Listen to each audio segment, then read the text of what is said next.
Hello, friends. Hello, hello. Drink on your phone.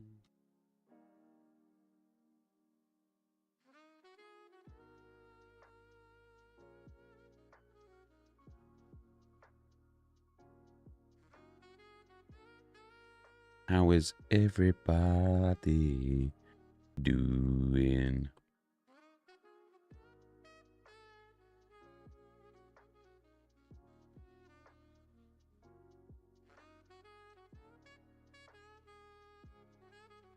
One second, guys. Just wrong screen. There you go. Enjoy that. Hello, what's up, Messiah? How you doing, brother?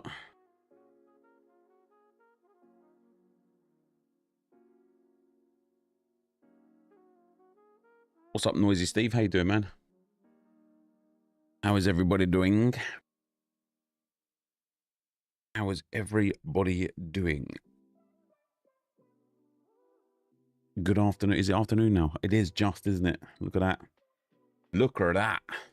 Look at that. Good afternoon. First thing I want to do actually is get into the free to play. So rare.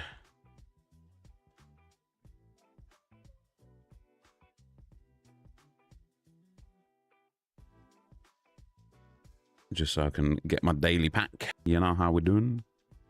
Are the daily common free packs limited or every day? Every day. Every day.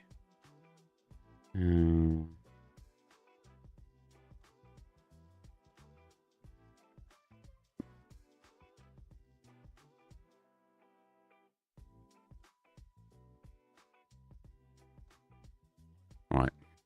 This is the free to play. Just gonna get our pack for today. How much do I reckon the Foden will be? Which Foden?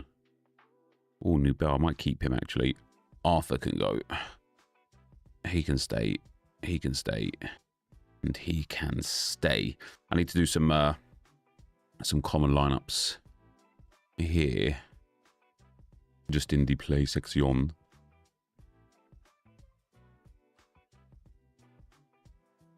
I've got this lineup in for this week. Can I level them up? I have just 70.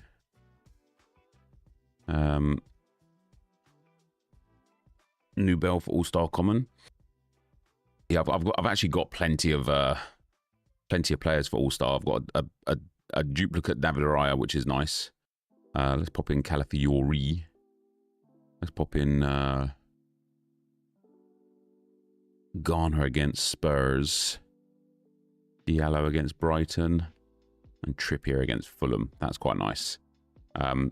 Obviously, again, I want to be like double check this one because I want to get the hot streak essence, the 500 there. So I'll make sure that I keep checking back here that all of my players are starters because I like the fact that you can change this before you go. And then, yeah, if we go to All-Star Common, we can put in Mr. Nubel prize winner. I'll start with Harry Mag. And again, when the team sheet for United is out, we'll go from there. But obviously, all I want here is just is just to finish in that top 100. Do you know what I mean? Like nothing else matters. Obviously, we're guaranteed to finish in top 100 as well. So that's just a guaranteed 100 essence. In fact, I should probably, if I've got such a poor team, I should probably just put in the worst players. I don't think there's anywhere else that I can go common game for because I don't have any essence in the first place to put in there. So I think that's all I can do for now. And then we've just got the any potential daily missions, which is just decisives for XP, SP, XP, yeah, whatever it is. Of which today I have 0 cards, so can't be doing that. All right, that's that one done. That's nice on the old free to play side of things. Sorry, I had ads. Foot Sheriff posted the Foden card, mate.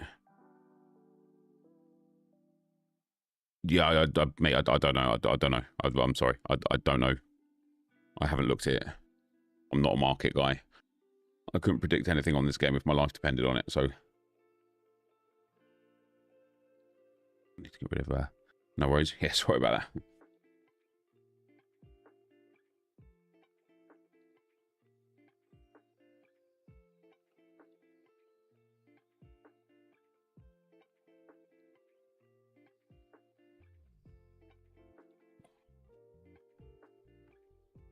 Just gone through my Prem lineups to check my captain choices. I picked the worst score, 7 out of 22. Jesus.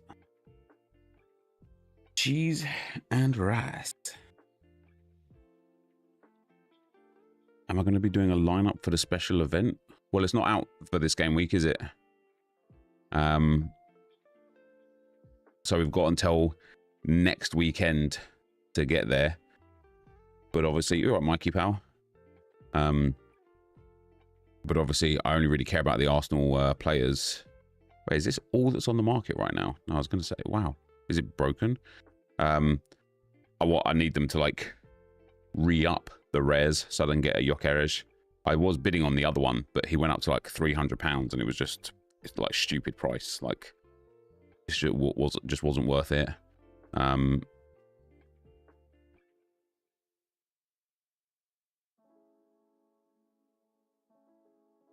And then, so we've got Burnley that game week. Obviously, I only need to get 3 of them. Unless I want to get like multiple lineups in. And I kind of do want to get multiple lineups in, but I kind of want the hype to die down a little bit. At limited, I think the cursed Enquiries, yeah, so he's showing up a lot. His price is just so weird. And it's people buying the auction, the insta buys, that's the problem. I say problem, but like, look at that, £81 on auction, £90 on auction, but then £67 on auction, boom, £94 on insta buy, £67 auction, boom, £88 insta buy. It's like, guys, come on.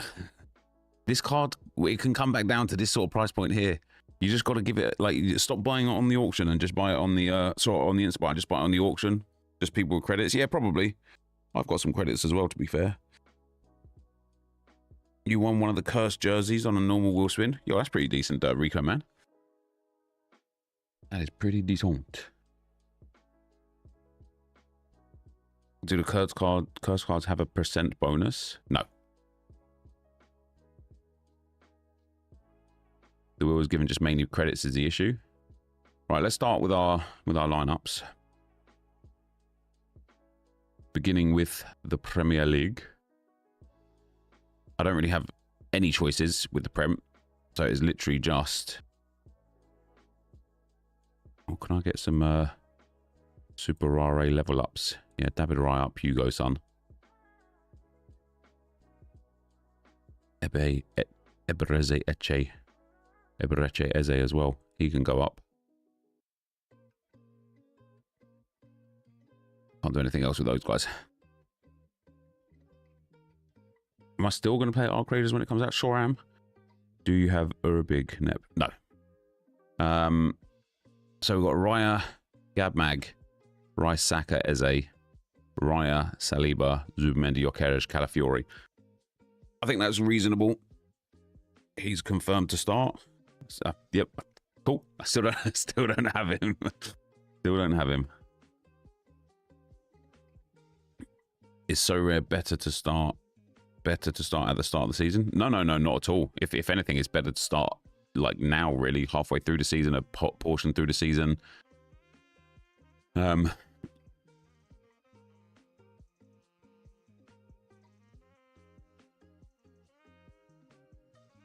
think I want to just delete everything and start again. I built all of these lineups before last night's games happened, just as like precautionary. I think I just want to clear everything again.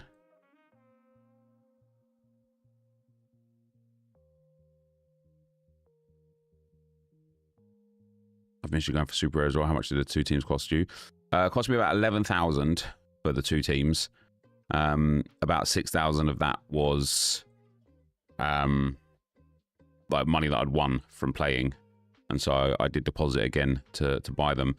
I've been looking at some more of the Arsenal super rares, like the Maduekes, the Havertz, even the uniques of them for the second team, basically, because I think they're really well priced. And So Rare have just announced, obviously last week, that they're going to be trialing anytime entry for the arena at Super Rare. And that, I don't know if it's in this week, that makes me really content to go and buy those lesser, like those backup players, because then if I've got Ben White, Kai Havertz, Madueke, Trossard and Martinelli, Nordegaard, Marino, Hincapié and Mosquera, all of a sudden I just need any keeper that plays, and then when the lineup comes out, I can judge from there. No division in Super Rare is really nice too. Could put backups in a 3rd and 4th squads eventually. Yeah, eventually we'll be able to. Yeah, but yeah, like there were some really good prices for some of the Arsenal, like even the classics. I don't mind buying the classics either. I don't even have to have them in season, because even if I just have them classic, I could just farm, hopefully, like Essence. But like looking at these prices here, I already have a Martinelli classic. These aren't actually that good. Now they removed all the insta buys, but yeah, they still have. They removed all the super rare and unique insta buys, I guess, for this stuff here. See, look at that, 335 for that Jokeres. It's just not worth it at all. And 102 for that one. That's crazy as well. Hilariously, some of the rares went for like really low prices. Like Yuri and Timber sold there, as you can see, for £118. Noni Madueke went for £15. Havertz for £15. Like, they're decent prices there. What else went for really cheap? One of the other ones went for like really cheap. Oh, Eze. Eze sold for like £110. I was just like, damn, man. Like, I just find those to be really, really good prices for them. But yeah, there's no Arsenal super rares or uniques on the primary markets at the moment. So I either have to get them from a secondary market, which I don't really want to. But yeah, like this, for example, Ben White at £26. I look at that and I think that is banging for anytime arena entry. Like, do you know what I mean? Like, even Gabriel Jesus at 33 quid, like £26 is just so cheap, because if he starts over Timber, and he will when he's back fit, he will get minutes, he will get games. I just think he's very good for it. I could basically pick up like a Misfits Arsenal Super Rare Arena team for about 200 quid. If we went for like White, I've already got Martinelli, Havertz, Marino, and then also picked up like Trossard alongside it. It's there. And then some of these uniques, now Havertz is up at 581. I should have bought him before. He was listed at like £180, maybe £280. And I looked at it and I thought, that is a really good price. And then I just didn't buy it. But it was a really good price. Even this here for Mosquera at £350, I think that's a really good price. Do you think Timber gets dropped then, Nep? No, no, Neil. I don't know how you listened to what I said and came away with me thinking that Timber's getting dropped, but no. When's Kai back? Imminently, apparently. But then it's like, do I want to get the in-season versions just for like XP or like just for like a collection score? I actually found like the collections really easy. I think the super rare ones, aren't they? They're different. I'm already nearly at 4%. I've only got 8 cards.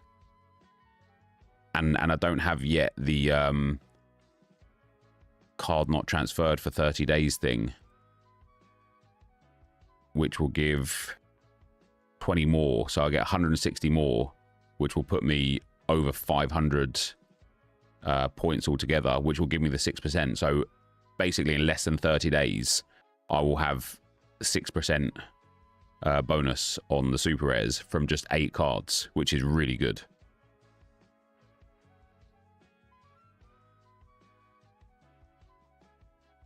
Crafted rare Mbappe. Plan always was to sell any top players I got. Now that I have him, I'm thinking, why sell him for 1k when I can win 3k using him? That's how so rare gets you, man. I literally came into so rare 26 with a really strict budget in mind of what I would spend, and that was £10,000.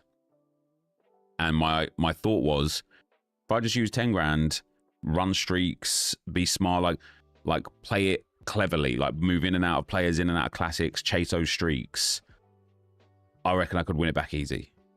That very quickly turned into 20, 30, and then eventually 33,000. And that was it for me. I was done. Then I won. I've already won this year, just short of £10,000.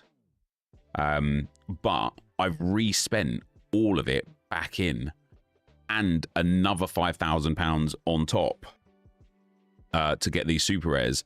So my total deposits right now are like 38,000, but my total spend, so to speak, is about 50,000, which is just insane. Like it just shows what good of a job So Rare are doing, because I want to, like, these new cards, I just want to go and buy them now. You know, I want to keep playing the game, but like the difficulty is like there has to be like a stopping point, because I could just keep buying cards forever. And if I kept buying cards forever, that would just be a terrible, terrible idea, because I would never make any money back. I just started my first over round, got Holland, nice. Hey, GG's, man.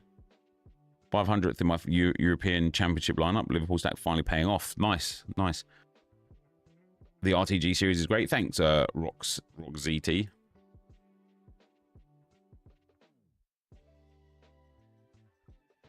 So yeah, I don't know. Anyway, let's build some lineups, because time is ticking. Building my lineups with great view to the beach and sitting on first place in U23 Limited. Nice, Faye. Well done. Well done. All right, so we are going to do, obviously, Raya. We can't do anyone else. It's got to be Gabriel Magalhaes, isn't it? Against Palace. Gonna have to be Rice. Gonna have to be Saka. And then I get a choice here between either Eze, Zubamendi, or Calafiori. Part of me wants to go 50,000 on fake football cards on the internet. Lol. Stephen, if it's genuinely okay if you don't know what you're talking about, just say it. Just say, man, why? You know, just ask a question. Instead of being a troll, just ask a question. Do you know what I mean? You get a choice in life to be an idiot or to not be an idiot. And you're at the moment, you're just choosing to be an idiot instead of choosing to just be like, hey, man, why would you do that? Like, what's the pros and cons? Literally saw Halloween cards. And I was like, oh, I could totally use another team. Yeah, man, I can't. I've got no room for these, like, for more Arsenal cards, but I just really want those Halloween cards. Yes, so Eze, I just feel like it would be fitting of football if he was to get his first goal for Arsenal against Palace, or his first Premier League goal for Arsenal against Palace. Haven't actually played FIFA in over a year. So Rare is just the best football game I played. The engagement and fun and excitement I get for the weekend is unreal. So Rare is brilliant. So Rare is so brilliant, and there's so many things I want to do with So Rare. I was watching like Laird's podcast with, hold on, I'm gonna have to find it. I can't remember who it was with now. The name's on the tip of my tongue, but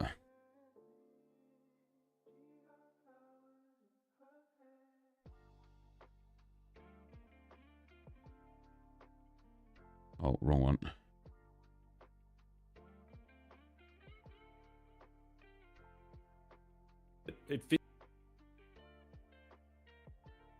Oh yeah, Ryan Walter, yeah.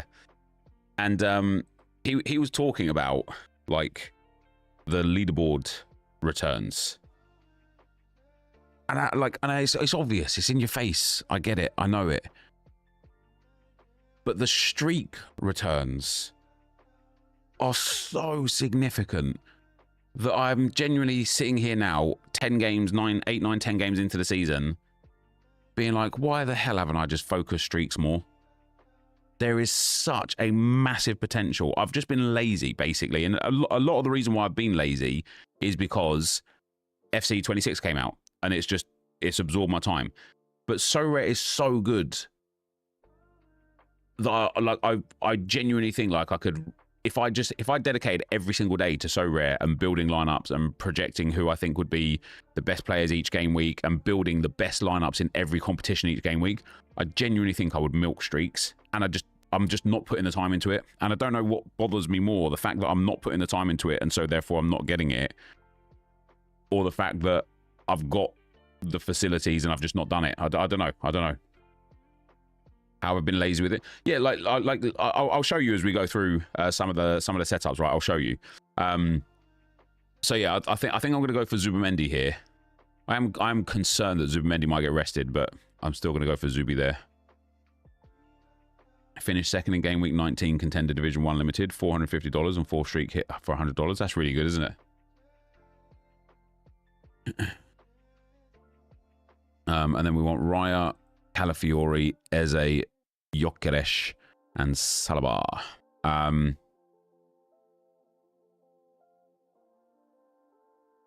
I'm slightly tempted after Gyökeres scored 2 goals now in the last game. I'm slightly tempted to put Gyökeres and Saka together in the same team. But it would require me then to leave Martinelli here. I don't think I could do it. I need another in season. Rice is actually a touch risky this week. He has to play versus Prague as Zubi is out there. So might get a rest versus Palace. I don't think Rice has to play against Prague at all. I think I think our team against in the cup on the midweek and against Prague will be like Marino will replace Rice, Nordgaard will replace Zubimendi. You could even have like Ethan Nwaneri and Eze and like Nordgaard in the midfield against Prague and just have Rice on the bench. I like now that we've like smashed like Atletico Madrid and we've got 9 points. I think Prague is a sort of game where he'll rotate a lot. I don't think it's a sort of game where he'll like go all hell for leather. Also, like the Prague game is like a long way away. So if we look at the Arsenal fixtures, now I might be wrong. He might end up getting rested this week. But if we look at the Arsenal fixtures, first of all, we've had a big break between Atletico Madrid and Palace, right? Which is nice. Tuesday to Sunday, we had a really nice break, a nice 5-day break there. So, you know, it was only 3 days between Fulham and Atletico Madrid, which is nice. But then we got Brighton in the cup. Against Brighton, I can see us have it like starting Kepa, White, Hincapié, Mosquera, Miles Lewis-Skelly, Norgard, Nwaneri, and then whoever you want as the other midfielder, like maybe even like Trossard in that gap, and then starting like Marino up front with Trossard, Martinelli, and or maybe even like Dauman to get some minutes. Like I think against Brighton, we will fully rotate the team. And then we've also got Burnley the next game. Like this run of fixtures here, with no disrespect to any of the teams we're coming up against, because we'll probably drop points somewhere. These like Burnley, Slavia Prague, and Sunderland are just 3 games you expect Arsenal to be picking up 3 points in. So I don't think... I think this home game to Crystal Palace out of our next 5 games before the next international break, I think this home game against Palace is the most difficult right here. And so I think we will have our best team out for this one. Yeah, then we've got Brighton and then Burnley like 3 days later. Then we've got Slavia Prague away 3 days later before Sunderland away 3 days later. And again, that's why I think we'll rotate heavily for Slavia Prague. A 6-pointer at Sunderland. Yeah, so when it comes to the streaks, so for example, let's ignore Rare a little bit. But for example, like if I can hit 460 points right now in Rare, I'll win $800 this weekend. Right? you would think that I would be kind of like looking at, okay, what players could I get in that have got really good matchups that I think could rip some points. When are the lib cards going to go down? What are they right now? Last night, I tried to do it last night. I tried to do a few run throughs. I played all of my squad battles last night except one game. I did so good, do you know what, in squad battles. The first three like sets of games, I won every single game on legendary, which was really, really nice because I had like 32,000 points with the final set of games to go. So I tried to look at what top 100 points are, and they're like 50,000. So I was like, oh, swerve that. So I played 3 games on, like 2 on professional and 1 on semi-pro, because I just don't need the points. So I saved 1 game just in case, like, I need to play it on a higher difficulty. But I'm already at like 34,000 points with a game to go, and having played 3 games on lower difficulty, which is really, really nice.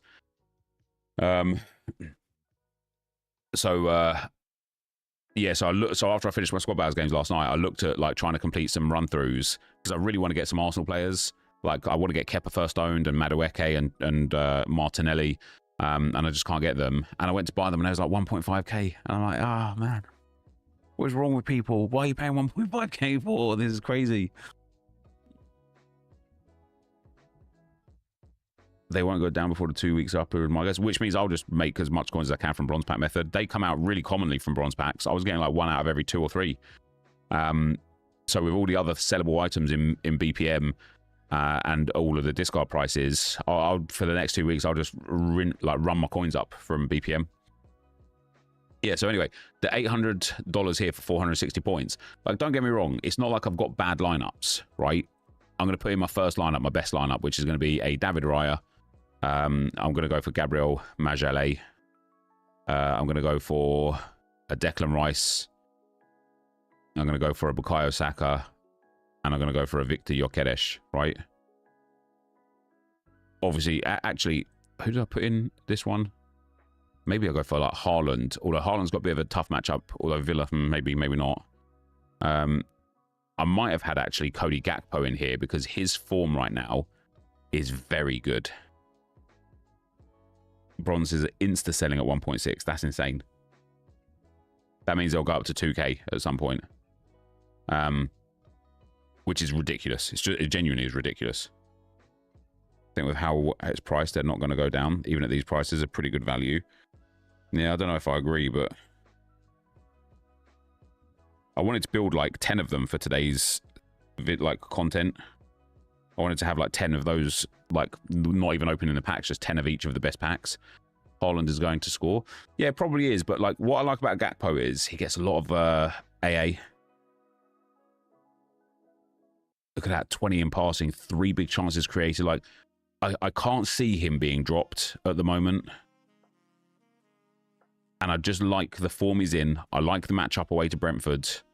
And I just think he's got a really good opportunity of scoring well. Obviously, the other alternative is that I put Victor Gyökeres in here, and I just hope that Arsenal smash Palace, which is absolutely a possibility.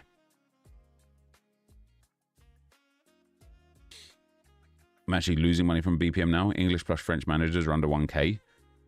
Much of all of that would sell prior. Yeah, the English managers used to be 5k, but obviously because people are spamming BPM now, they've gone down. So we'll go for another David Raya. Now, I don't know if I want to put in Yuri and Timber or William Saliba.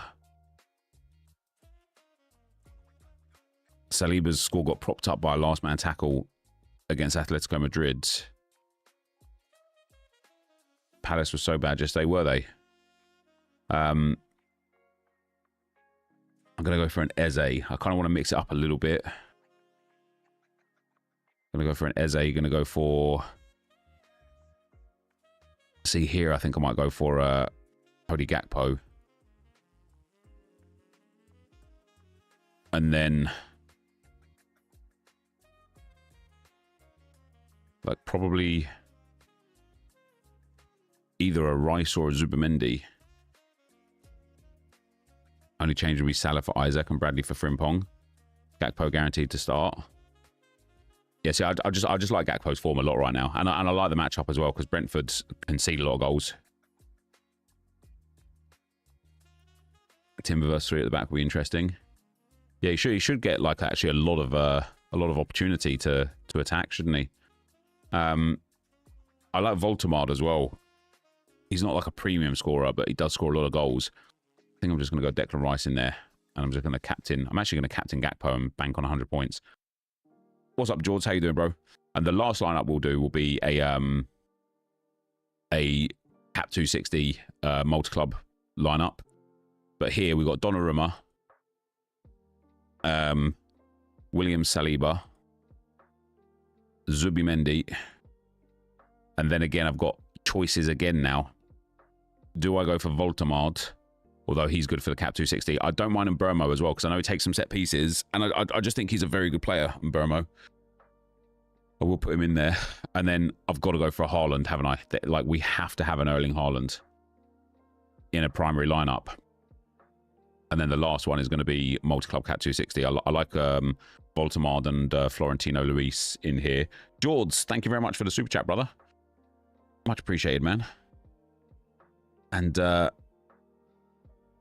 also Bogelmheri, thanks for the 4 months, man. Much appreciated, brother. Each B, thank you very much for the 34 months. And Anonymous Gifter, thanks for gifting a sub to the stream. And Dynamite, great name. Thanks for the 2 months, bro. Much appreciated, guys. Much appreciado. Yeah,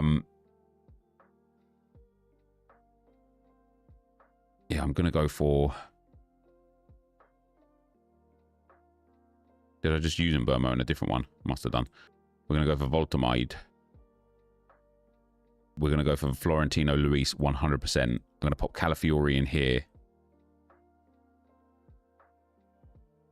Nordi Mukiele's thing is so high, I'm going to have to go for either Delict or Pino.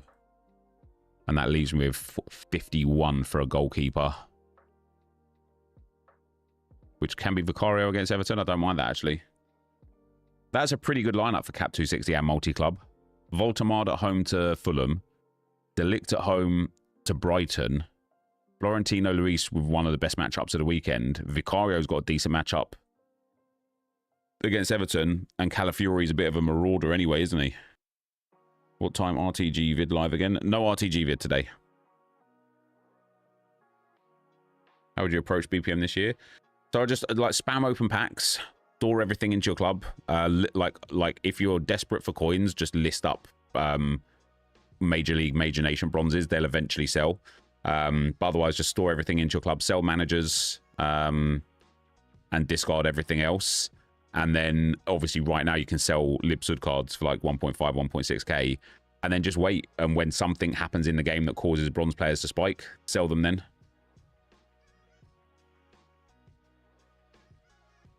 I like this. I'm going to captain Calafiori. That's a really nice lineup for it, to be fair. Got Yamal and Russo so far from League SBCs. That's pretty good, isn't it? Yeah, so we're on for the like 460 points here. I'm kind of banking on one of the Arsenal lineups to like pop off. I'm kind of like really hoping on the fact that Arsenal absolutely smash Palace like 4 or 5-0, and we get decisives across the board with a clean sheet. So here's hoping. Here's hoping.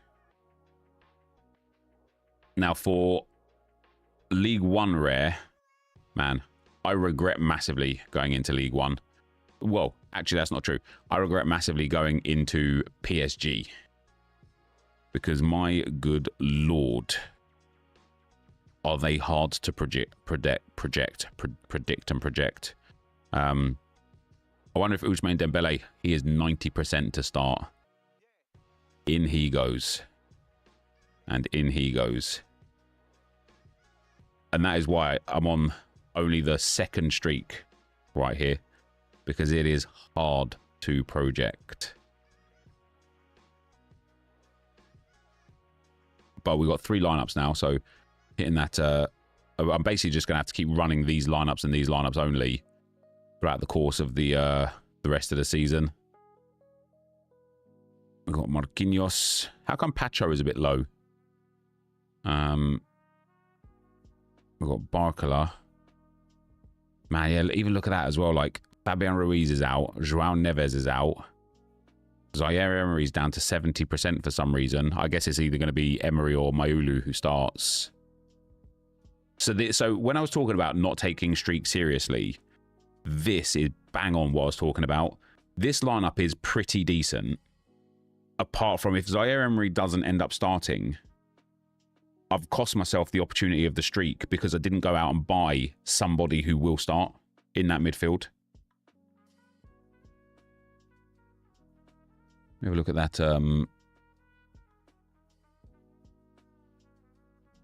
Thanks to Sir RTG Nep. I'm really enjoying it. It's helping me play, even though I've been playing for about a month now. Hell yeah, dude.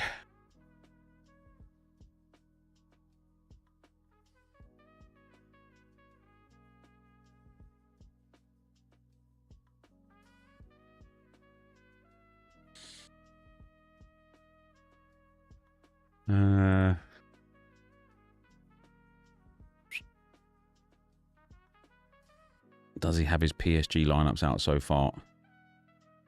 There's Lille, Lyon, Troyes, Stade Brestois.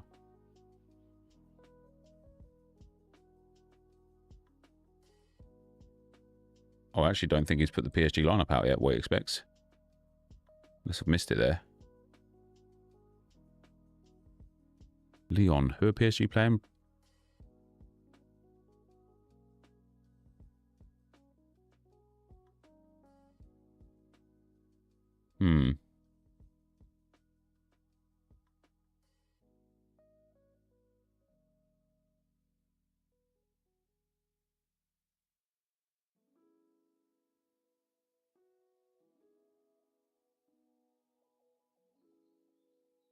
Yeah, unless I've missed it. No, I don't think I missed it. I just don't think he's put the PSG one out yet. I'm 5 days away now. Yeah, never mind. Surely you don't use both Dembélés in 2 lineups if you're scared of rotation. Well, I'm not scared of Dembélé being rotated, right? He's just come back from injury. He's been out. Do you know what I mean? He's had 2 months out almost. Like, he has 0 chance of being rotated.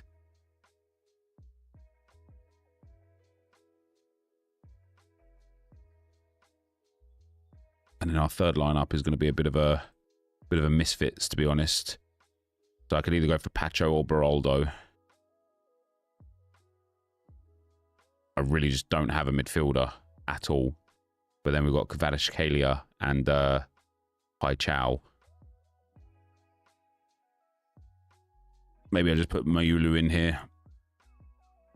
And just hope, like, this again is like, I look at this lineup now and I think, it just feels stupid. Like, Pacho's only 60%. If he starts, great. If he doesn't, whatever.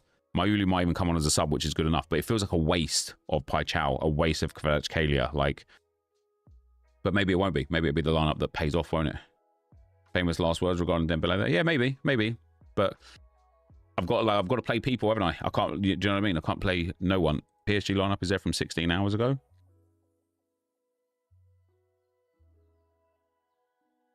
I see Lyon, Strasbourg, Stade Rennais and Nice, Lyon and Strasbourg again, Stade de Reims against Troyes, Montpellier against Nancy, Annecy against Saint-Etienne, Guingamp against Clermont-Foot, Stade de Reims against Troyes. I genuinely just don't see it at all. Main tweet, 2nd edition. Oh, he's like replied to it. No, see, I only see... Look, I'll show you. This is the main tweet, right? Oh, hold on. It's like scrolling different now. Oh, there we go. Wait, it literally just loaded in as a tip up there. See how it's bugging out as well. So he's got Nuno Mensch. He's got Pacho at 80%. That's great. With Beraldo. Hakimi, Chevalier. Zaire Emery at 80%. Kvaratskhelia, Dembele, Barcola. And Doué in the midfield. Okay, so he's got Marquinhos at 30%. But the other guy, this guy, has got Marquinhos at 80%. What competition would you play for someone who wanted to start playing limited? I would play Premier League, mate. Even though it might be a little bit more pricey to get into, I just think overall, you know more about Prem and it's more enjoyable to watch. Now I'm sitting here like, do I play Marquinhos in this second lineup, or do I put Marquinhos in the first one and Pacho into this one here? I don't know if he's like necessarily more right than this guy. But Marquinhos as well, if he's back from injury, surely he's just going to play. As long as I get that first lineup right, I don't actually care about the other ones because they're both in Division 3 anyway, so I'm just going to stick with that. Right, La Liga. Now, La Liga's tricky this week, isn't it? Because Real Madrid are playing against Barcelona. So I've kind of got to go for Unai Simon with a Barcelona or like with a Real Madrid setup. So we'll go for Eder Militao, Tchouameni, Vinicius Jr. and Kylian Mbappe. And then we go with the other goalkeeper with the Barcelona setup. And we just hope one of them smash. And that's it. We get Julen in goal. Saying that, I don't actually have a Barcelona defender because Christensen's injured again. Maybe it's time to buy a Barcelona defender. Don't have a Barcelona midfielder either. And we've got Rashford and Lamine. I mean, I could play this Joel Rocker. He is at home to Oviedo. But again, it's like, I'm just deading my own chances, aren't I? This guy never scores well. Why would he score well now? Even though he's got a good matchup, he's just not a good player. Pedri's a reasonable price. Damn, is Arda Güler down at £350? That's insane. I actually do think some of these player prices are really, really, really cheap. The team we built for the RTG is pretty good, but I don't have market credit, so I'm going to have to downgrade a little for now until I get into the swing of things. Yeah, that's fair. That's fair. I would probably just suggest like do a similar sort of thing, but with like teams in the Conference League. Like who's in the Conference League for Prem? Maybe go and like focus on them so that you got that midweek utility there as well. Trent Arda-Güler in risk of losing position now, hence the price drop. Aren't Arda-Güler's risk of losing his position? Why is that, Seb? Arda-Güler's literally been, like, other than Mbappe, their absolute best standout player by far this season. I would be absolutely blown away if he lost his position.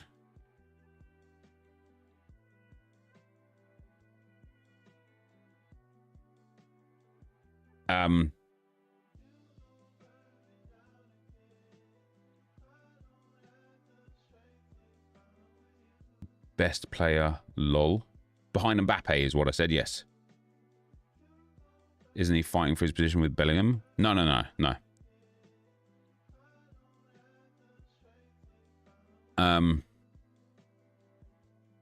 Either way, do I even want to pick up a player? I just don't. I want to just use what I've got.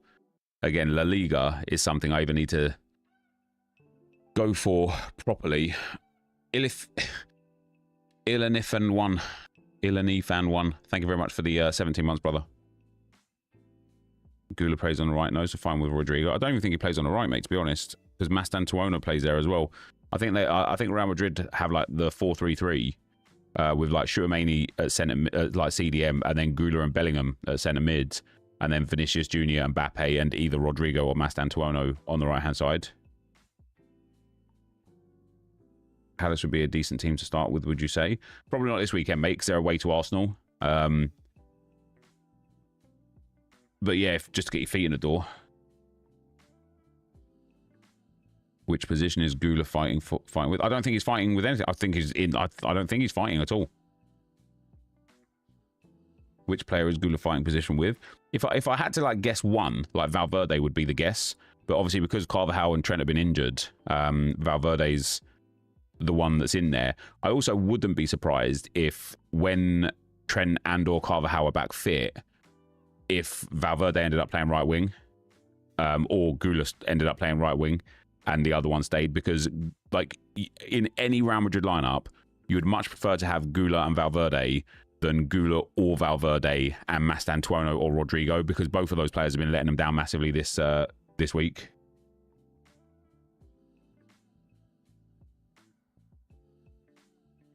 I'm going to have to go for Juanlu Sanchez.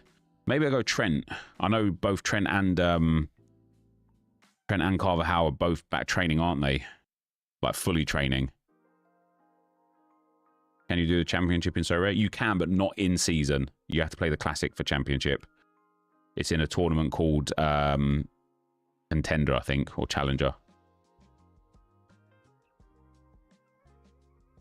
Do I go for Juanlu Sanchez with a great matchup against Raul Sociedad, or do I just risk a Trent Alexander-Arnold and then look at potentially like ruining a Lamine Yamal? See, I look at this, like if Trent starts, I don't mind this lineup so much. If Trent doesn't start, this lineup is just like, even if we put Juanlu Sanchez in here, I should have somebody else.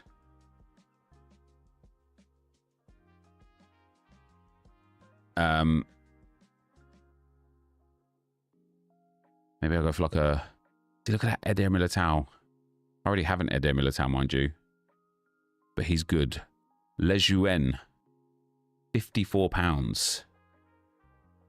Good AA. Good matchup. Good scorer. Do I go for a Lejeune in here over Juanlu Sanchez?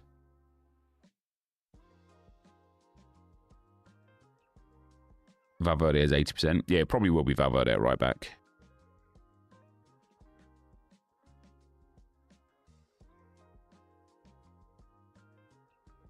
This guy's alright as well for £39. At tenner. Not really, mind you. You want Afan Gruber, that guy's class. Yeah, like even if he is, his scores, like, oh, well, he got sent off last game, so he's already missed the game. Yeah, do you know what? His scores are actually pretty legit, aren't they? He plays in the same team as Big Ass, doesn't he? He is £87, which isn't bad. But if I'm going to spend 80, like, he's the sort of player that I look at and I think he's £87 today because of his form. If he has even like 2 or 3 bad games, like bad run of form for like 2 or 3 games, he goes down to like £20. Herando, better option in my opinion. So I've got 3 Herandos. But I actually don't think Celta are too bad. I think they're kind of getting their act together a little bit. And Herando doesn't score well or play often at all. He is a terrible, terrible option, I think.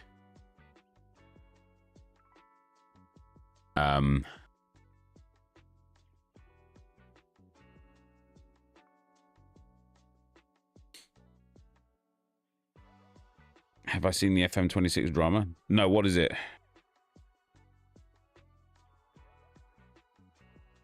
How do you play for free? So just go to High Times. Just go to like YouTube and type in NepentheZ So Rare, and there's a couple of like free to play videos up from the last couple of days.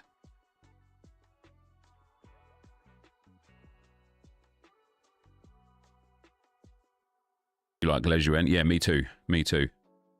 I think his scores are good. He's got a good matchup at home. I think he's a good price. I think I don't mind picking him up. And then in the midfield, I also just want another player here. And I don't mind getting like another, like a Pablo Fornals would be okay if they weren't at home to Atletico Madrid, because I think he's got good potential as well. We've got this Ruben Vargas who's got a really good matchup. And look at that. I mean, a lot of that is international, but lots of goals and assists so far this season. It suggests that he's on set pieces.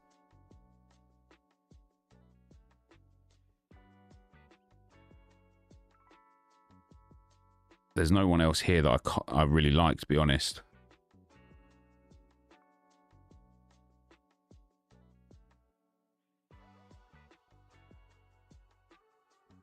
Same as EFC, UI sucks, new engine sucks, shame on the devs, etc. I mean, to be fair, I was watching Nick play it a bit last night, and like, you know, players were on the field in tracksuits. People like some of, like, you know, some of his players had like mohawks and were white, and they were actually like in real life like black men. Like, there's a lot of a lot of things wrong. This guy is good. Bebas, is he on sets? Is he? Oh, he must be with that AA. Oh yeah, he is definitely. How many penalty area entries? 3 only.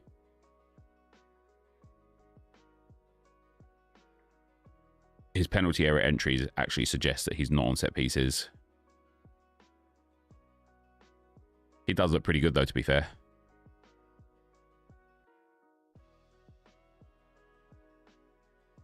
Mate, imagine I run that lineup. That could win, couldn't it? Because it's just a bit different, especially in a week that Real Madrid and Barcelona play. It would cost me about £130. See, this is the thing, right? This is the thing where sometimes I think, is this even worth it? If I hit the streak, I get $40 back, and then it moves me on to streak 2, which is great. But am I going to get that value back from these players? Vargas is on set pieces, if you're interested in that. I did look at Vargas. Yeah, he looks like he's on sets, but he also looks like he doesn't do anything else. Like, see here, he has no AA. So if he doesn't get a decisive, he doesn't get a good score. Like, all of these games here, he's got a decisive. But for Febas, none of these games has he got a decisive, and he's still racking up some big greens.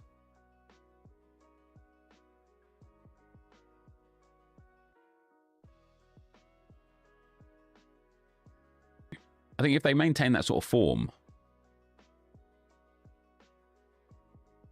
yeah, no blue scores with a decisive, it's a bit...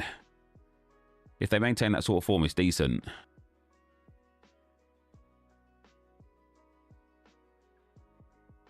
Febas is my guy. Bought him for £20 at the start of the season, sold him for £65. These are the sort of players, like Febas and Lejeune are the sort of players that I would buy if I was like on a budget and trying to like just grind like 1, 2, 3 streaks. I'd have like a Lejeune, a Febas, like, you know, a cheap goalkeeper, and then a couple of like rotated strikers. What's AA? Just stands for all around score. I'm gonna buy these guys. I don't know why. It's probably gonna come back to bite me in the arse. But such is life.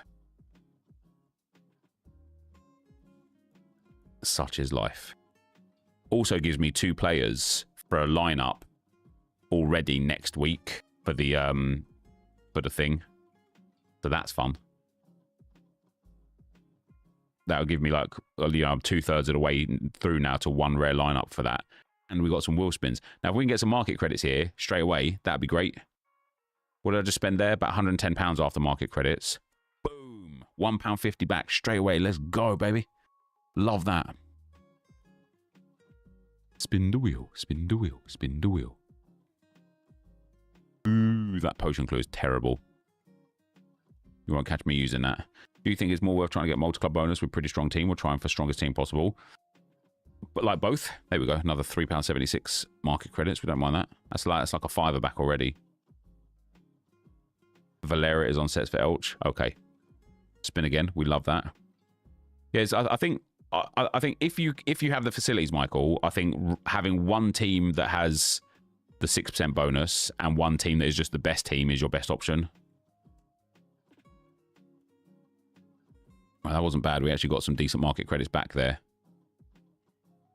Like £6 of market credits back straight away.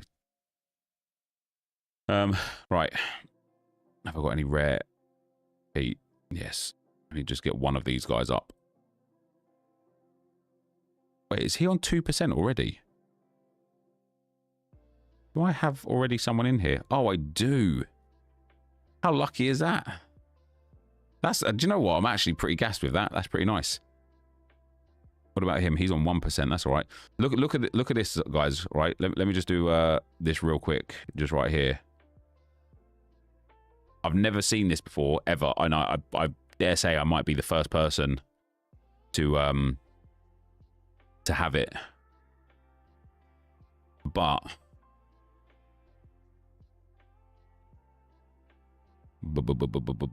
okay, yo, Saka. Where are you?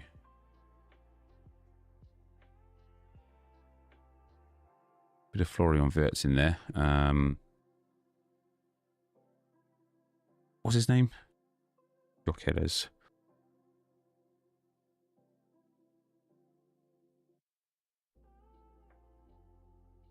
You ready for this? Look at that. Have you ever seen that color of level up? It's blue. It's blue. It's gone past green. It's blue.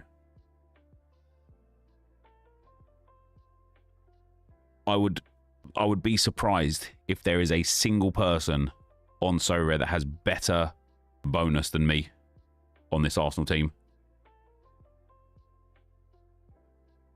How mad is that? Normally you see red. Same. Right, La Liga's done for Rare. I don't have anything else. Again, it's like if Real Madrid smash, happy days. If Barcelona smash, happy days. I'm in Division 1 and Division 2 here. Hopefully we can end on 2 Division 1s. Bundesliga. See, this is another area now where so I'm on for streak 3. What I like about like the streak, like Bundesliga is really, really important for me now, because if I can hit this streak 3, again, it puts us into a position where 4 and 5 are within reach. And there's some good like returns available there. Now I've got a really strong like first squad.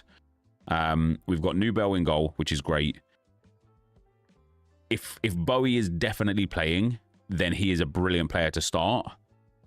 If not, Schlotterbeck is at serial 70%.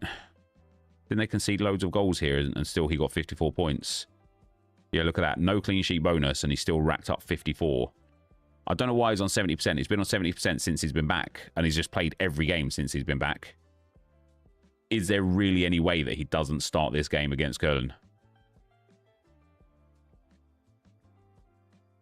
Yeah, 100 against Bayern. Exactly, yeah.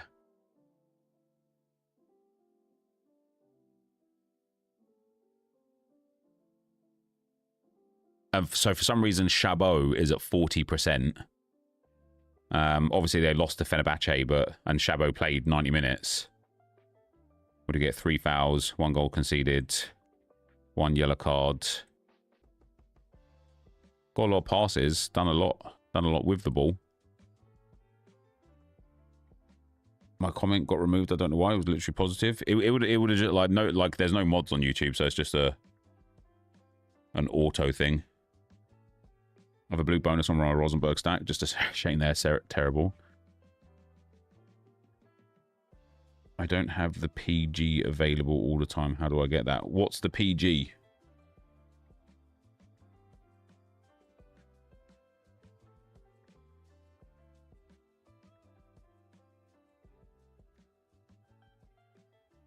Garassi is 60%. He's had some injury worries, hasn't he?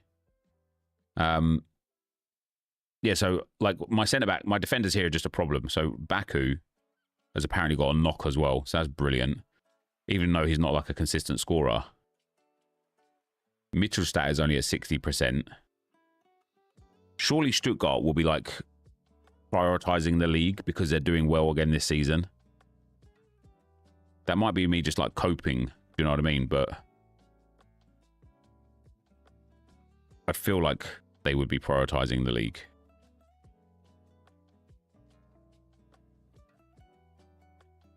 Chabot usually did not play EuroLeague, but he did yesterday, so Stuttgart fans don't expect him to play since he doesn't play 3 games in a row with a midweek included. How come, Moritz? The A and B ratings for matchups.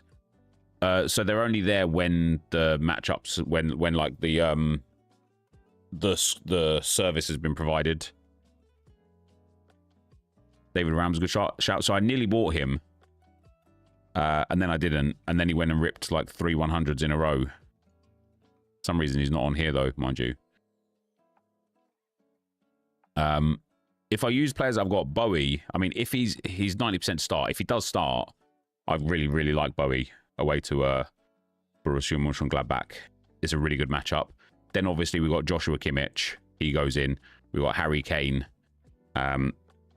He most certainly goes in. And then we get anybody here, really. Luis Diaz could have Grimaldo at home to Freiburg is decent. Isn't Theate a defender? Yeah, he is. Why wasn't he on my radar there?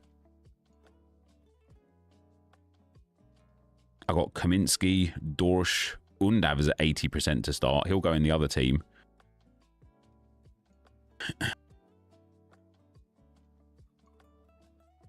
No idea. Just read it on Twitter from Stuttgart fan. But as I said before, we have German Cup during the week, so rotations are always possible.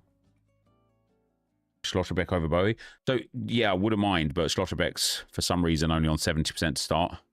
But he has been on 70% for the last, like, 5 weeks. But yeah, Schlotterbeck in there is, like, way better. And also then we can get, like, multi-club. If I went with Grimaldo there, that's a really nice setup. I could also put Grimaldo in over Schlotterbeck and then put Luis Diaz up front.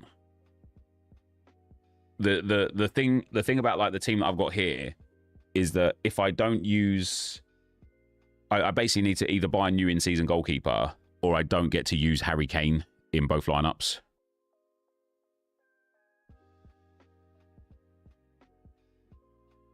So if obviously I'll captain Kane there. Yeah, then for the second lineup, like the start of it builds itself. We go for Harry Kane up in here, Luis Diaz up in here. In the midfield, I mean, El Canus at 60%. Is that again because he's just like he didn't play for he didn't play international duty, he had a rest.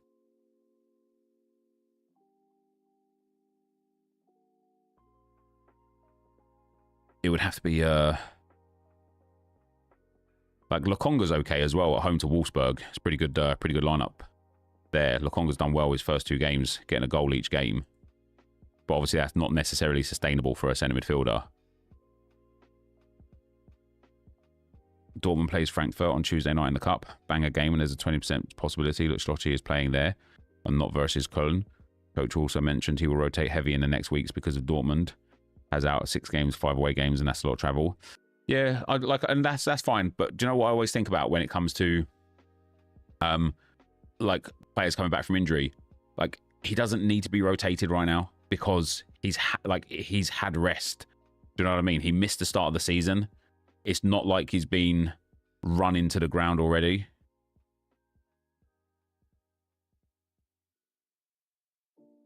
Although with that being said, it does make me again think maybe I should go for like Bowie here or Theate. Theate's got a really good home game against St. Pauli. he loves the odd 100 here or there. But no, I think if Bowie's going to start, I know it cost me the 2% multi-club. Wonder if I have a better... I might actually do that. And do that. And put the in-season Harry Kane in the other lineup. I am going to do that. Apparently Skelly might be Gauntlet reward. That would be hell, wouldn't it? That would be terrible. And then we've got Atobulo.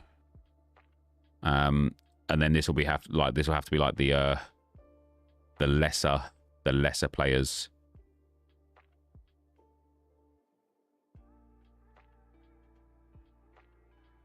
Do you know what I hate though, man? I genuinely hate, like, if El Canu starts, like, they've got such a great matchup at home to Mainz. Like, do I play Undav?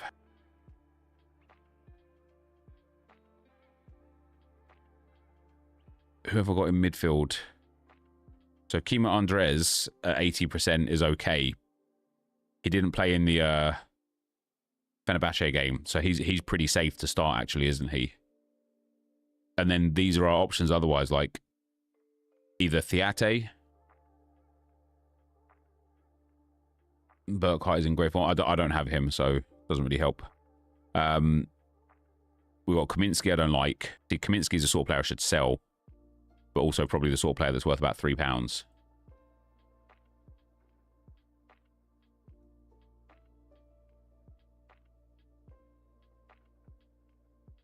What's he selling for? Damn, it's actually about like £30. Jesus. There's I crafted him. He is the sort of player that I will sell. Let's put him up for like £33. This is what I should be doing more of as well. Just like all of these like excess players that aren't part of like who else we got, like this Dorsch card. He should go. He's pointless. This Hadjari card, he should go. Even Theate, if I don't use Theate now at home to St. Pauli, I will never use him. He should go. Everybody else is part of like a collection. Hugo Larsson should go.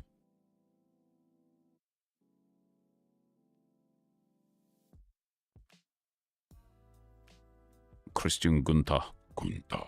He should go. And then this guy as well, he should go too. Got to sell all of those. I should be doing this way more. Like, look at that. Even if I sold all these guys for like £5 each, that's like 30 or 40 quid. Like, it makes, you know, it's part of the plan, it's part of the process. With that being said, what do we go with here? Do we go with, like, Lokonga, who's got a good home game against Wolfsburg? Or do we go with Undav, who's got a great home game against Mainz, but is coming back from injury? Sure, like, I'm just going to risk it with Undav. I actually really like that lineup. I've got a feeling that one could pop off. And then so let's go. And as long as I didn't buy them. So Dorsch, good old £6 there. Again, it's so rare doing this thing again, man, where they're making you unlock your wallet every time you want to sell something. That's really triggering.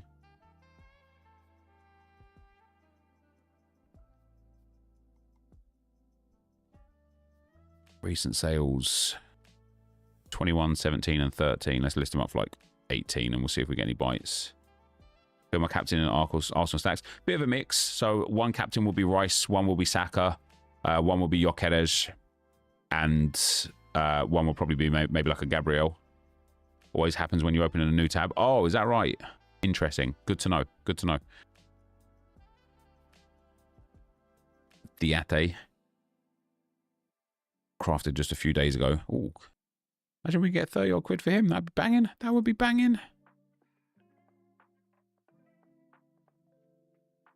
Hugo Larsson. Never once put this guy into a lineup. Don't know why I hold on to these cards, man. I get so caught up in a what if, you know, what if, fuck off. Nobody, they're shit. They're shit. And it's like one of those situations like what I just did with the La Liga, where it's like, if there was a situation where Hugo Larsson was like perfect, just buy him. Buy him back. Do you know what I mean? Gunter. £4. Go on.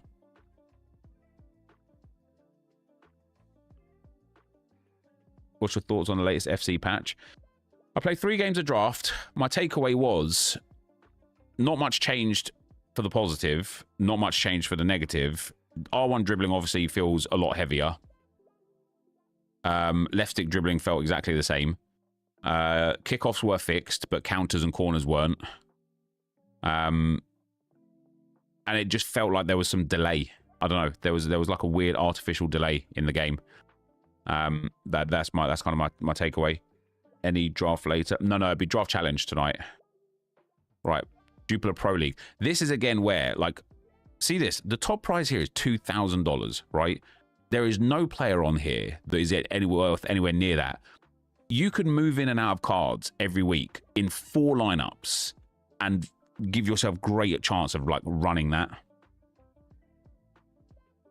Let's see what I have got though. So we've got Kel Sherpen. He's got a good matchup. We've got Burgess. See, and again here, I've got terrible defenders already. I still don't have a Machele in season. Then we've got Hans Van Aken. And then I've got a Zolis, which I like. And then we've either got Forbes, which I do quite like, or Skoras, who's on 0% for some reason. Is Skoras injured? Oh, he must be. To get injured at international duty. That is bloody annoying because he was balling. So we'll go with Forbes then. I mean, that's not a bad lineup, but that lineup is never going to rack up the points week on week on week to hit the streaks. I got it wrong at the start. Well, I bought into the hype, didn't I, of JPL at the start. And I got all of these like players that I just couldn't give a shit about, basically. So now what we'll do is we'll put Machele in there. Then I've only got Titrawi here. Don't have, like, Lansana's down at 30%. Shrevers is out. I guess he's injured or maybe even suspended. For some reason, like, Lansana and Shrevers were 2 players that I thought were going to have banging seasons and they've done awful. So we'll have to go with Titrawi, even though he's got a tough matchup. We'll have to go with Forbes here. And then we either go with McAllister basically is all we go with, isn't it? And it's again one of those situations where it's like, this guy should go.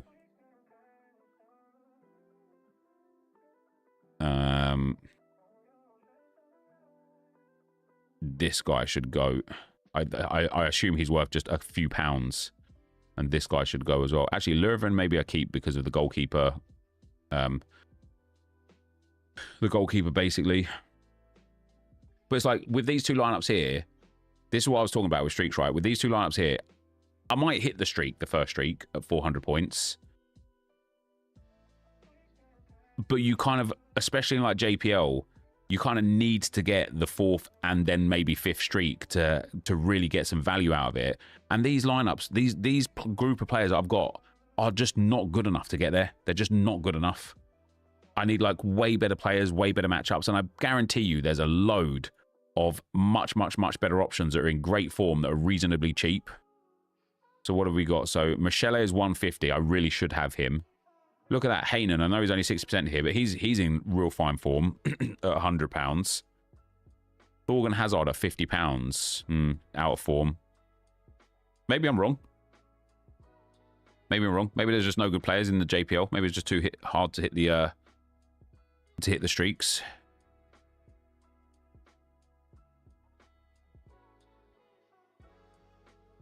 I just do want to start selling these players though, that is for sure.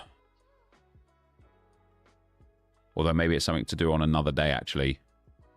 Because it's already 120. I'll do these three because I've got them up already.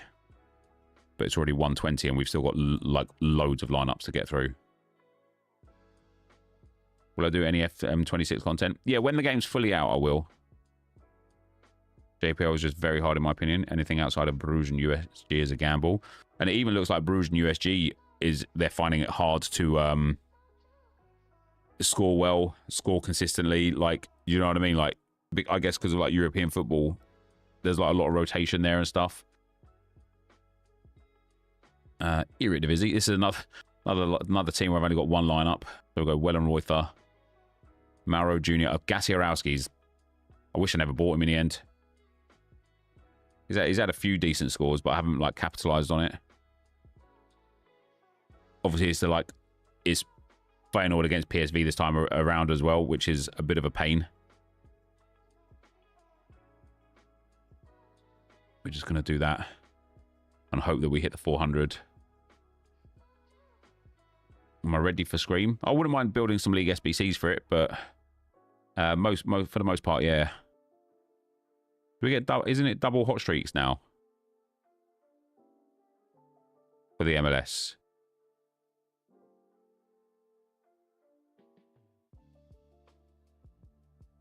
Man, I don't even know if I'm going to be able to put a team together. We get Hani Mukhtar. Put Zinc in there. Oh, a few more weeks yet. Maybe I'll go for Bombino in here at home to Portland Timbers. It's Captain Jordi Alba because he's playing left wing now, isn't he? Might be able to get two quality lineups. I missed out on the fifth streak last week. Really, really disappointed. But thanks to Hugo Lloris, error led to goal as well, by the way. If he just doesn't get that error led to goal, I hit the top streak and win the big prize, which would have been really, really, really nice. Such is life.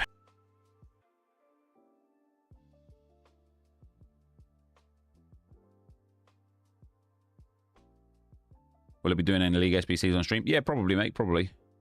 It's the last 3 game weeks, 29 to 31. Okay. And then we'll pop Rocco Rioch Novo. I'm going to save Kai Wagner and what's his name for like a better lineup. Put Daniel Lovett's in. Let's go for Shambo. I'm gonna risk Rossi. And then again, I don't want to waste like any of these top stars at all. So we'll go for...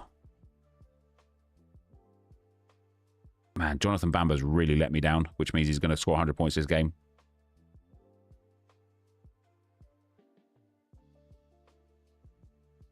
Right, that's MLS Rare done. Now we're into Challenger. This could be fun because it feels like Leroy Sané is back, doesn't it? So we've got Schleger's... Oh, man, Schleger's such a weird one. I do like him, but... How come... Is Christensen done now? Is that it? Is that it? Is he injured? Oh, did he go off injured? Yeah, he did 57 minutes. Ah. Does that mean then that, what's his name? Where is he? I thought Josep Martinez was going to be Inter's starting keeper again now. Does that mean Kudjakov is going to be the Stuttgart keeper now? Big Netty? Okay. So we'll go then with Schläger as our starting goalkeeper.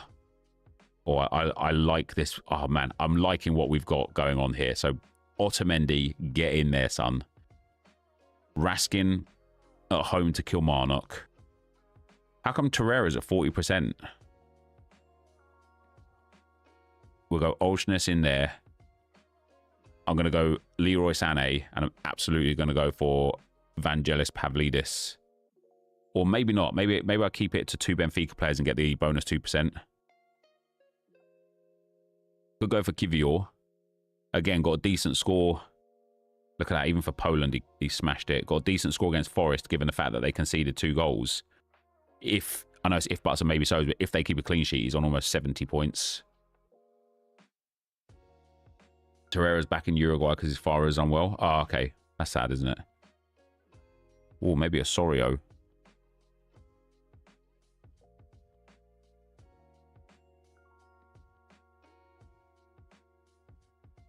Scales, he got like 100 points almost, didn't he? 92. Celtic got Hearts, so I'm not going to risk that. De Bruyne's got Inter. Davinson Sanchez at home to Göztepe.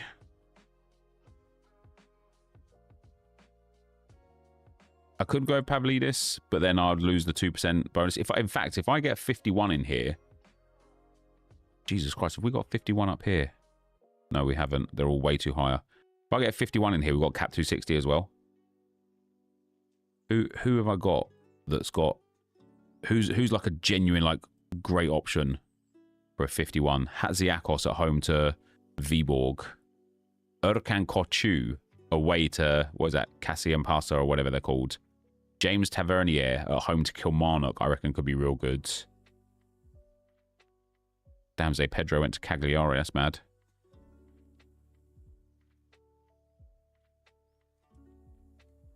Mohamed Bayo is playing as a striker, but he's up against Fenerbahce.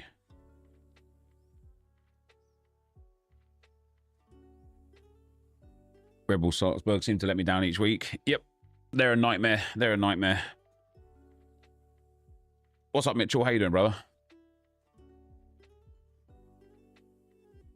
Out of these, if I had to pick one, I'd probably go for Koçu or Tav. Koçu specifically because he's got 24%. But he hasn't done great since he's been at Besiktas, which is a worry. I do think I'd prefer to pick a better player. I do like Jakub Kivior, I can't lie. I also like the idea of... what's his name? Pedro Gonçalves. Away to Ton, whatever they're called. Like he's also been like struggling since he come back from his injury, like pre-injury. Man, he was a look at that. It just goals and assists every which way. He's struggling. He did get an assist against Marseille, mind you, but away to one of the worst teams in the league seems like the exact sort of game that he should be bagging 100 points. Aren't Rangers really struggling this season? Yeah, they are. Yeah. I'm gonna pop him in there. I'm gonna captain Leroy Sané, man. I just got vibes for Leroy Sané. He doesn't have Gyökeres to pass it to. Yeah, it's true. That is true. That is true. Then we've got Leitner. We've got Jakub Kivior. We've got a Raskin. We've got Vangelis Pavlidis. And we'll go for...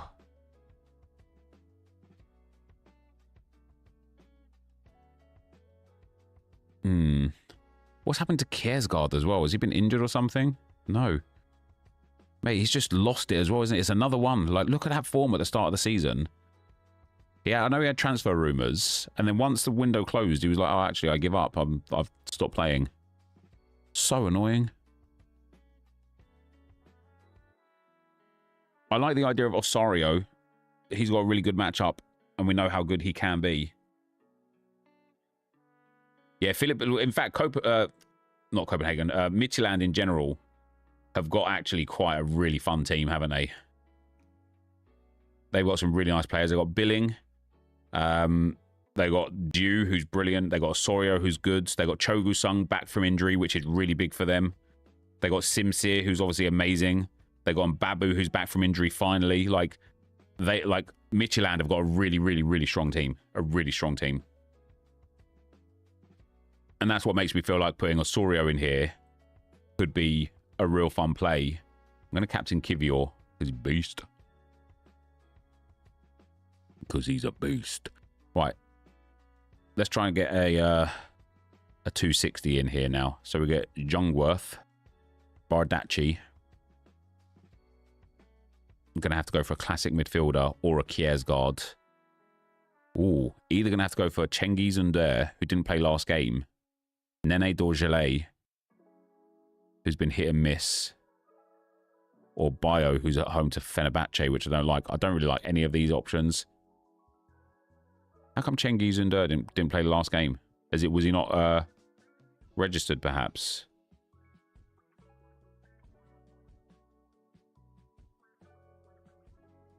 He's a weird player, and there is. There's Mohamed Bio. Oh, man. What, like, have I got a lot of players that just aren't playing this week? No, I literally just don't have good players at all. This might be one where we do actually have to go and look at buying another player. Now, obviously, I've got, like, Osimhen, Pavlidis. That's fine, right? And then here, for the in-season again, we could just go, like, Davinson Sanchez. That's fine as well.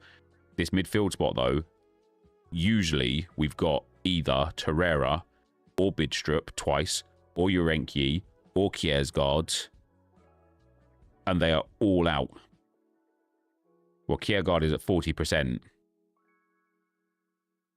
What's wrong? Like, Urenki, man, he's had a few, like, massive scores this season already. He must be injured, right? To be 0% in this next game week.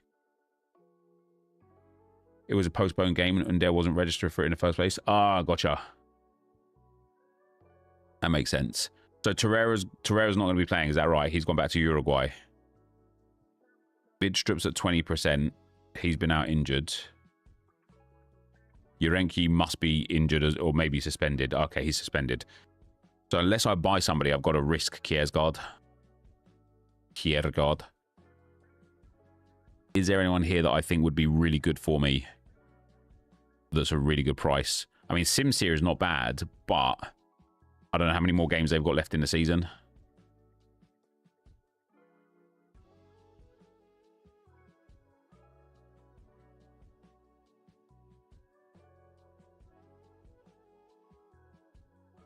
Oh, they've actually got quite a lot still, haven't they? Do they take a break during... Yes, that's why he's a bad idea, isn't it? They take a break, start of December until the end of January. They're gone for 6 weeks.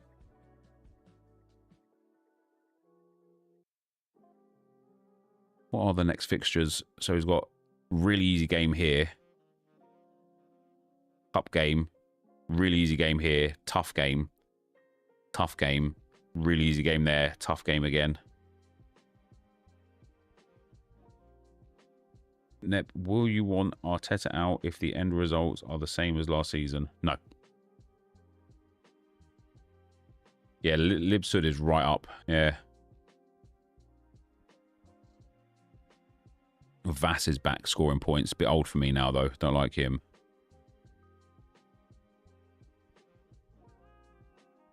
Orsnes at £17. Like, I know his form's bad, but he is a good player, isn't he? Is he still being played out? No, maybe he's not a good player. Jesus Christ, he's had a long, long string since he's hit that massive... Like, he used to be, like, such an informed player for Benfica.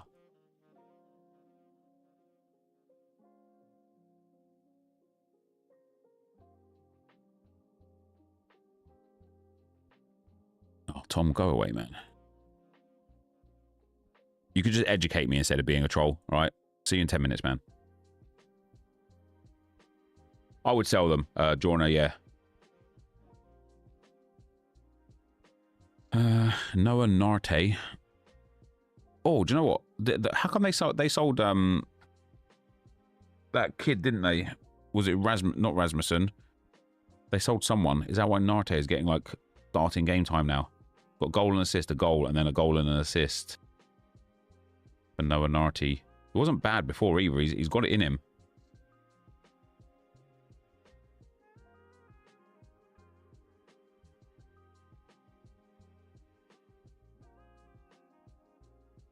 Narty boy, isn't he? McGregor's doing terribly.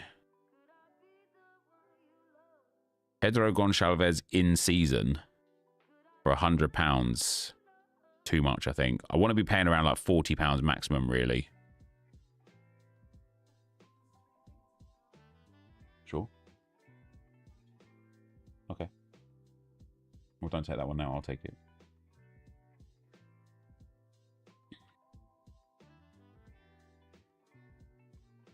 What about Horvat at £30? Plays internationally as well. He's got good, really good scores in him. And he's at home to whack pellets.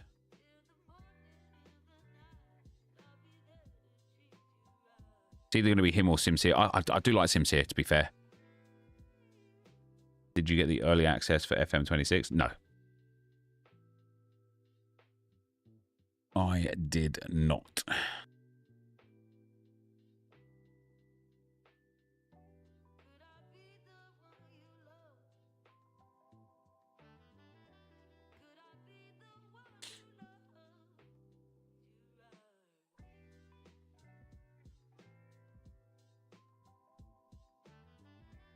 Whack a decent. I think I just want Sims here anyway. I'm going to captain Osimhen. Osimhen's going to go and rip a hat-trick and get 100. Oh, look at that. We get £6 off of this. That's good, isn't it? In before he doesn't start now.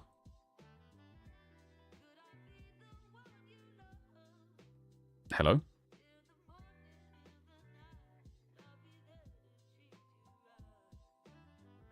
Played an FM? No, not yet, Matt. Been super busy at the moment. Right, two more spins. Give me some credits. Yeah, give me some spin agains. Yeah, we'll take those. One more spin again and we get the golden spin. Would it be worth me getting a full Hearts team, a level above common and muted? Yeah, Hearts are good this season. Hearts are good enough for that to be valuable, mate, to be fair. They are like inflated in price though because they're performing well. Hey, 66 essence, let's go. That might actually push me over the 1,000 essence mark. Oh no, not quite. I need another 63. Right, last lineup. This is going to be a genuine shite show of a lineup, but we'll pop it together anyway.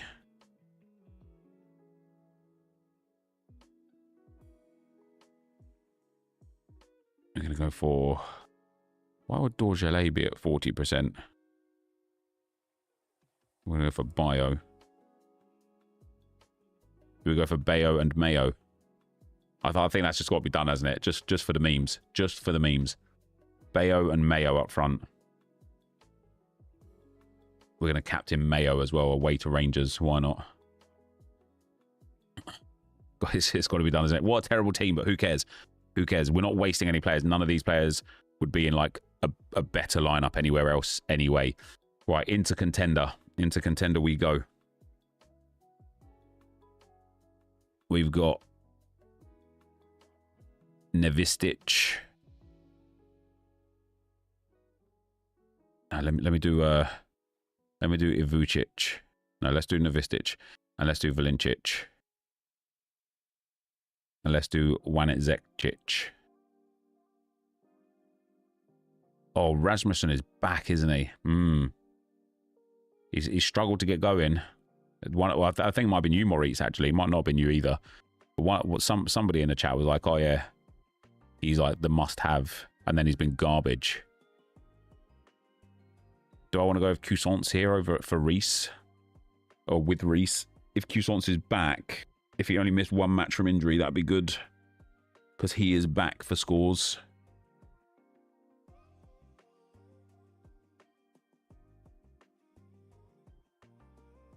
Yeah, let's go Coussant's in there. What does my other NepentheZ have for 19? I'm okay with that. We're going to captain NepentheZ again. He hasn't had a decide. He's had like one good score in the last 4 games, so he's due a 100. Is NepentheZ. Then we've got him. Wittek will put with Horn. Neubauer had a shocking performance last game. We'll go for NepentheZ. We shall go with Cecilia. And we will go with Rasmussen here, I think. Good stuff. You picked up lots of new players. No, not lots, just a couple. Do I have seen you play XP's players on this screen? Yeah, you can. Or, well, like, not on this screen, but, like, on this screen. Like, if I go to edit lineup now. Or is it here? Yeah, level up. If you click level up. Oh, maybe, yeah. I have. You're right. I think I must have changed it.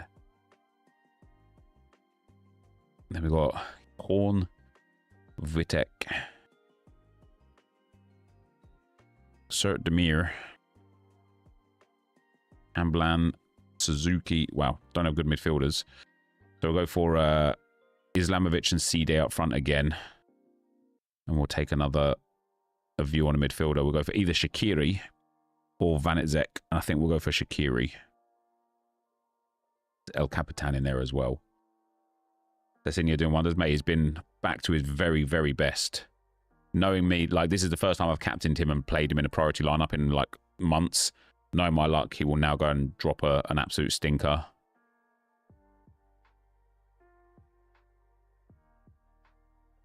Hong Young-sang. Hugo Novoa against first place. What's wrong with Lavaja, man? What a way, like, so many of these, like, players that I bought from, like, Zagreb and stuff, they're just shocking. Look at that, man. I bought him thinking, oh, he's just going to be great. And he's just been awful.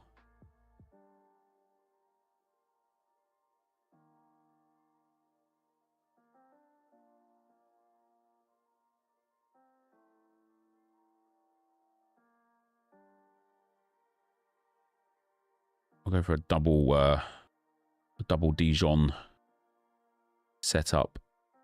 I'm going to save NepentheZ for, like, All-Star. I'm going to put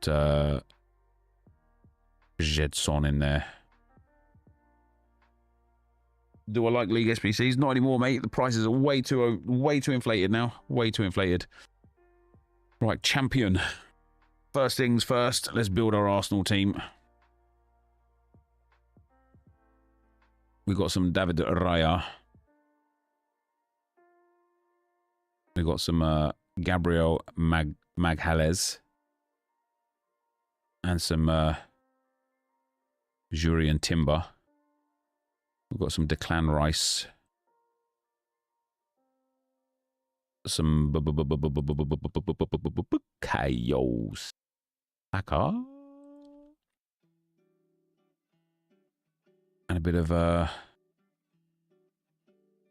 let's go for a bit of a Calafiori. There we go. The big 7. Love that. Yeah, they're bloody expensive. There they are. They are. Don't know if anyone had issues in here, but they fixed common packs now. What do you mean fix the common packs? What was wrong with the common packs? Reckon he brings Calafiori back in? Yeah, definitely. Lewis Skelly will get game time against Brighton in the Cup, and then probably against Slavia Prague in the Champions League again.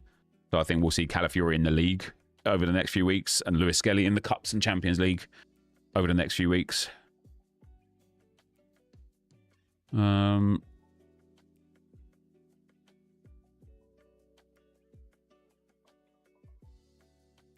David Raya. Let's go Grimaldo. With a bit of Ruben Dish.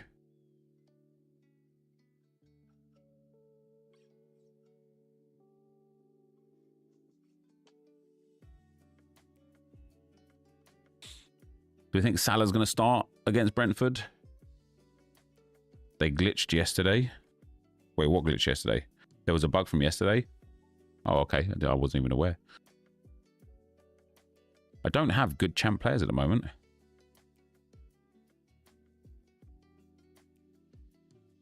I might have to go for like an unexpected. Like maybe I'll go for like a Kevin De Bruyne. Even though he's got a tough game, like maybe he still ends up ripping some big points. Maybe we'll go for Bukayo Saka in there actually. Captain him up.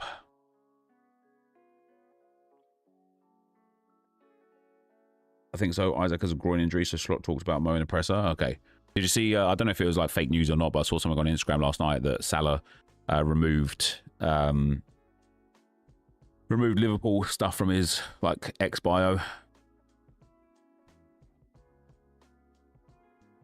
which I found to be quite hilarious. Yeah, he has. It's mad, isn't it? Mad.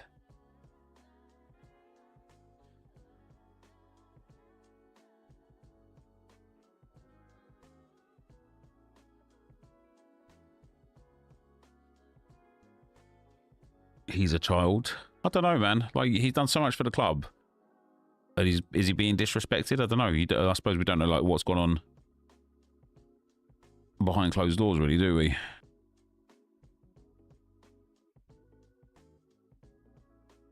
I'm going to do Tenas at 70%, but I think he just didn't play the... I think he's going to be in for the league games, Tenas, isn't he?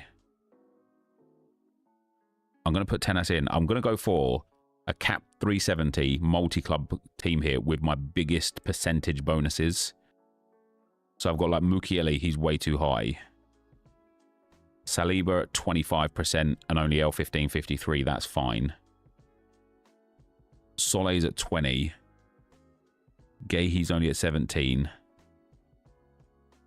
Hartman, but Wolves as well. Hartman could actually be a banger against Wolves. Let's put Hartman in there.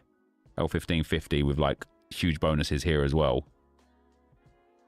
Rafinha. Is Rafinha back, is he? What do we got for the midfield? We've got Lokonga on 23%, low L15, and a good matchup. We've got Xhaka on 25%, but away to Chelsea. Probably going to get a red card in a game like that.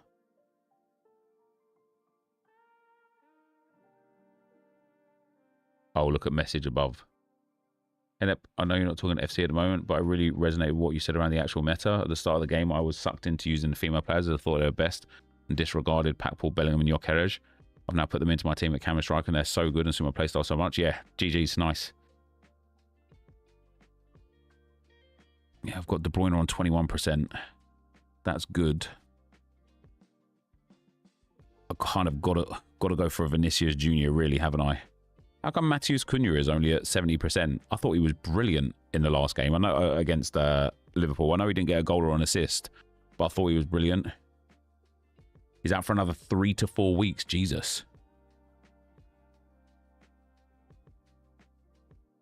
Do you think players should have more power than the manager?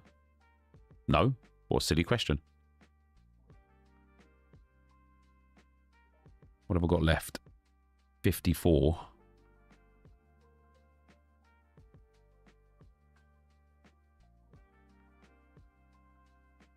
We've got Solé on 20% with a great matchup at home to Lecce. Do we think Cunha's going to start? Cunha just making the ball stick? Yeah. I'll be very surprised if Cunha doesn't start. Maybe it's because it's going to be Sesko and Burmo and Mount as a front three. We've got Crasso with a good matchup.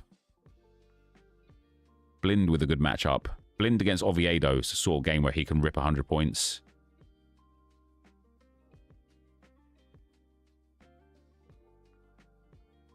I'm going to go for Blind in there. I like this team a lot. It's cap 370, multi-club 2%, and I have huge, like, bonuses on these players. I'm actually just going to captain Blind there as well. Yeah, I thought Cunha was brilliant against Liverpool. All right, under 23. Do we have a goalkeeper available? Oh, yeah, we've got Toby Lace. Oh, we've got 2. Nice.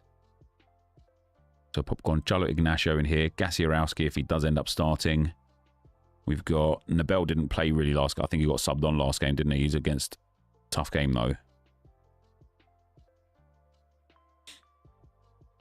Pop him in there. Glock's not really done what I expected him to do at Ajax. Bit disappointing, to be fair.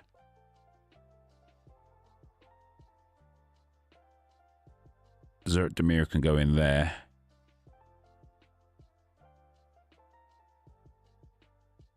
Hong Young Sang. I don't even have enough players for two lineups, to be fair. And we're going to go for Aaron Engels. I know they've got a tough game, but... to be fair, Ajax in his current form is an entire shit show. I think they have been for a few years, to be fair, haven't they? Right, All-Star. We've got Ederson, Odysseus, Diogo Costa, Schmeichel, tough game, Marchizin, Velleroy, the tough game, Sherpen, Falcone. Let's go Ederson now that he's back. We'll go for Kai Wagner. We'll go for Jordi Alba. We'll go for Mr. Marvin Wanazek. Oh, I've got some good players here. We've got Lionel Messi and Juan Brunetta up front. Love that. I'm actually going to go for Kivior. I'll tell you something, guys. I'll tell you something. Jordi Alba announced his retirement. Sergio Busquets announced his retirement. I expected Lionel Messi and Luis Suarez to follow suit immediately. I would be shocked if Luis Suarez doesn't retire this season. Like, the man has no legs to run on. I can't believe that Messi has just signed a 3-year extension to keep playing. He doesn't look like he wants to play. And I get it. His play style has always kind of been that kind of a little bit more lethargic or whatever. But he just doesn't look like... He just doesn't look like he wants to be there. I don't know. It's hard to explain, but he just doesn't look like he wants to be there. And so the fact that he's going for another 3 years genuinely blows my mind. I wish I bought a Super Rare. It was less than like 300, I think. Was it actually? What is it now? I bet it's like up at about 1,000 now or something, isn't it? De Pallavicino and De Bruyne, Juan Brunetta and Luis Suarez. In fairness, I think them losing most of the players who was part of the squad that got them to the semi-finals in the Champions League that year has been part of their downfall. Yeah, they lost everyone that year, didn't they? It's still his job at the end of the day. Rated big money for surely those 3 years. Man, Messi doesn't need money, man. He could play for free for the rest of his life, and he'd never run out of money.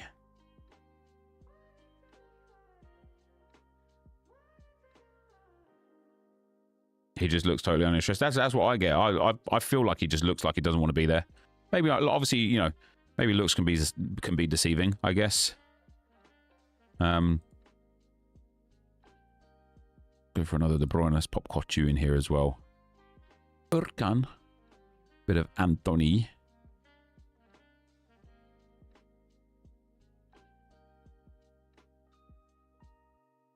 He'll want to play 2026 World Cup as well. Yeah, I thought Messi would stay with Miami for one more season until the World Cup and then go after that.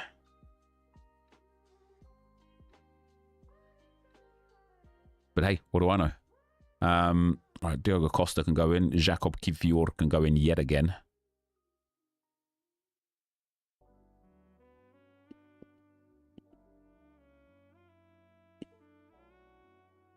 Get Tav in there. How come Texiera's at 60%?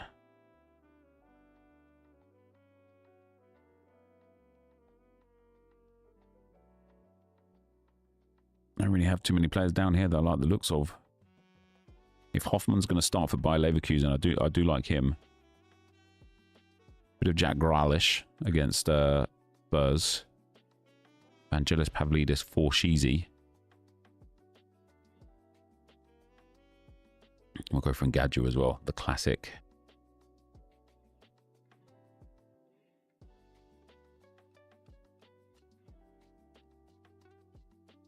Right. I'll do one arena lineup with Arsenal players that I think are going to start. and whatever extras that I can have. I think I've got a Timber still. Yep, Timber can go in. Don't have any midfielders. What do we reckon? Martinelli's going to start or Trossard's going to start? I think Martinelli's going to start against Palace. I think after that, in fact, his recent performances in general have been brilliant, but I think after that performance against Atletico Madrid, I think Martinelli starts this game and Trossard starts the cup game.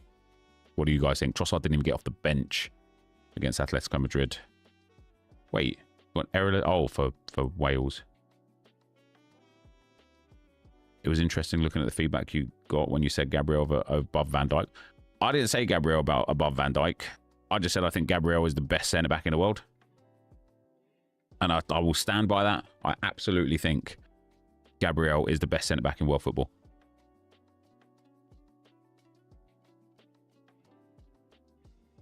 Looking for a bit of Sherpen in there.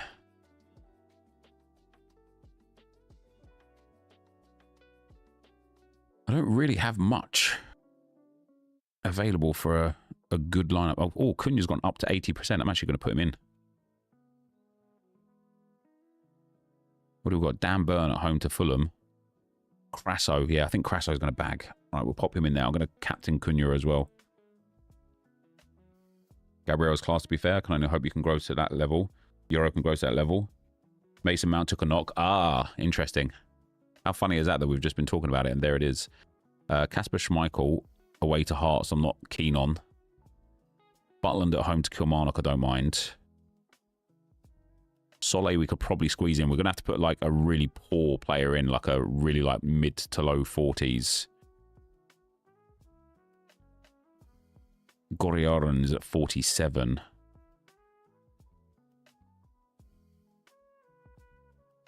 Hoffman at 45 I don't mind. So what have we got? 108. So I've got 54 per person here at the moment. Barassi at 60%. Is he still like fighting some injuries?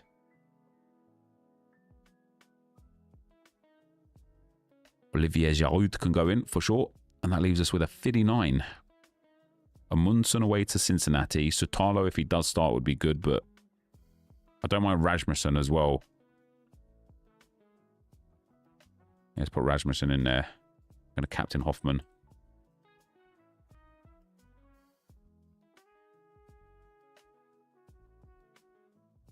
I wouldn't swap Euro for Gabriel either, though. Way higher ceiling. Wait. So we're talking about Gabriel being the best centre-back in the world. And you're saying you wouldn't swap him for a guy who's not the best centre-back in the world because the guy that's not the best centre-back in the world has got a way higher ceiling than the guy that we think might be the best centre-back in the world. Fair enough, man. Each to their own. Each to their own. Have we got like a goalkeeper with a really stinky... Yeah, Andre Gomez on 39. We'll pop him in. I don't think he's the best centre-back in the world, though. Haha. But you can't like dispute these like top 3, like top 5 at the worst, right? Let's put Dan Burn in there. Gabby is a doubt. Gabby is in Gabriel or is in Gabby Martinelli?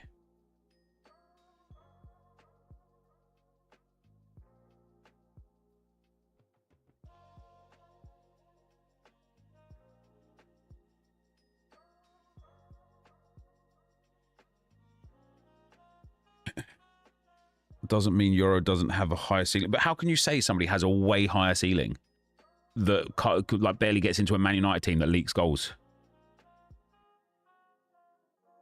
Gabriel is a doubt this weekend. Is he actually? Where's that come from? I'm gonna have to like redo all of my bloody lineups, aren't I?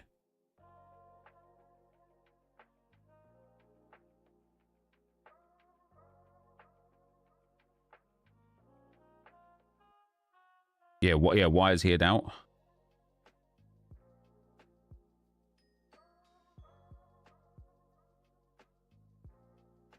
Press conference. Is that why he got subbed off? Because I did think it was weird that he got subbed off in that Atletico Madrid game.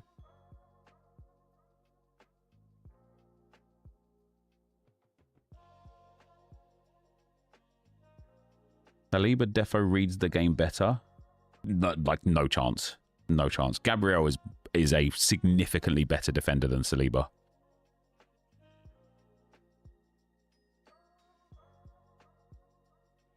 Yeah, he's got an issue.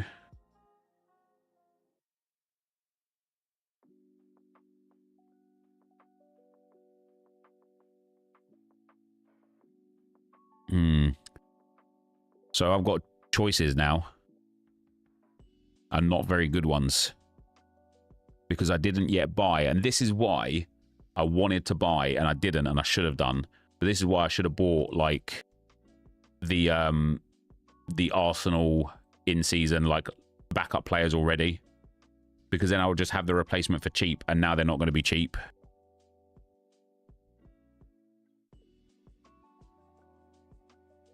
Mosquera's at 250. Nkapie's at 148. Which one of them would play? I would dare probably guess Mosquera because he's the one that got subbed on yesterday in place of Gabriel.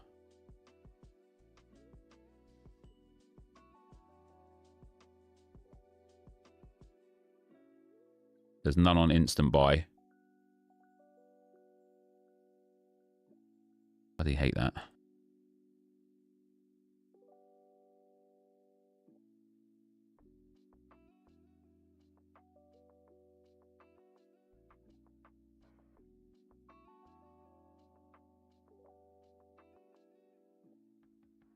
Apparently it was in the press conference. Sorry, Josh.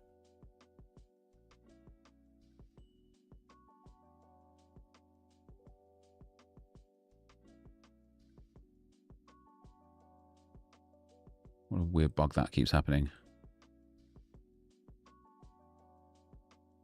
Don't think he'll chuck Ben White back in so quickly. Same with Nkapie. Yeah, definitely. Especially like in such an important game. Which means it will almost definitely be Mosquera. Now, at rare level, I can change things around. That's absolutely fine. At super rare level, though, I would literally just have to bite the bullet and buy this card before somebody else does. He said Gabriel hasn't trained today. We will see in 24 hours.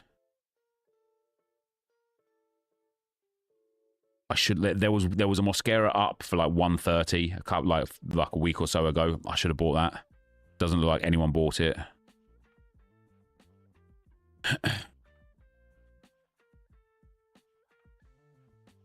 But if he's the best in the world, wouldn't he be better than VVD? Yeah, I think he's better than VVD, yeah. In other news, Cameron Carter-Vicker is out for 5 months. Jesus.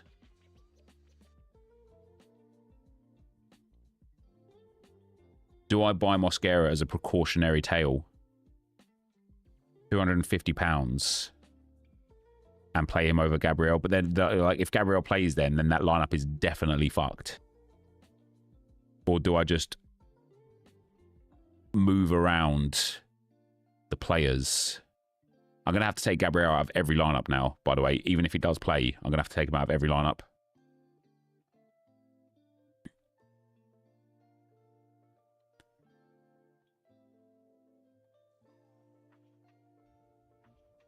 So I guess I put Saliba, swap Saliba and Gabriel. And then just have Gabriel in the other lineup and hope that... Oh, man, it feels like a waste of Enquiries.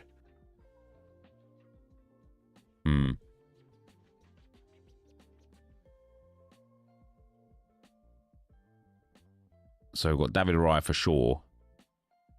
William Saliba will now be like 100% the player there. We're going to be putting... Yo, Monster X, thanks for the 23 months, man. Much appreciated, bro. We're going to go Saka. I am tempted to go for Enquiries, guys. I'm tempted to go for Enquiries just because I feel like he's now going to like start hitting some goals. Most news outlets have Gabriel in the predicted lineups. I think because the news just came out.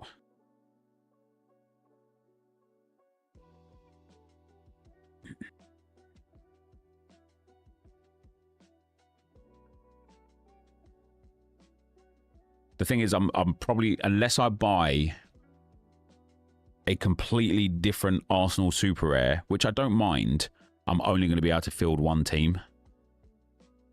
So if I went back to just Deck Rice in here and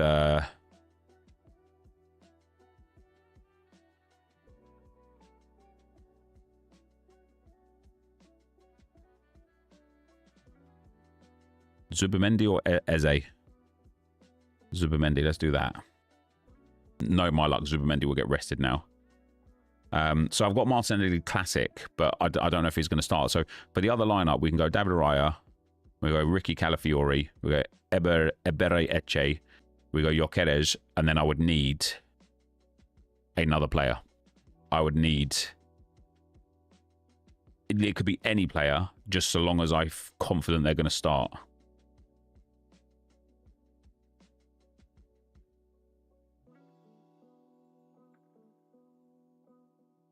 Doesn't even have to be an Arsenal player, to be fair. I prefer it to be, though. It either has to be in season or a unique, though. See, look at that, man. Instead of buying that Mosquera in season for 250, I would just much rather buy his unique for 350. It's £100 more, and then he's effectively got like in season status for the rest of his life. I was offered this Martinelli for £100 by Very Nice because I bought another player off of him. He offered it as like a bundle deal, and I said no.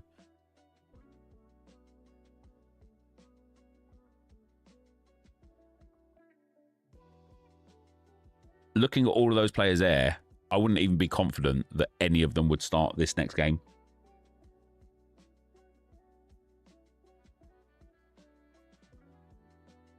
Looking at these players here, the only person I'd be confident would be starting would be Calafiori.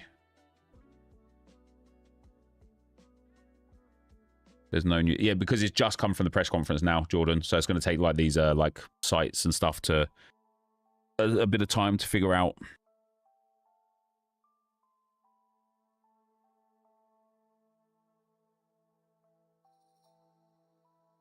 Obviously, if Arteta said that he didn't train today and we'll know in 24 hours, it's either going to ruin a lineup or cost me money.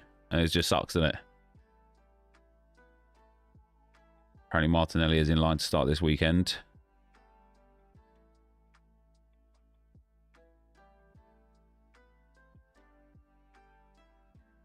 So dumb that they took, like, so rare, took all of the Arsenal super rares and uniques off of the Insta-buy market. You have another 3 hours. Yeah, the problem at super rare is, though, if it comes through that Gabriel will not be playing, that Mosquera will get bought up immediately. So will the unique as well. It will get bought up immediately. And that obviously means that then I won't have the ability to buy anyone to put into the spot unless I just go for a non-Arsenal player, which isn't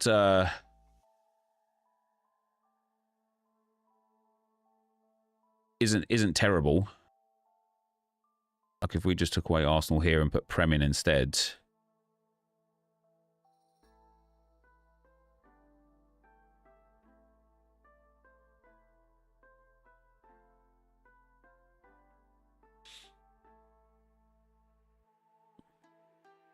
Wait, are there no Premier League Super Rare instant buys at all? Jesus Christ. That's mad, isn't it?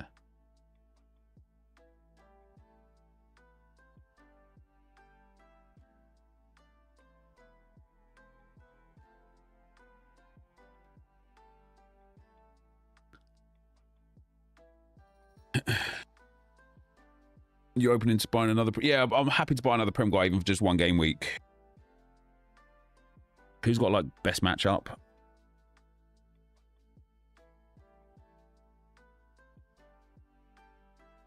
Man, maybe I'll go for, like, Jared Bowen. How much is he? So rare down? I don't think so. Wolves have got Burnley. West Ham have got Leeds. Forest... Bournemouth players could be all right. Chelsea, who have Chelsea got? Chelsea got Sunderland. I don't think Sunderland are mugs, but also it's hard to predict the Chelsea lineup. Reece James is probably just going to be mad expensive.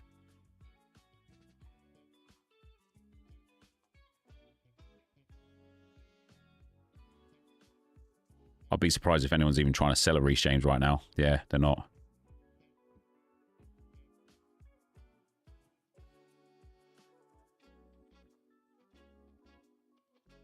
There's no quality. There's no quality players on there at all for Chelsea. Let's have a look at what Bournemouth have got.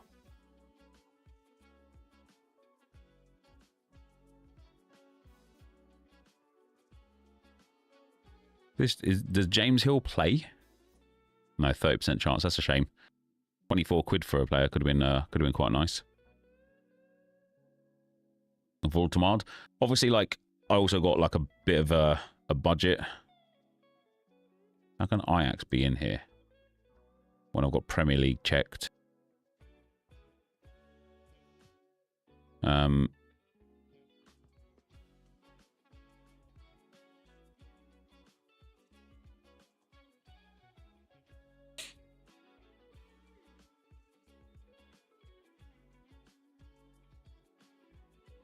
Villa have got City.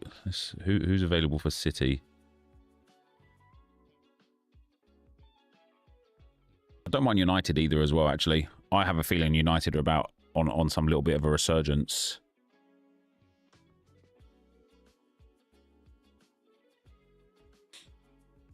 So somebody said Mason Mount has had some discomfort, right? Is there a... that's too bad. Harry Maguire and Mason Mount are both doubts.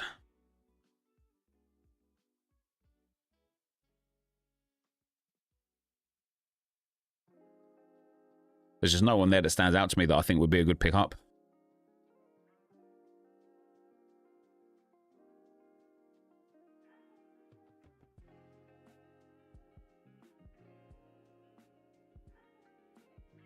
Danny Welbeck.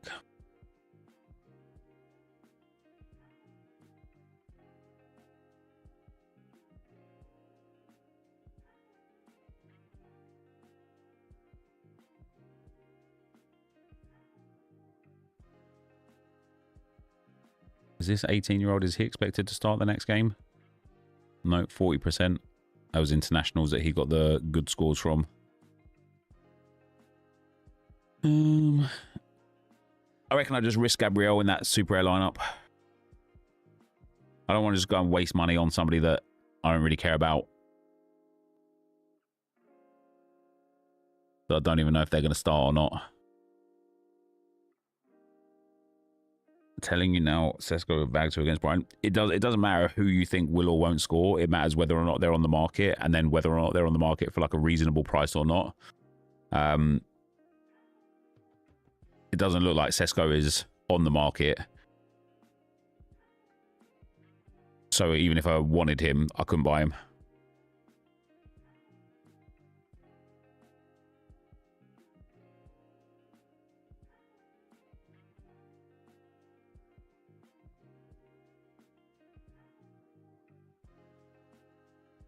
What about Kovacic for Chelsea, for City? He's at 40%. That's too bad. What about Ake? Ake's at 10%. Jesus Christ. Harvey Barnes won't be starting either.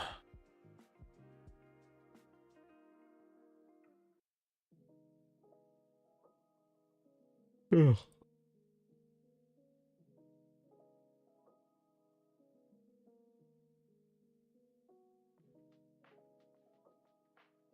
Could genuinely go for like someone like a Souček, right? At home to Leeds, like he's a weird player. He doesn't really score very well, but he has the odd game where he just pops off, doesn't he? And at home to Leeds would be the sort of game where you're like, yeah, okay, that could be a game where he pops off. West Ham look pony. They do look pony. They do look pony. That's why he's like such a good price though. That's, you know, 50 quid for him. Could be quite good. I think a West Ham player might be one of the better options, to be fair. He was dreadful on Monday. I guess, is Fofana expected to start? Nope.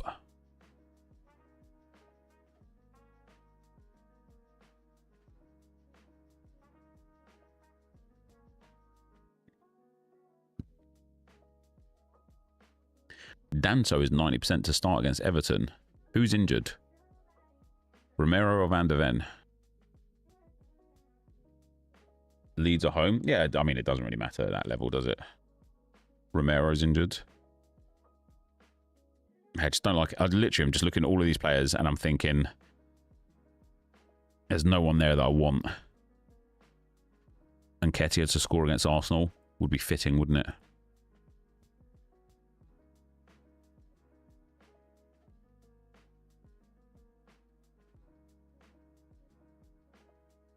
Lewis Dunk for Brighton. You know what? Dunk's not awful. For 65 quid.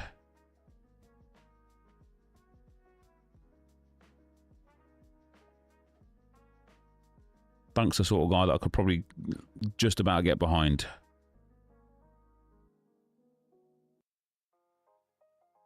Haven't Burnley got Wolves? Oh, Jean Fleming's only 40%.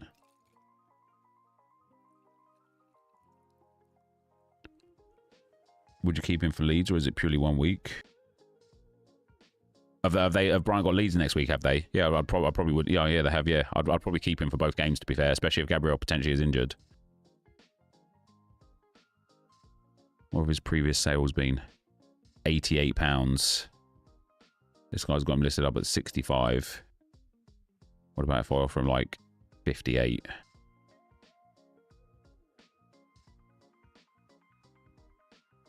All right, whilst we wait for that, let's go ahead and change all of our other Premier League lineups and anything else that I've got Gabriel in. I'm just going to have to take him out of everything, aren't I?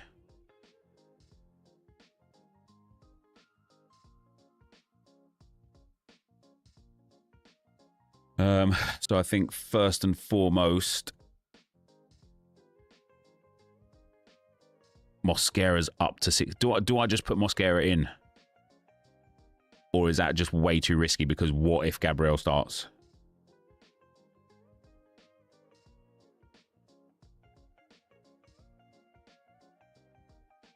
You in profit this season on Surrey? Not yet, mate. Not yet.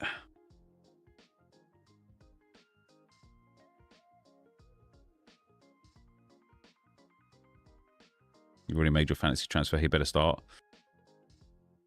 I'm going to put in Calafiori first. We're going to go Calafiori in there. No. Actually, I want Saliba in here. And then I want Calafiori. Calafiori to replace this gap in here.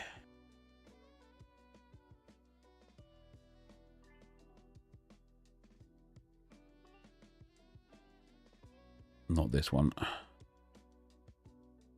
This one. And then we'll just use somebody else. This was already like the like reserves lineup. Do you know what I mean? And what I can actually do here as well is I can put Delict in here, and then that gives me the opportunity to use anybody in season here. We could either use Mukiele. That's probably all we've got available, to be fair. And so let's put Mukiele in there. We're going to captain Florentino Luis. Happy days. Just one sub would be so cool. Wouldn't it just... This is the exact reason why I think subs need to be in this game. Because I would just put Gabriel in there. I'd put Mosquera as a sub. And So Rare would have way more of my money because I'd have loads of backup like Mosquera's.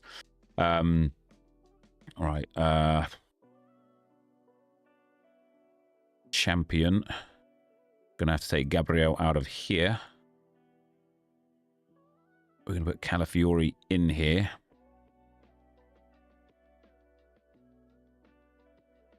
And then in here, I'm gonna either go with I'm not gonna go with Mosquera. I'm gonna either go with Trossard or Martinelli. Either way, both of them will get minutes. So it's who do I think will start? And I think Martinelli will start. And so therefore I will put Martinelli in. Do we have Gabriel in any more of these? Yes, we do. We have him here as well. This should just be an easy one to exchange just for whoever I've got as a good option. Do you know what? Mark Gahey is a good option. Even though he's against Arsenal, he still has every possibility of getting a really good score. And then we don't have Gabriel in this lineup. And then for All-Star, I don't have a Gabriel in there. And then for the arena, I don't have a Gabriel in there. Okay, that's not too bad. Right, now we've got to work on the limited lineups. We've only got 40 minutes, so we've got to get on with it. Straight away. So Premier League to start with. Let's obviously go and put Saliba in here.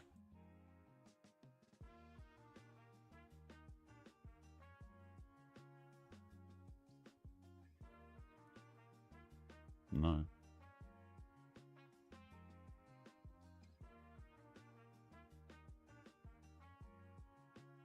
I can't do it now, babe. I can't do it now. Yes, please. No, that's fine. Let's get Saliba in here. Gahey, the elite SO5 scorer. Yeah, he's doing really well. He's doing really well. Then we've got Henderson against Arsenal, Kelleher against Liverpool, or Pickford against Spurs. That's not great, is it, for matchups? We'll do we'll just do one random at a time. So we'll do Pickford, Timber, Eze, Saka, Foden. Foden got 100 points in him right now. Burmo, Gahey, Van Dijk, Voltemade, Wirtz. Quite like the idea of Wirtz. Now I feel like now he's off the mark. Similar to Gyökeres. I just feel like now is going to be a time where they like push. And then we'll do Kelleher against Liverpool. Calafiori. We will do Foden. We'll do Burmo. And we'll do Van Dijk. Don't really want to put Van Dijk in the same team. But also kind of do. I'm going to have to put like a clashing goalkeeper in this one. We've got Henderson against Arsenal. We'll go for Gahey as well. We'll go for Zubimendi. We'll go for Voltemade. And we will go for Matheus Cunha, I guess. Maybe I want Sesko in one of these lineups. Just got really good players here. Just, do you know what I mean? Just really good players.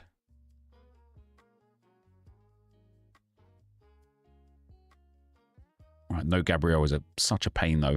Right, League One. This is going to be hilarious. Trying to guess the correct PSG players. So we've got Chevalier. See, Marquinhos is 80% here, but I know like on the other guys got him way lower. Vitinha, Ousmane Dembélé, and Nuno Mensch. Go for the main five there. Gabriel may be out of the weekend. Correct. That is right.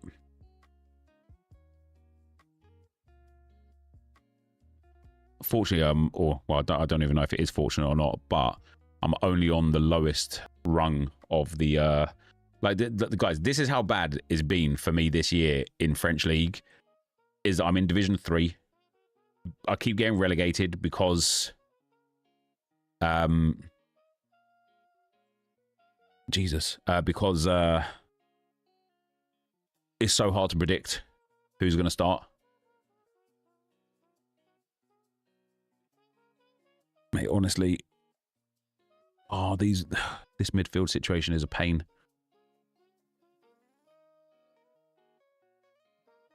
Maybe he'll be like the difference maker, you know. Gabriel had to leave the pitch with an issue. He hasn't been able to train yet, so let's see how he evolves in the next 24 hours as to whether he's available or not for the weekend.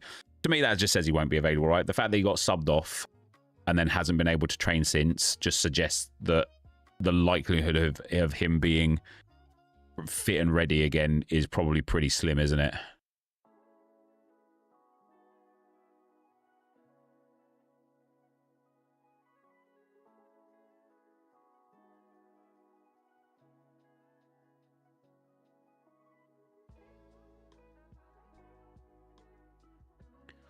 We've got the youth. We'll pop in Marquinhos here. Been a bit of Matt O'Reilly. Bit of Olivier Giroud. Bit of a terrible team, that one. But never mind. it's also probably not worth it for Arsenal. What does ABCDEF indicates? It's like the strength of the matchup, the strength of like the quality of the player. So based on their like recent form, their matchup, their expected starting opportunities. You see like my best teams have got like A's and B's in them. And then as it goes through the lineups, I get some like C's and D's in there. Right, La Liga. I'm going to have the same issue here again with Barcelona and Real Madrid. So we'll just go for Courtois. We'll go for Eder Militao. We'll go for a bit of a Fede Valverde with Mbappe and Vinicius Jr.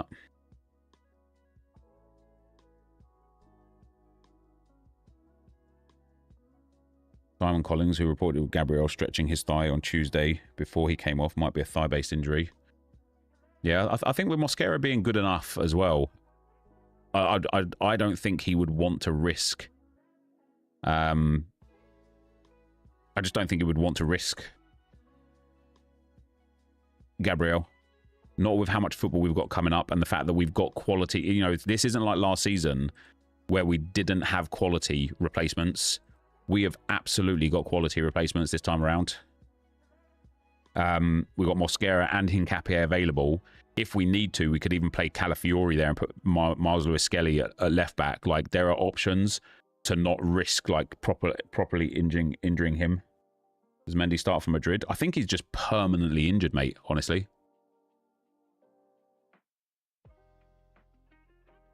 Howson 70%. Has he been injured? Calf injury. We'll go Carreras this one, Balde next one. We'll do a Bellingham. Brian Hill against Oviedo I like. And a Chouameni. Order. Libsuk card's gone so high. Yep. Bronze pack method OP at the moment, mate. I wouldn't be doing the league SBCs really. I'd be doing BPM instead. Iñaki Peña 70%, Arnau Tenas 70%. I'm gonna bank on Tenas starting. Might put Fermin in here as well, actually, because he actually I don't know how he's played such lack of football. He looked brilliant. Okay, it was, you know, Champions League easy quote unquote game, but I'll still pop him in there.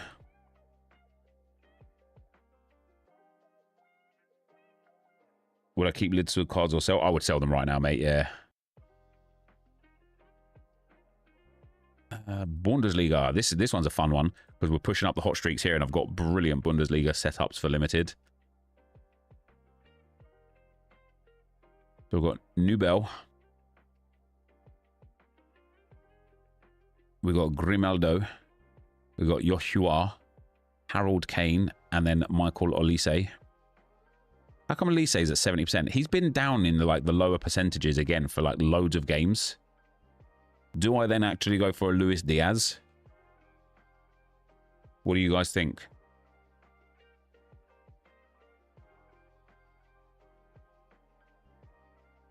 Do we actually think he's going to start?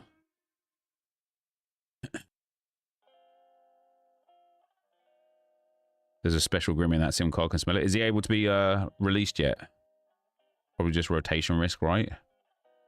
Yeah, but he's so good. Suppose I have got Bayer Leverkusen and then PSG and a cup game. Luis Diaz did already get rotated, didn't he? Oh no, he didn't either. Wow.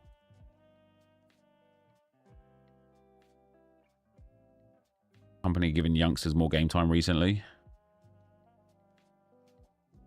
I've either got to go with either Elise or Diaz. I'm just going to go for Elise.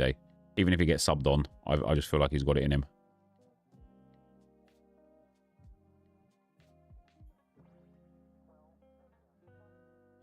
Then we'll go for a Kobel against Köln. Mate, I really don't like this. This pains me. Mittelstadt at 60%. Shabo at 40%. Baku at 80%, but potentially injured. Anton just terrible as a player goes. Hendricks at 90%. I'm going to have to actually like risk Hendricks there.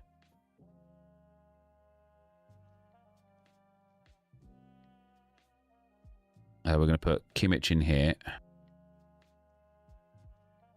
going to go for Luis Diaz and Kima Andres. Now we're going to captain Kimmich. Hey, Nep, finally caught you live. It seems to always miss your streams. What's up, Hazard, pal? Now we're going to put a risky lineup in, guys. All of the kind of like higher risk players. So we'll do Flecken. We'll do Mittelstadt. We'll do El Canus. I won't. No, I won't. Oh, Nabry's injured. That's why the cam's getting a bit more game time, though, isn't it?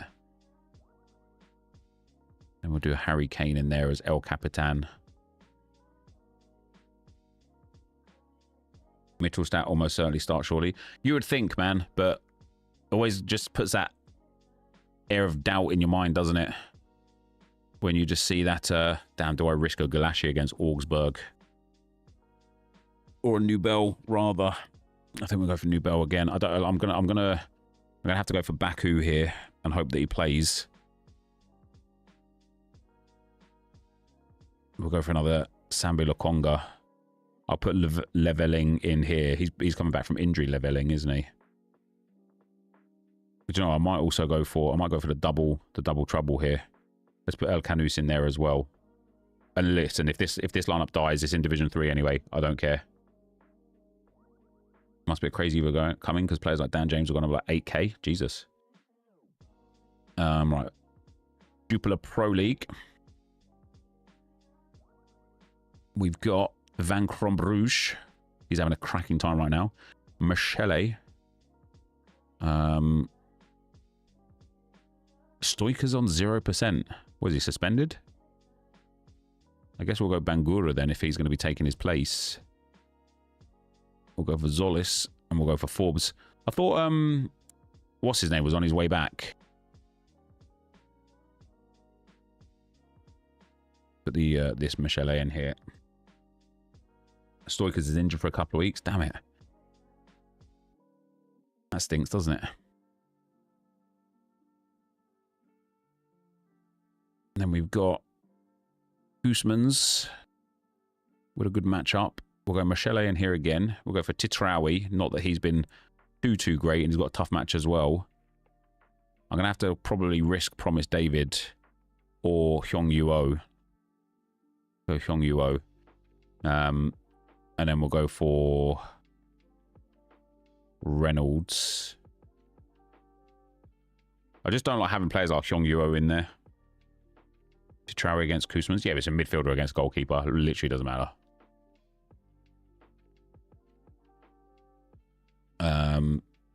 And then we've got Ipolo. He's been pretty good, pretty legit. Burgess. Mate, I just don't have midfielders that are going to start. Really savage.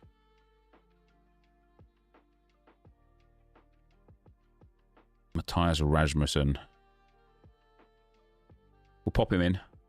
Union Saint-Gilloise. Yidasor is 70%. Yeah, what's up with Bertuccini? So he has got some game time back. I'm going to put Bertuccini in here, I think.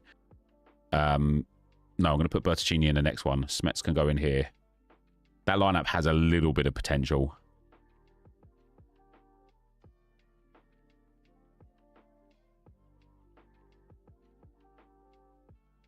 You dropped a comment I have missed. Harley, I do appreciate the comment, man, but you know, it's impossible to read every comment in the chat. And to say I don't mean to spam and then spamming is pretty mad. I won't say EA completed the best gameplay update in a whole decade. I think the game was brilliant after the update, coming from a Div 2 player. Keep up the great work. Yeah, I mean, let's see, right? Let's see. Let's give it time for people to figure out the new broken mechanics, and we'll see in like another week or two whether you maybe feel the same or not. I think it's very easy to have like a snap reaction. Like, look at the start of the game cycle in the first place. Everybody was so gassed. Everybody loved the game. And then it just kind of like descended, didn't it? And just fell apart. So I would dare say let's wait and figure out how it's broken first before we judge. If you're enjoying it, however, that's obviously great news. I just don't want to go out and say that this is the best game in the last decade in a rush, personally. Right. NepentheZ. Man, everyone's got tough games this time around. This is the best game in the last decade, 100%. Yeah, I just wouldn't agree. Let's go for Reed. Cherry, and Veerman.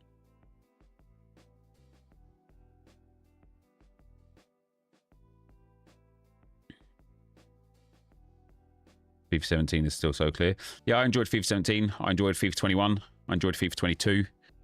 I think for me personally, my own like experience with it, I just think this game is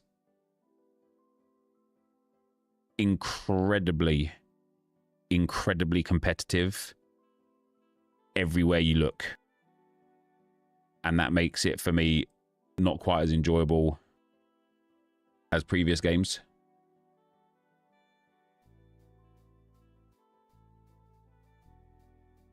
FC is exhausting. Yeah, it is. It's a terminology I use as well. It is exhausting. You play 3, 4, 5 games with this with FC 26, and you are just knackered.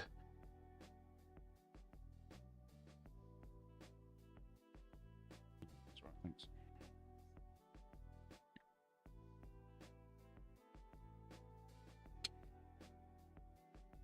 We've got some soup and toast.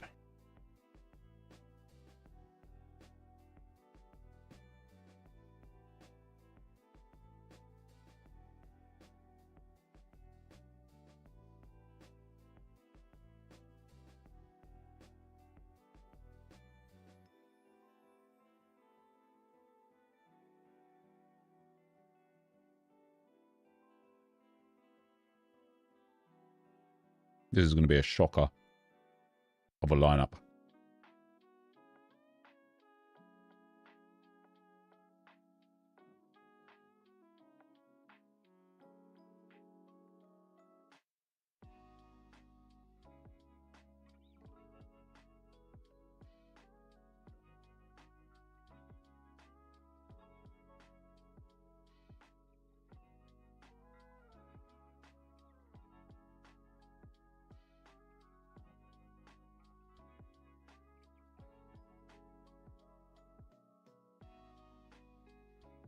I just don't have many players at all, guys, do I?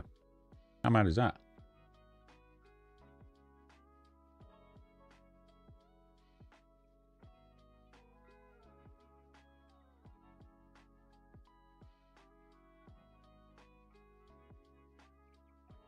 Perisic against Wellenreuther and Reed. Mate, I have PSV stacks and Feyenoord stacks. What would you have me do?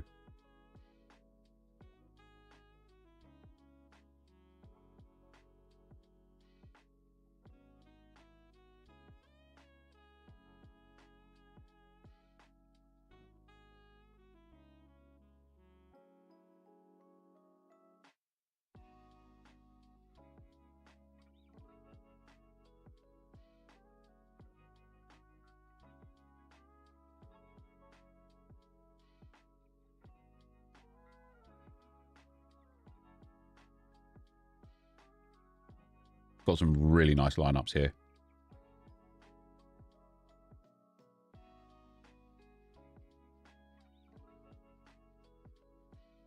Do I think they should boycott 27 and work on 28 for 2 years? But Harley, if you think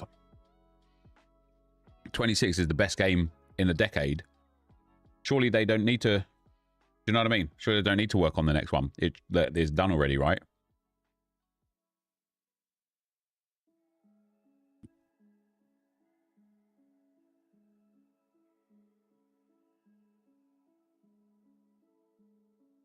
Celtic got a tough matchup this time around, haven't they? And the FC offside? Oh, yeah. Oh, yeah.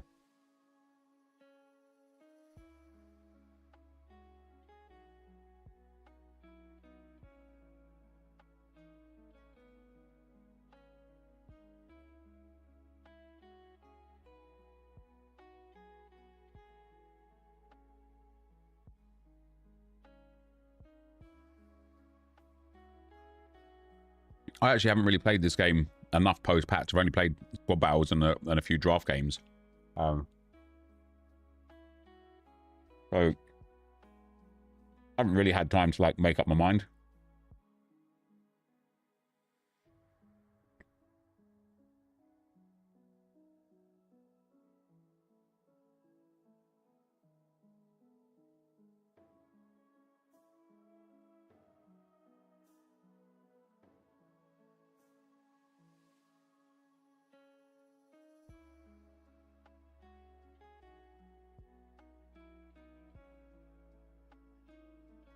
I hope we get old stream cosmetics. Wouldn't that be amazing? I would love that.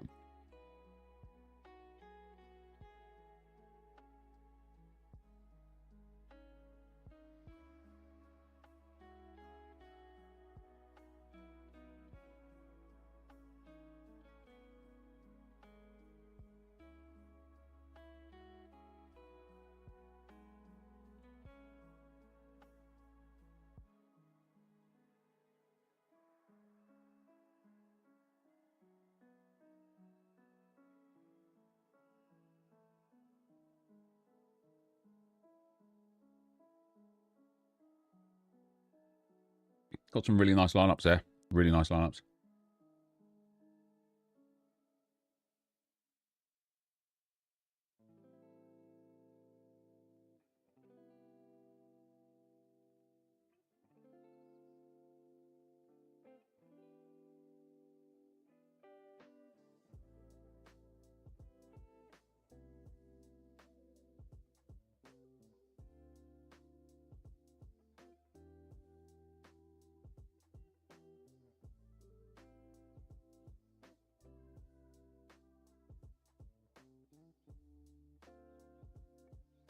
You're in your 20s, it feels exhausting and tedious. You usually get 11 wins in Weekend Link and never feel rewarded for the mental strain. It's true.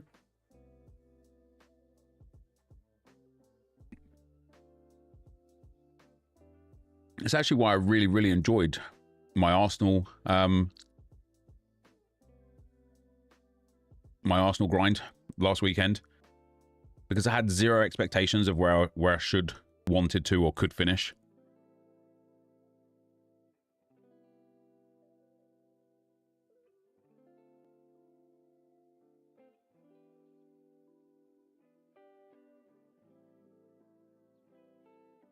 Not sure if you have Dembele in the lineup or not, net, but now he's 0%. Is Dembele gone to 0%, has he? That's fantastic, isn't it?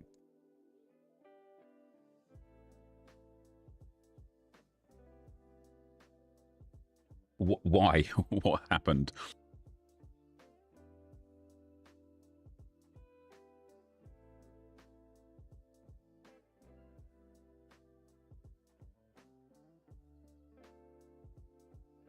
Sergio Dominguez down on 40%.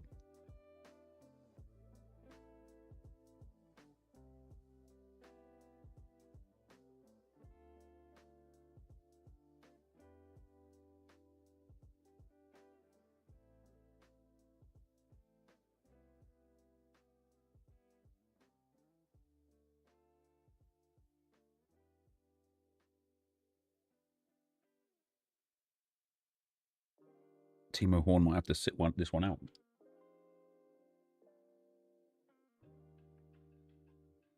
Harley, you're just a troll, brother.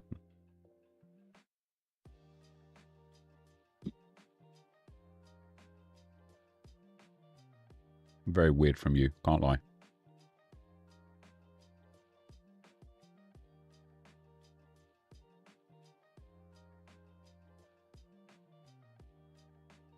How come Beljo's not been starting?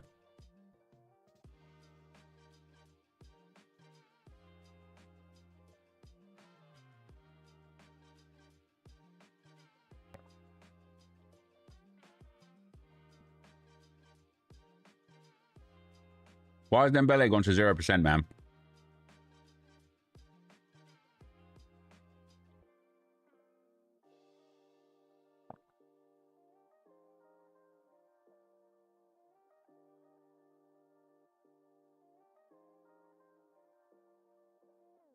Desiree Doué's gone down to 60% as well.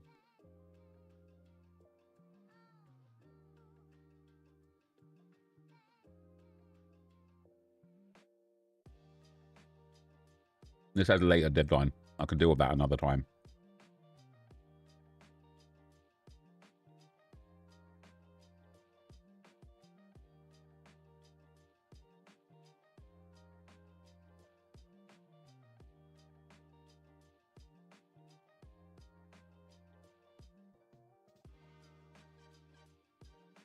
Let's put in Calafiori. And I've got a Saliba.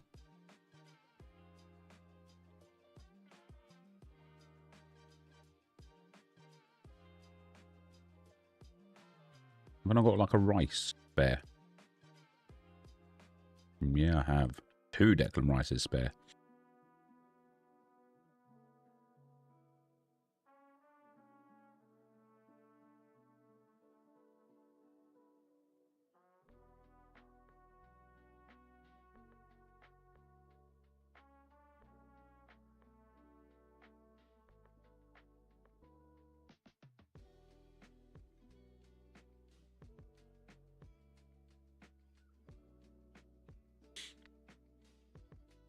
I'm going to do another Arsenal lineup, guys. I just believe at the moment. Do you know what I mean? I just believe so intensely that this team is the team.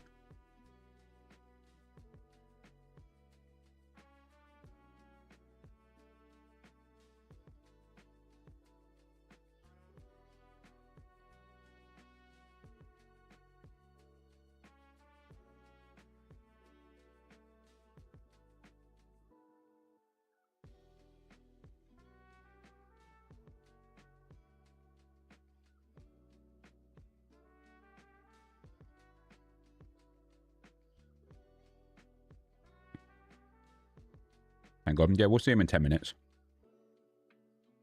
Or we won't if he doesn't come back, but he was absolutely just a troll.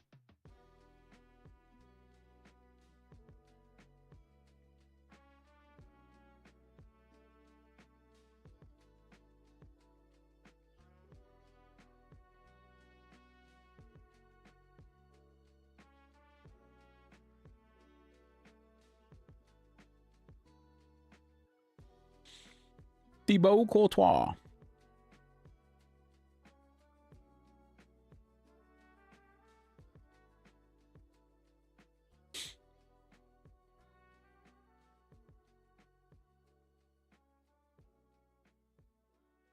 Young's at 90%, but has an illness.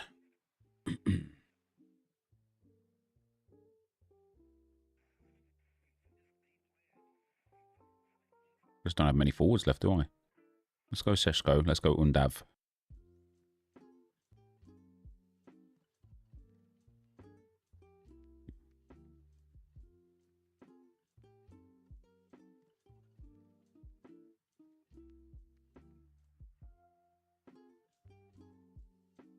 Where is Undav?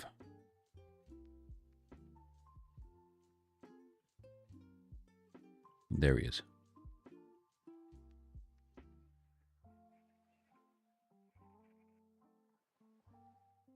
You got a Halloween Undav, did you? That's pretty cool.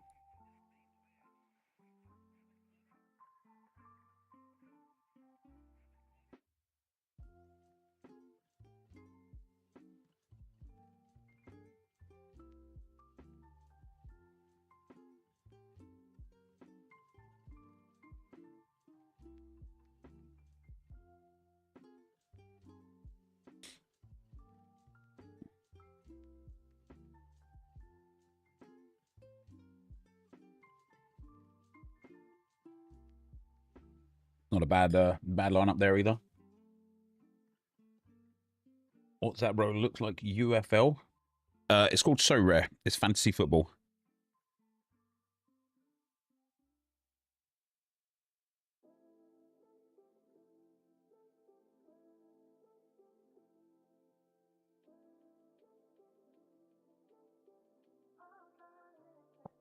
In come the Jakob Kivior spam now.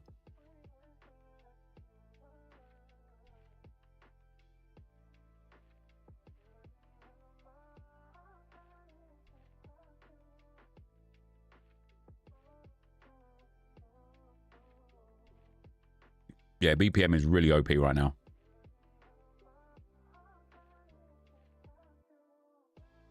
It's good, isn't it? Mate, Swallow for Hearts has just been banging, isn't he? He's been absolutely banging. Park Gin Shop. Do I want to risk some of these 70%ers? Or do I want to stick to the 90%ers?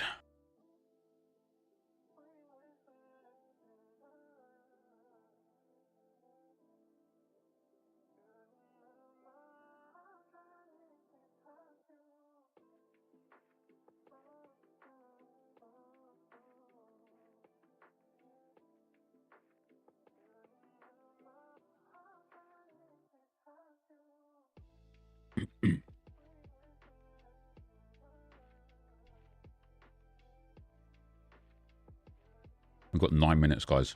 9 minutes.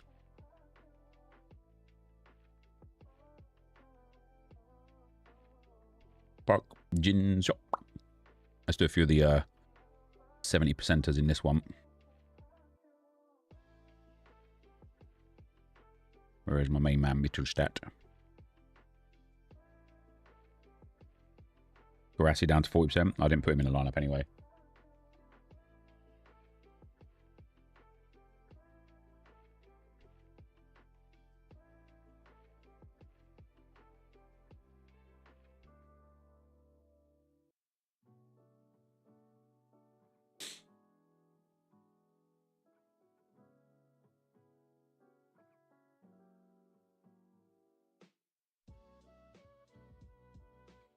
Some pretty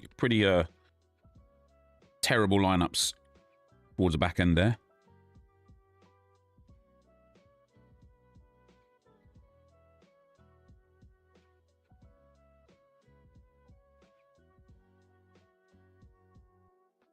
It's not that great BPM because managers have all dropped in price massively. Yeah, so just store the managers either in your club or on duplicate, or sorry, on your or on your trade pile. Sell the Libsud cards.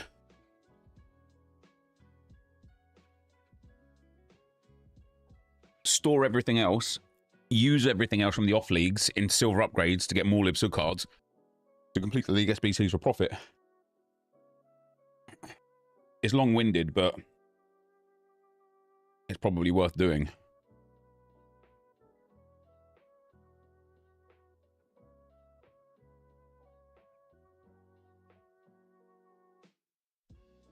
Saliba. I don't think I've got any starting Arsenal midfielders. Or any starting Arsenal forwards. We'll pop a Leandro Trossard in.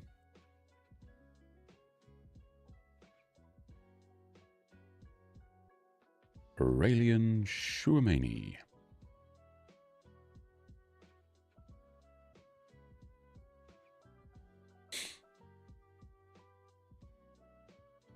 Good old Ronnie Valdo, guys. Bosh.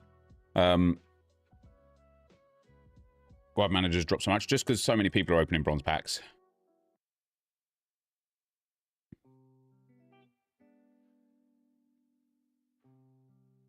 What do we got? Dan Burn can go in.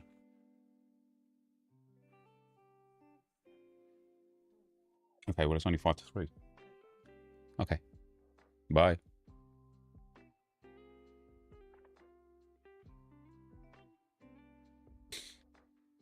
What have we got here? Good old Darlington.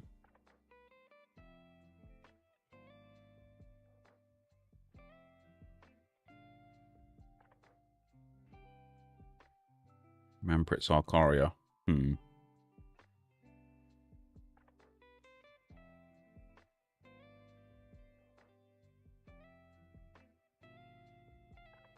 put Promise David in here.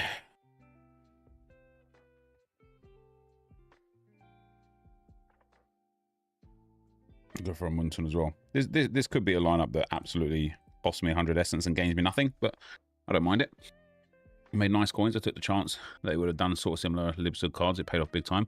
Yeah, I don't know why they just didn't do something different. You know, they could have easily done something different. and they chose not to. It was a choice. And it's bloody annoying, isn't it? Rodriguez starting to pick up those clean sheets. It's what we like to see.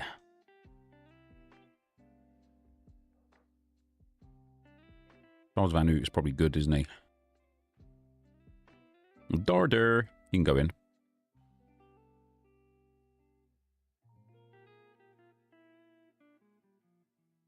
He can go in. He's got a really good matchup. And he can go in. Darder. I'm gonna captain Darder. Out of nowhere. So, does Super Rare Prem close also later on down the line, or is that something I have to deal with now or forever hold my peace? So we've got 3 hours for that. Gabriel's out of all teams. That's fine. It's also disappointing, but it's fine. What has happened to Ousmane Dembele?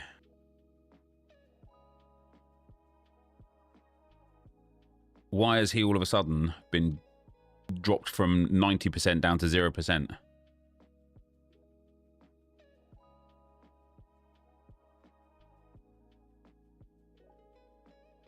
Hamstrings made of breadsticks? Is that why he got dropped down? Because his hamstrings are made of breadsticks? Gonçalo Ramos is up to 60%. I legit, like, Lamine Camara getting injured as well has really done me in. João Neves, Fabian Ruiz, and Lamine Yamal are my best 3 options in midfield. They've all been absolutely murdered.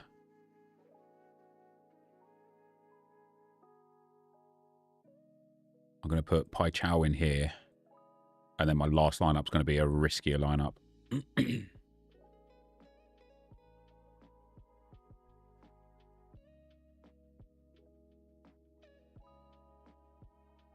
Then we'll put in Diouf, Marquinhos. We'll have to go for Mayulu in here now. With Gonçalo Ramos. And this guy that I've never heard of. Cool.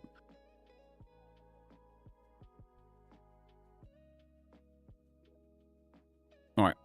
So, my League One lineups have kind of gone from these look really, really brilliant to these have got absolutely no hope whatsoever. Which is a bit of a shame. So we'll start with Chevalier again. We'll go Hakimi, Vitinha, Kvaratskhelia, and Nuno Mendes.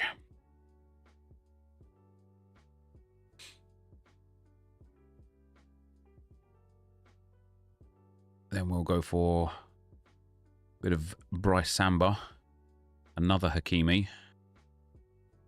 We'll go for Kamara, like his matchup to be fair. Bradley Barcola. And Van Hoot's just not the guy, is he? He's moved and he's not delivered.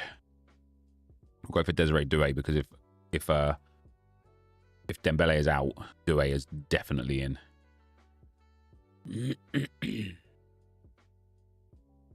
you got any mega value with the top cards yet? No, I haven't. I need to buy a new box to open, but I just don't know what to buy, mate, if I'm being honest. I don't know what to buy. Let's risk a Marquinhos. Risk a Zaire Emery. Go for a bit of Olivier Giroud. And we're going to risk Hacho.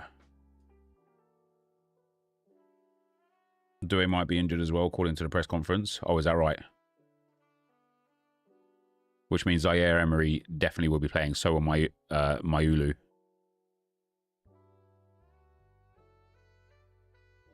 How come Fatty has dropped down to 20% as well? I'll put Balerdi in there. 1 min left. No. For these, we've got plenty of time. We've got another 3 hours on these ones. We'll go Beraldo. We'll go Van Hoot. We'll go for Gonçalo Ramos. And we'll go for, I guess, like a Matt O'Reilly. I mean, this lineup's got no chance, has it? So that's fine. Did Josh send you? So I don't know who you sent them to, Ghetto Star, because Josh says he didn't get anything. All right. That is us now just kind of waiting for, hopefully,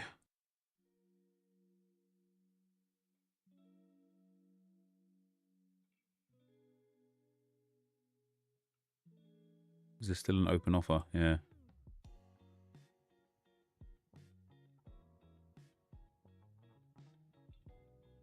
Wait, what? Does that mean, did he accept it and it just didn't come through? BPM OP, age rated inform. Yeah, BPM's in a really good spot right now.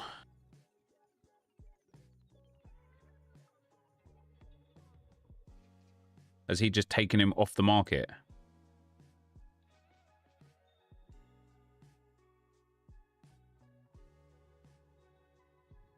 Oh no, look, it says I have him. So he accepted the £58, but I didn't get a notification for it. That's quite interesting, isn't it?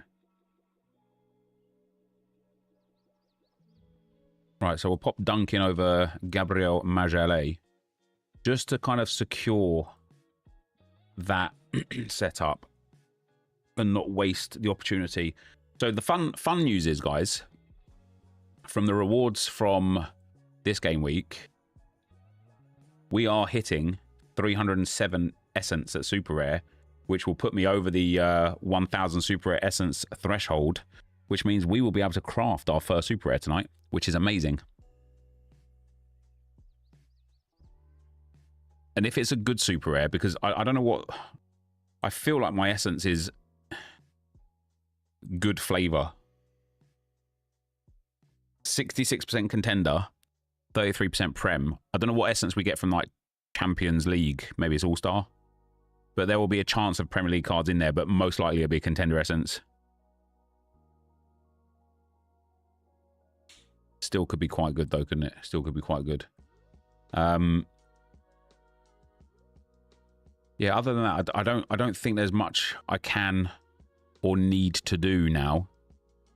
Like, I've just got to hope that I've got the combinations correct, that I get enough starters starting. Like these, this is what I was saying. Look, guys, look at this, right? I spent about £6,000 on, no, maybe about £7,500 in total on my French League One rares and limiteds, right? And look what divisions I'm in. Division 2, Division 3, Division 3, Division 3, 3, 3, and 3.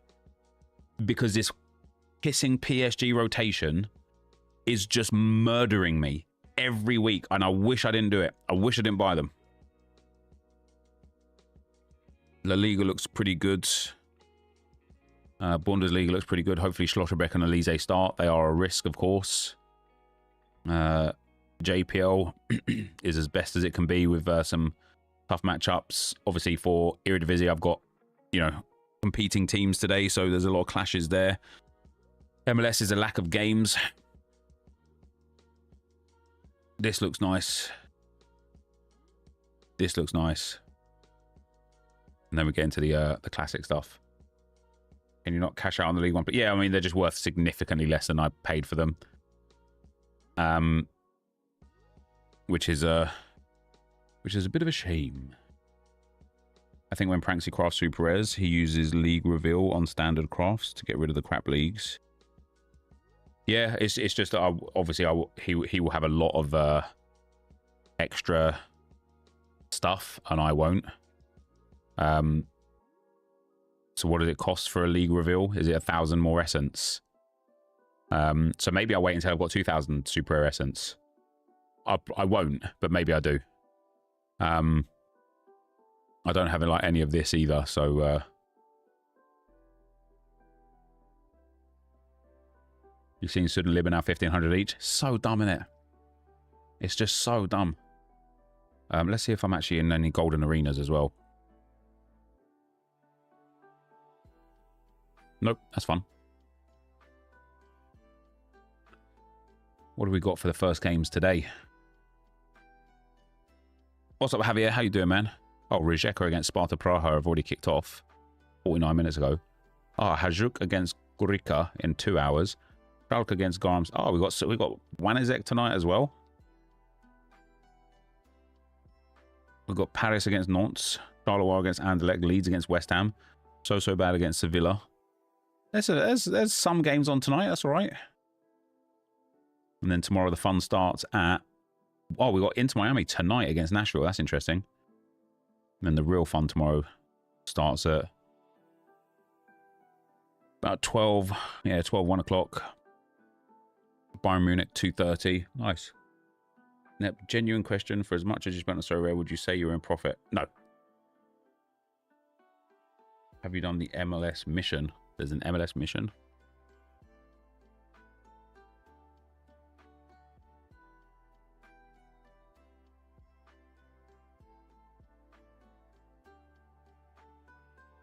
I'll probably wait until the lineups are out. Outperform the L15 by 15 points. This is in season only as well, so I don't really even have that many options.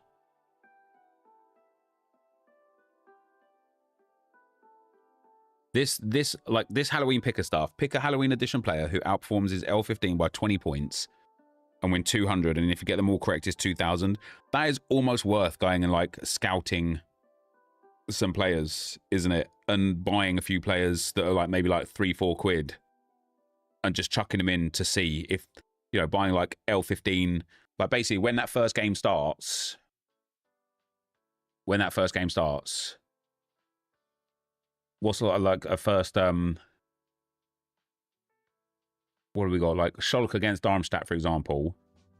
When this lineup comes in, just go and isolate the lowest L15 starters, pick them up, pop them in, and hope that you can outperform by 20. Do you know what I mean? Haney, your Nashville go? Indeed, mate, indeed.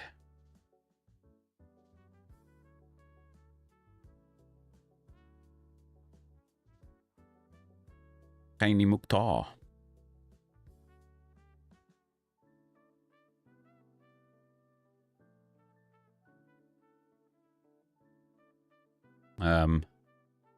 Right, I will be right back in like 5 minutes, less than 5 minutes maybe, guys. I've just got to go and wait at the front door for my son to get home from school. So I'll be back in a minute.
I'm going. He's not back yet, guys. What is that about? He should have been here home anywhere between 9 minutes past 3 and 15 minutes past 3. And it's now 18 minutes past 3. What is that about? Thanks, Beg for Mercy, pal. I appreciate that. Oakley, thank you for the 35 months, man. And I hope all is well with you and the family. You got any plans for FM or Battlefield streams? The Battlefield will be a harder no. FM, probably when it comes out properly. That's oddly specific. Just how long it takes to get back in it.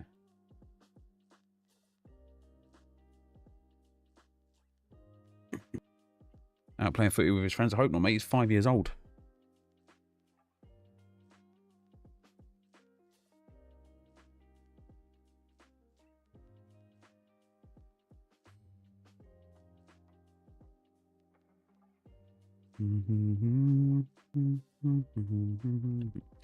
You know, together we're falling. Gotta be golden.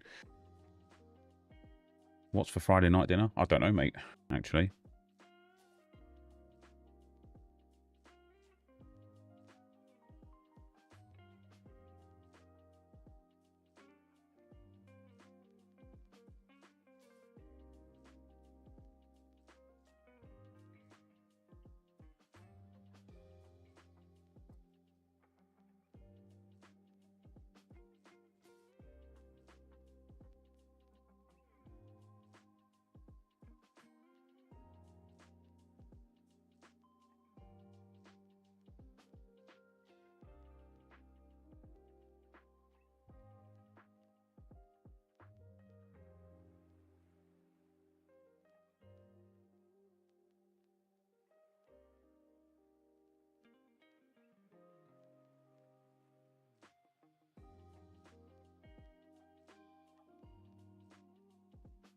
Right, guys, he's back. I'll be right back.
Righty-ho. Righty-ho. Right.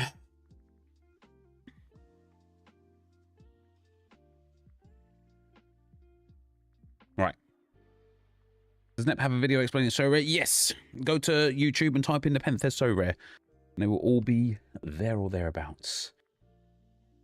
So, Whacker Tom, thank you for the 6 months, man. Very much appreciated, brother. Let's change our title up. League, SBCs, and rappers.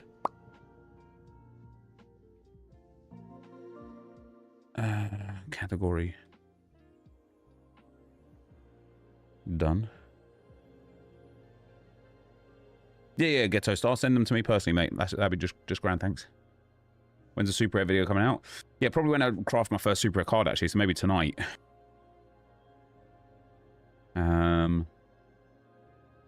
Let us go here. But I want to grind out as much. I've just, do you know what, guys? It's going to be boring for you to watch. But I'm going to be doing some squad batters. I'm going up, up, up, and now I'm falling.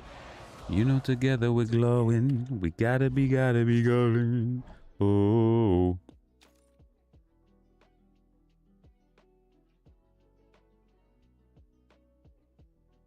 Do you play squad battles on old gen or new gen? Yeah, on old gen.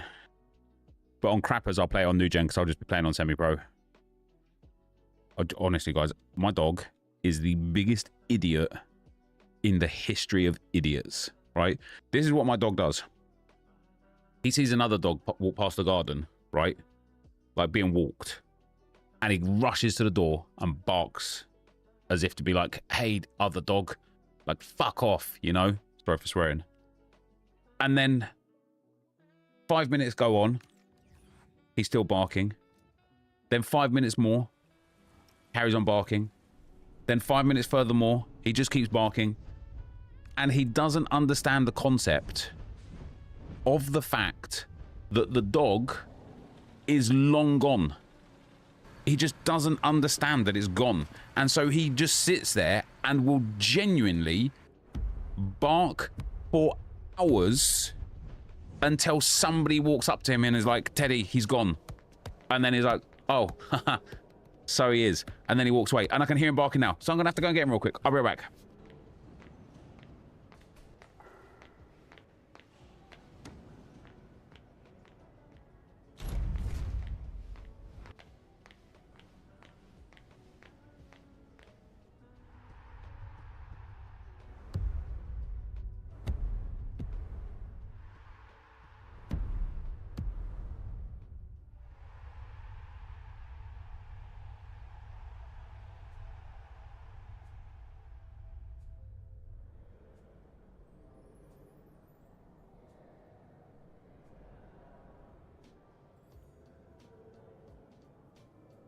He bolted off down the garden. Never mind. You can stay out there now. It's cold and it's going to rain and you can stay out there for the night. Why is my, I'm going up, up, up.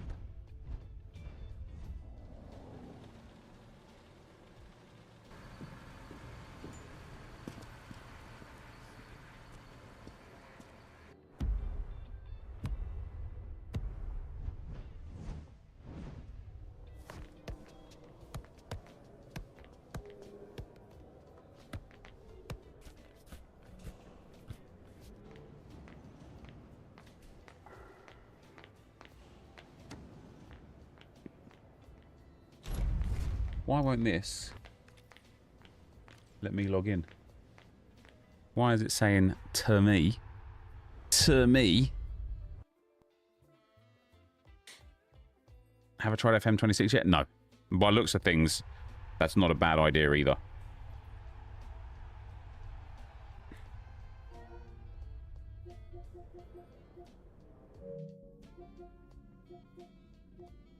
Hold on. Let me just go to this screen right here. You're not signed in. Well, sign me the fuck in. Sorry for swearing. Sorry for swearing.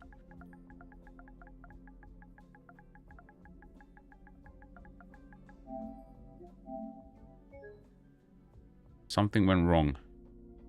Either your account is locked due to multiple failed sign-in attempts, or your password needs to be reset due to security reasons. Why?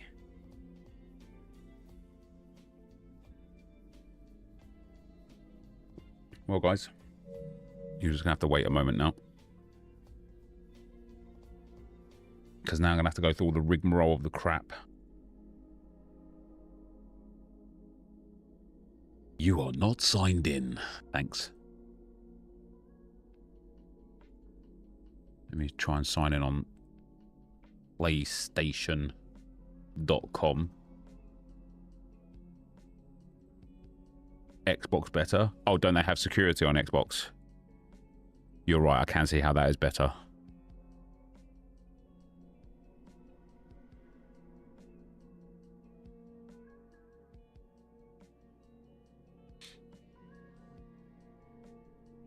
It's atrocious, Nep. The UI is horrific.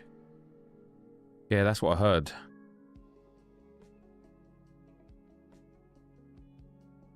Your account has been locked. To sign in, you'll need to recover your account. All right. Why has it been locked? Sign in email address. Well, you know what it is. I just used it to sign in.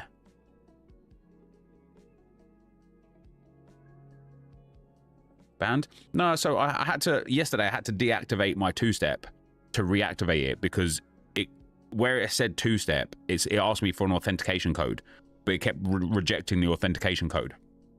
So I had to like disable two-step to re-enable it so that I could get like a new two-step verification sign-in and code.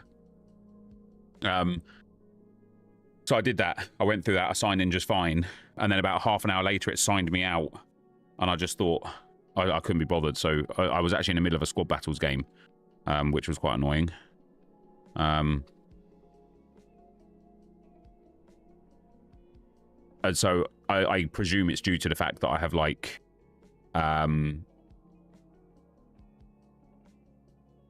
deactivated two-step, then reactivated two-step, then signed in on a brand new console. I guess it's just like some sort of security measure.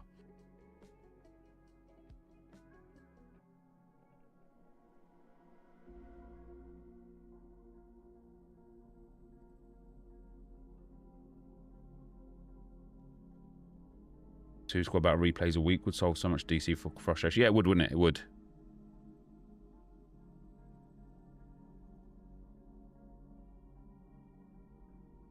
Right, so what does it want me to do? Check your email from a message from us. Okay, well, I've got a message. Password change notification. That was today. Yeah, it just says recover your account, but I don't need to recover my account. My account is fine.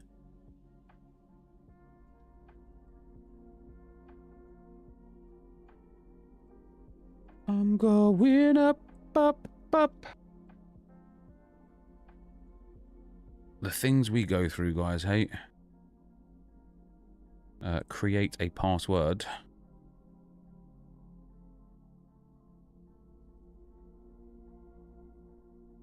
Ogly dogly.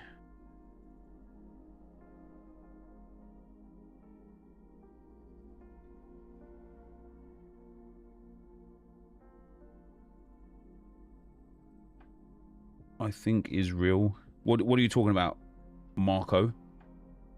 Am I loaded? Oh, that's my bank account, baby. Right, you can now sign in using your password to sign in. Well, can I? Can I is the question, isn't it?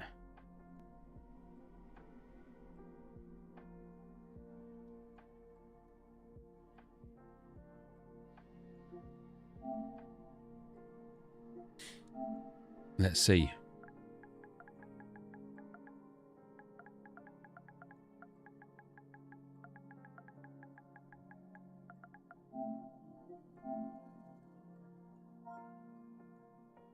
Any FC today? I'm trying to get on it right now, mate, actually.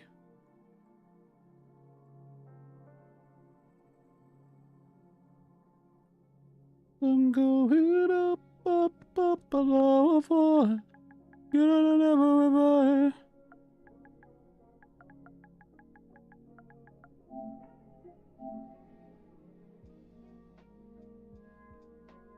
In there. Like swimwear. But I've already done this obviously once earlier. Yesterday.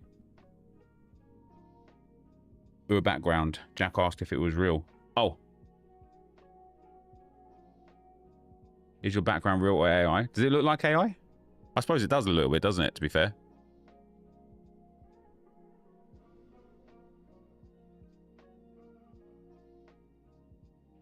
What's up, Mords, pal?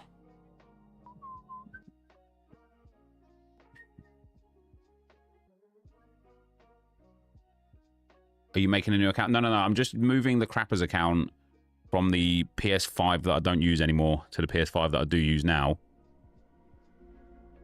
So that I don't have to keep switching over the PS5s when I want to switch over accounts. It's uncommon. I can make it limited if you want.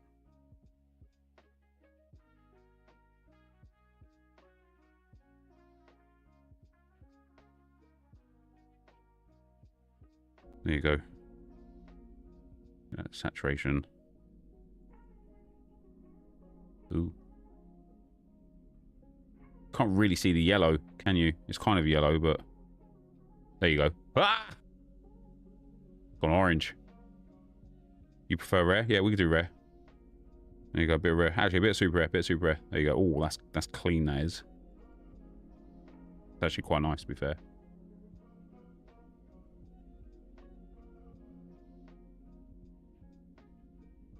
Butchered with my face a little. I just prefer the white, to be honest. I just prefer the white.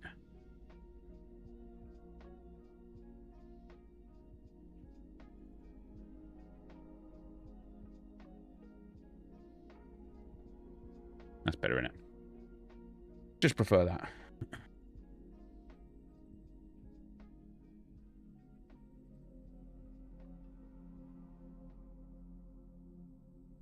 Zappo, thanks for the 24 months, man.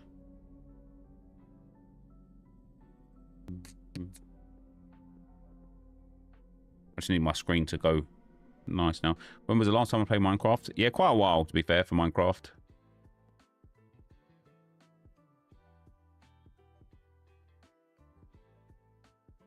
You alright, Safety, pal?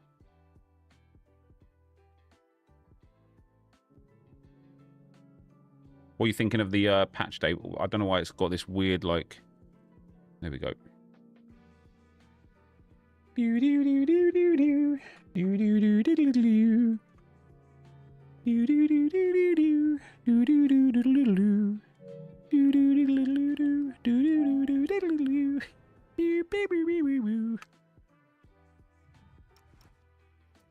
This is going to give me a "you was disconnected from your last match." Has made the game 5% better. Well, that's your washing machine too as well, is it? Yeah. I think the washing machine's finished. Yeah, same. Mine just finished now.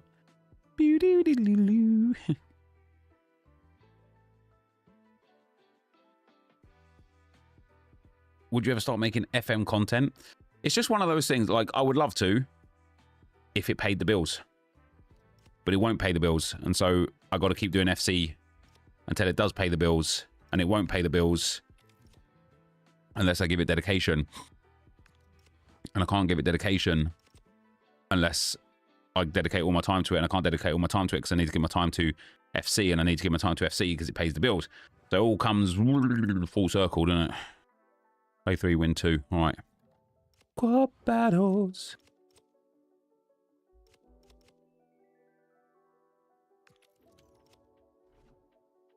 I'm going to be streaming more Arc Raiders. Yeah, we'll stream some Arc Raiders for sure. Oh. Oh, yeah, look, there you go. 0. Nil point. Stupid bloody game. Stupid bloody game. Arse Raiders. That's a very weird thing to say, Dave, isn't it? Especially with Mikey in the chat. Yo, Nep, why you never sold out to EA? What does that even mean, mate? What does that even mean? And with me here on the commentary box is Stuart Robson, and we're featuring a Foot Squad Battles game coming right up. What are your expectations for today? Foul ref. Right, then I'm calling someone. Hopefully we get a really good game here. You're not calling someone from the Arse Raiders team, are you?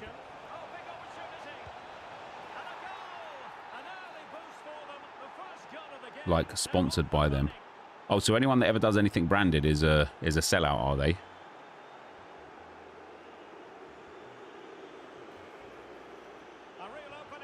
That's an interesting take.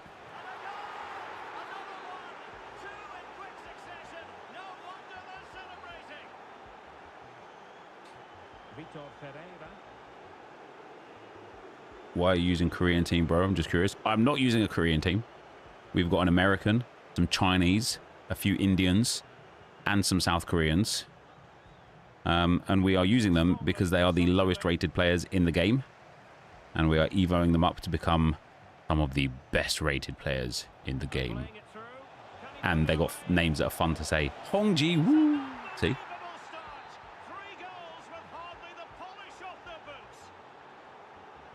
Yeah, the idea of sellout, just weird, isn't it?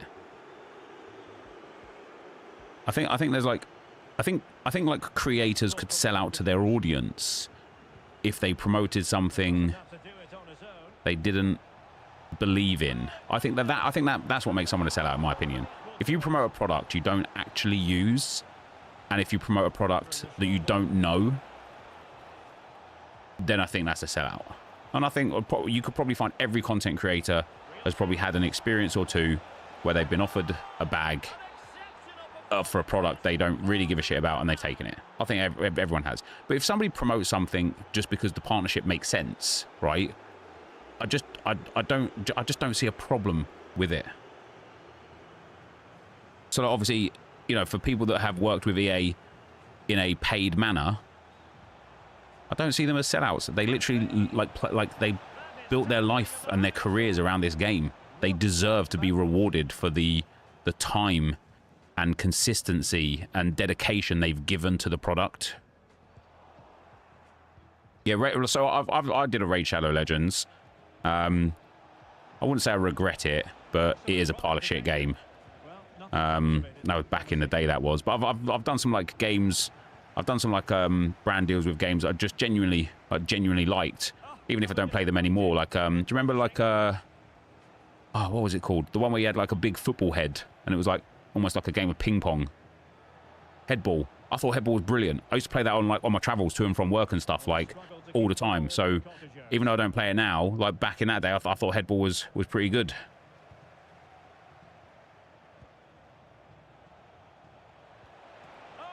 Promote something and gassing it up to be something great to benefit your business is a sellout. See, I just don't agree with that whatsoever. Because in that manner, everybody for every business, everywhere in the whole wide world is a sellout. Haven't you even had Fortnite? Yeah, I've had Fortnite brand deals, F1 brand deals, Call of Duty, Football Manager. Yeah, Online Soccer Manager is pretty good. I do actually like log in every now and then. I'll get an email from Online Soccer Manager about like the start of the new season. And I'll be like, right, that's it. I'm gonna properly like do it this time. And I'll do it for like 3 days, and then I'll just forget.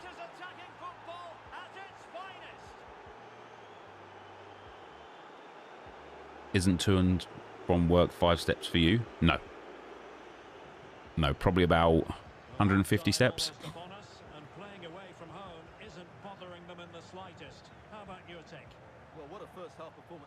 Do I like the new patch? I've only played a few games on it, but I think it has some pros and cons.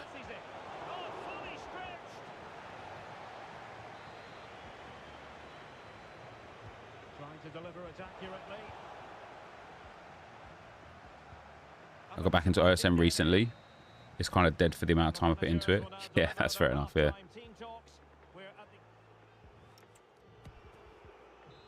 Do I like Arc Raiders? Yes.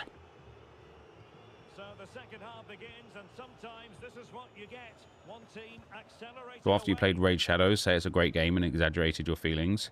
The way viewers buy it based on a review, that's sellout, no doubt. Yeah, but I said that, didn't I?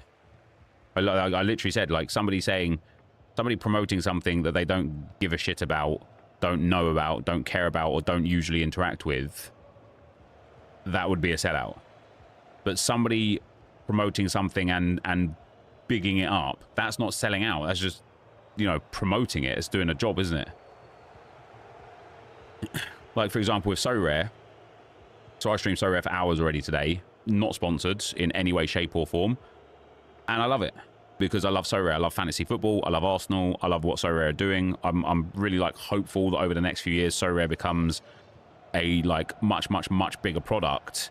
But I also do have a brand partnership with Sorare. So when I do sponsored content for them, I'm not going to sit there and go, oh, guys, you know what? This game's a bit shit, but they're paying me. So you wouldn't mind just like signing up on that so I could like secure the bag. That's just not gonna like, I'd probably be like, hey guys, this is my post, and they'll be like, yeah, you can't put that out there. And I'm like, but why? Because if I gas it up, like, guy in the chat is gonna be like, oh, you're selling out.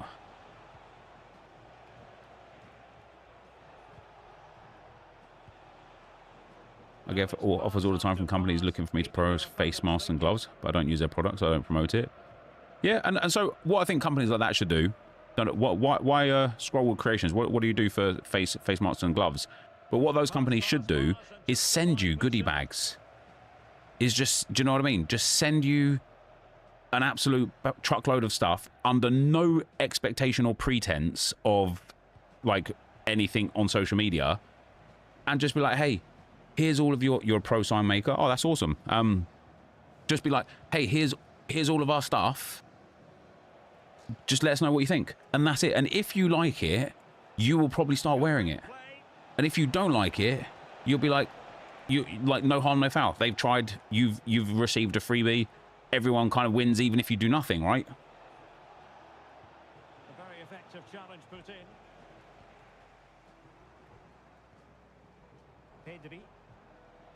So really F the NBA update. Understand they need to promote in-season cards, but they killed the previous season cards. I think that's the whole point of in-season, though, isn't it? Like, I think it's such a weird... Listen, you're speaking to somebody who has taken hit after hit after hit on my So Rare gallery valuation, right? And so I know the feeling of how frustrating it is to, you know, have a plan in your mind and then for So Rare to kind of like move the needle, and now what you've got has like significantly dropped in value. With that being said, if So Rare didn't change their structure and if they didn't move to this in-season model, So Rare literally would just cease to exist. They just wouldn't sell enough cards and wouldn't make enough money to provide the prize pools and the rewards and to kind of like run their business. So then So Rare just wouldn't exist, at which point your cards would be worth quite literally nothing. So it's one of those really brutal decisions that So Rare have had to make, and they've started it with football, and I guess they're going to move it to MLB and NBA now because the in-season model works really, really well. But it's one of those brutal decisions that they've had to make of, we either kill classic cards or we kill the game. That's it. That's their options. But I think So Rare will be bigger than FC in the next 5 years. I don't know, because obviously So Rare is like 18 plus, isn't it? It's like, you know, adults only sort of thing. So that probably eliminates a large portion of the potential user base. But it just depends. Like, it's a really important few years for So Rare now because they have changed their game so much over the last like 5 years. They need some stability now over the next few years so that people can start trusting that they're not going to just change the that they're not just going to change the game again over the next 5 years. And so I just think I think So Rare's got potential to have a large market share of the football and fantasy football and like kind of like card collecting sort of a side of things. But hold on, okay, my son coughing. I'll be right back. There goes my headset.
forgot my train of thought anyway, guys. Sorry.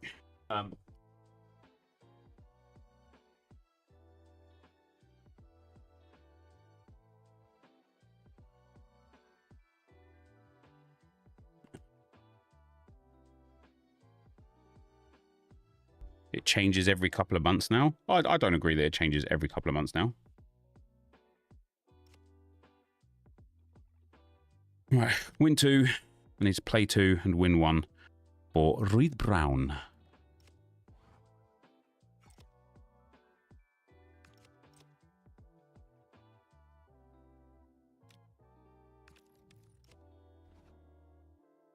Yeah, I think didn't Valve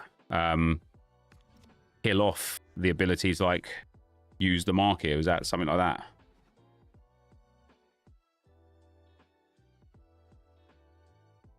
So rare is glorified sports betting, marked as card collecting. Might as well go on any sports book or fantasy football league.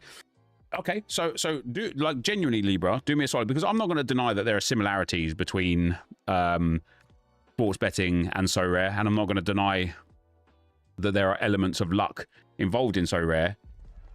But go and do something on sports betting with $100, and then go and invest in $100 worth of So Rare cards, and tell me that they're the same thing afterwards. Because I guarantee you your perspective will change. This should be a good game. Great atmosphere inside the stadium. We've got 2 teams full of quality. Whoppa! I like you. You got a bunch of packs saved for tonight? Yeah, I haven't. And at almost, well, at 15,000 coins per run of the League SBCs, I just don't think I am going to do... I wanted to save some packs for tonight. I just don't think I'm going to now. And this is how the hosts will begin the game today. Well, they're going to play with 2 wingers here, but I'm just a little bit worried that the centre forward could become isolated. Therefore, the midfield players need to get forward as much as possible in this 4-3-3 shape. Annoyingly, there it breaks down. Not the same at all. One, you're guaranteed an asset after spending. Yeah, not only are you guaranteed an asset after spending on So Rare, but you can continue to use that asset to win prizes week after week after week, right? Whereas if you do sports betting, if you lose your sports bet, all of your money is gone. You have no asset, no money, no re-entry the next week, no ability to sell your asset. It's all just gone.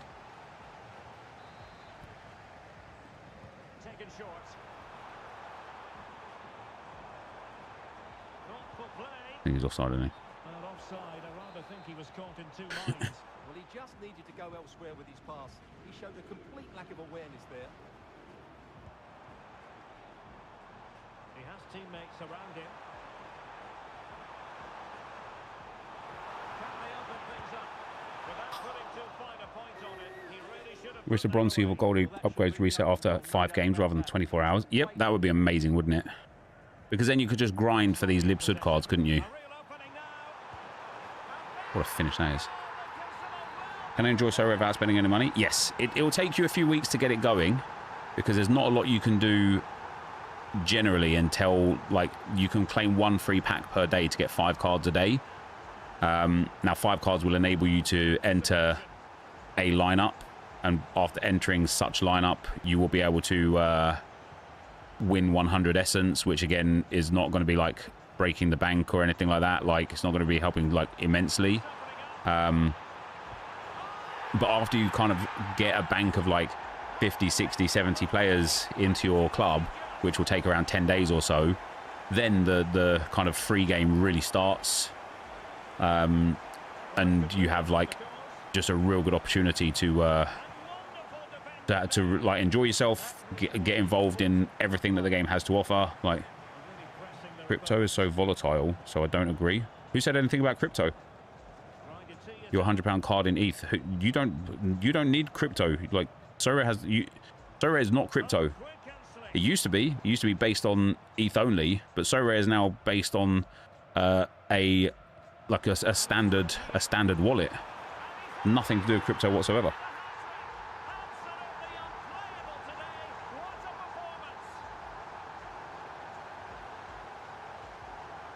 Again, Libra, I would urge you, honestly, to like try So Rare. Even if you just try it free to play. Just go and try So Rare, and then you'll realise how good So Rare is. Like, there's so many people in my chat right now. I don't even know how many viewers we've got across both chats. But there's so many people in my chat right now that are like really like avid So Rare users, even at like extremely low budgets, because the platform is just brilliant. The platform offers so much. And what happens, as for those of you that are on FIFA, like watching me because of FIFA right now as well, right? Listen carefully to what I'm going to say. If you spend money on FIFA beyond buying the base game, please give So Rare a try. Because I guarantee you, especially if you're like in your 20s and 30s or older, I guarantee you, once you play So Rare, even if you do it on a really low budget of like 20 or 30 pounds, right? Once you play So Rare with that money that you would have otherwise spent on FC, you will be like, why do I even play FC? Why do I play this game? So Rare is so much better as a product. Not as a profit machine, not as a return on investment machine, as a game, as a product, as a football, as a fantasy football and card collecting game, which fair to say that FIFA or FC also leans heavily in towards that sort of like card collecting avenue these days. So Rare is just way better. It is just way better. So I would urge anybody, even if it's free to play, just go and play the free to play side of things. If you're like a big FC user right now and you're thinking like, oh, what does he keep talking about this So Rare crap for or whatever, just go and try it. Just go and try it. Because I bet you'll be blown away. Where do you get the free pack on So Rare? So if you go to Market on the left-hand side and then click on Common Packs, the top left will be a daily pack that's free to claim. Yeah, Lutopia. Go to just go onto YouTube and type in NepentheZ So Rare. And away they go again. The second half is up and running. No replacement, there's no gameplay. Again, I would urge you to go and play it. And even if you do end up still playing FC for the gameplay, you will play FC for fun. You'll play FC for for passing time. You won't play FC as a job. You won't play FC as a chore. You won't play FC as like a lifestyle. You will hop onto FC to have a few games because you want to have a bit of fun playing the game, instead of sitting there thinking, oh my god, I've got to do everything. How many percent do you have in So Rare? Oh. Credit you, a good intervention. Well, he's done so well to 0%.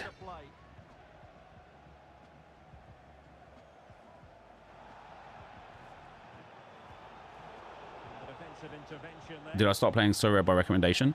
So, I've told this story a whole bunch of times, but in 2021, my talent agency at the time came to me and said, there's this game called So Rare, it's fantasy football, but you buy players on like the blockchain, would you like to promote it?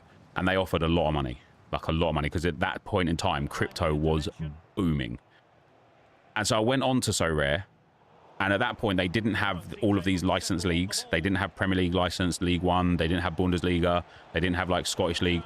All they had was the Japanese League, the Korean League, and the Belgian League. And I looked at this website, and they didn't have limited cards at the time either that now you can get for like pennies or pounds. They only had rares, super rares, and uniques, right? And I looked at this site, and there was these Chinese and Japanese players selling for thousands of pounds that I had literally never heard of. And I looked at it, and I was just like, I just said to my like agency, I was like, for me, it looks like a scam. Nobody's gonna believe me if I make a video being like, hey guys, this is really good, herder. Nobody's gonna believe me because it looks like a scam, right? It just looked like people just robbing you. Do I have a promo code? ! So Rare, or you could just use code NEP150. So I looked at it. I spent a couple of hours on the website trying to familiarize myself with it. I absolutely hated what I saw, and so I left, and that was the end of that. In those same moments, I started opening like Tops packs and Panini packs and stuff like that, and I would be posting like some of my best pickups from those packs onto Twitter. And it's, what is it called? The Eisenhower effect or whatever it is. Every time I would post about a card that I got out of Topps or whatever, somebody would respond to me and go, oh, Nep, if you like this sort of stuff, have you tried So Rare? It's like the same, but you can also play fantasy football with them. And I ignored it the first time, and I ignored it the second time, and eventually I was like, man, people just keep recommending this game to me, even though I hated it. And so about 6 months later, I went back onto So Rare to have another look. And that was in like, sort of like September, October time. And the Premier League, well, it must have been a bit earlier than that. Must have been a bit earlier than that because the Premier League wasn't on, because only the MLS was on. And they had got MLS like licensing. So I haven't watched MLS in so many years, right? And man, the last time I watched MLS before 2021, if the game ended in a draw, they would have a penalty shootout. But not a penalty shootout that we know and love in our world. They would have a penalty shootout where they would start with the ball on the halfway line. Right? MLS was tragic. But I watched a bit of MLS, and it was way better. It was way better. And so I ended up buying some MLS cards and started playing So Rare a little bit myself. Didn't like post on it, didn't tweet about it or anything like that. Then I started getting into the So Rare community. I started watching some like content from Laird, and some content from this guy called Quinny and John Nellis, who you guys probably know now, like one of the biggest like social media stars online. John Nellis, like we met through So Rare, because he used to have like So Rare podcasts and stuff. So I've talked to John Nellis a lot, and I've done some like work with John Nellis. Like had him at my house for a podcast and stuff. I just started getting into it. And so it was kind of like, it was presented to me as an opportunity for a brand deal. I didn't like what I saw. And then over the next few months, it just kind of kept cropping up on my timeline. So eventually I got into it almost like that. And then it was only, given the fact that I've been playing So Rare since 2021, I did one brand deal with them for the World Cup back in 2022. And other than that, I only actually started working with So Rare officially like 12 months ago. Which is quite mad, given the fact how much I've played the game and stuff. But obviously grateful to be kind of officially aligned with them now. I respect your opinion, Nep, and don't take this the wrong way, but for actual return on investment, isn't it easier to just gamble on games rather than So Rare? Well, yes, it depends on how good you are, I suppose. But for the most part, I don't play So Rare to win money. I don't play So Rare to get a return on investment. I would love to get a return on investment, and that's always the kind of like one of the strategies. But I just love playing So Rare, man. Like the Halloween cards that they've just released. Let me show you them, man. You might have already seen them on my Twitter account. But these Halloween cards that they've just released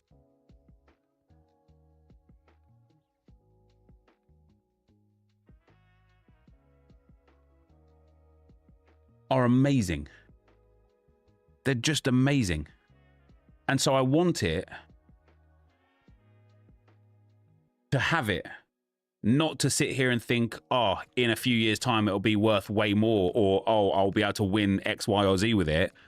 I just want it because I look at it and I think, damn, I want it. If we go to current club, like Victor Gyökeres, oh, there's Arsenal. Victor Gyökeres has got, oh, there's one on the right. I will be buying this one. Look how cool that card design is. Look how cool that is. I want it because I want it. I don't care if it's worth more in a year. It won't be worth more in a year. In fact, it won't even be worth more in a month. It'll be worth way less than it's worth now in a month's time. I just want it because it looks awesome. That's all. No other reason. Obviously, I also then have the added benefit of being able to use it in fantasy football to try and win prizes. And there's a possibility that I'll win more with it than I spent on it. But that isn't the primary objective.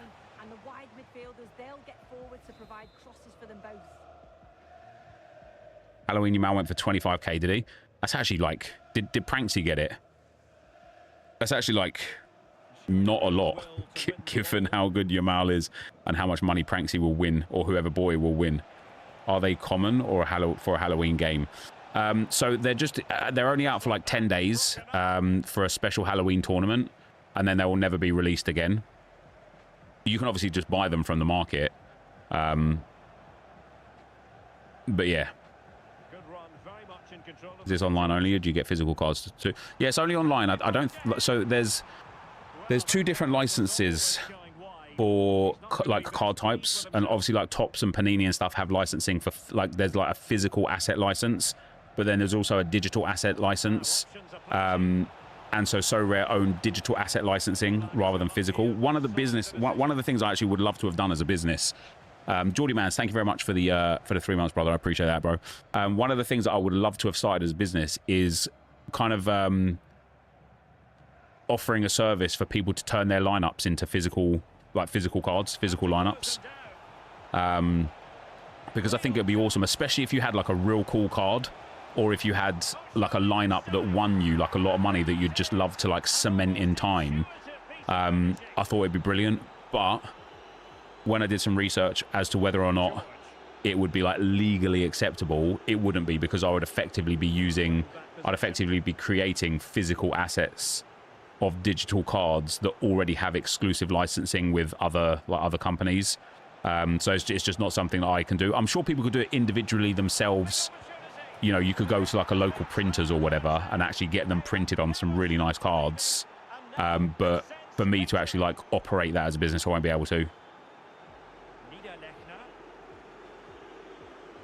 Your argument is that FIFA is a game and so it isn't? No.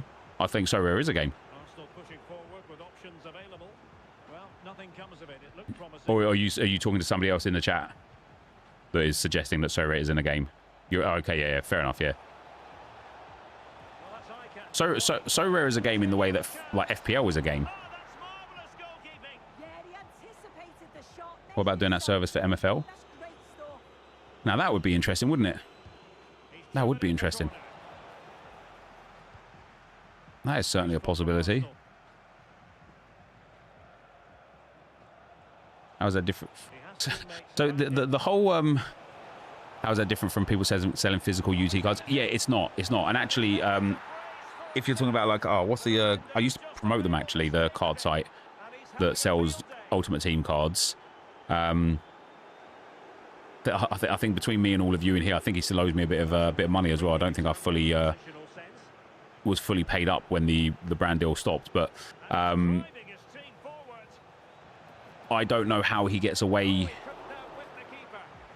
with like no, that's not true. I do know how he gets away with the licensing, and it's so long because he's actually emulating FIFA/FC content. Yeah, your foot card, that's the one. Because he's emulating FIFA and foot content, they are the license holders of what he's doing. And from what I understand, EA can't or maybe won't legally sue you so long as you don't use their copyrighted infringement on names. So as long as you don't have like the FC26 logo, and as long as you don't have like a few of the other like anything that's like actual FIFA branding or FC branding, so long as that isn't on the cards, I don't think they own the rights to the cards or the designs. They just own the rights to their like to themselves effectively. So I think that's why he can do it. And then you see on those like cards that he'll never have any like FC branding on it or FIFA branding or EA branding on it, because I think that's where it gets like legally wrong, I guess. So they can't call it a Team of the Year card. I'm pretty sure they could call it a Team of the Year card, because calling something Team of the Year isn't like owned by EA. Do you know what I mean? So underway again here, and they know full well this is an uphill climb. How does EA gets his big card to give to player amongst players? Yes, it's probably just like a printing firm. Really fine piece of defending play to break us up. And the shot. A chance then for the respective managers to address their charges. Would like the old FIFA cards having the name of the game at the bottom. Would have to probably remove that. Yes, exactly. In Sorrow, I had World Cup cards when I used to play. Then I stopped. I logged in yesterday, and I only had 2 limited cards left. Yeah, so the World Cup cards, they are still in your gallery. I don't know how you can see them. I've got loads as well. People offer me for them every now and then. They are still in your gallery. But they just have literally zero value. Like, zero value whatsoever.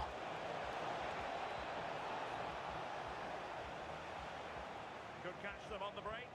EA probably used him for player of my cards. And yeah, it wouldn't surprise me. It wouldn't surprise me. They need to shore up the defence.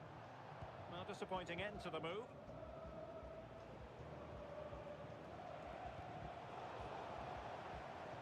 When's the Crappers vid coming out then? Whenever it's ready, mate, honestly.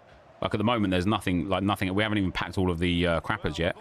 We haven't even got all of the lowest rate players. Like, I've played, like, a few games of Rivals and stuff, but, like, that, nothing really significant has started. I think once we pack all of them, that's probably when the first video will come out of a, like, right, we finally packed the whole first 11. This is what we've done. This is where we're at. Like, you know, we've made hundreds of thousands of coins already thanks to the bronze pack method. And then, you know, go from there. So I don't know. I'll send what I've got to Josh, like, over this weekend, and we'll go from there, really.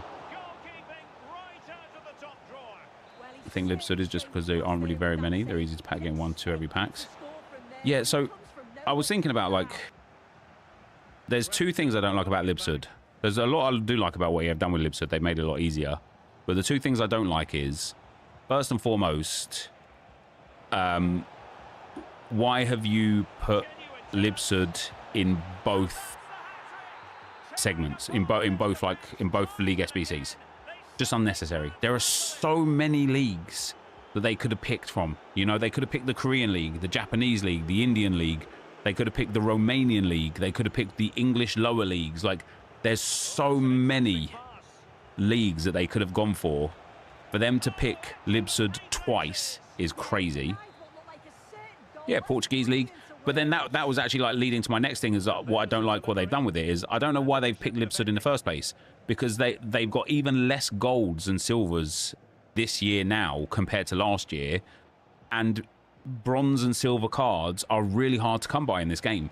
So it's no surprise that all of the major leagues have got an absolute abundance of supply, but the Libsud leagues have got all next to no supply, because where are people packing the cards from?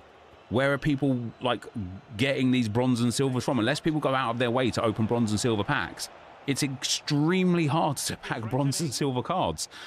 So there's just going to be no supply whatsoever of the Libsud cards, but the demand is going to stay really high.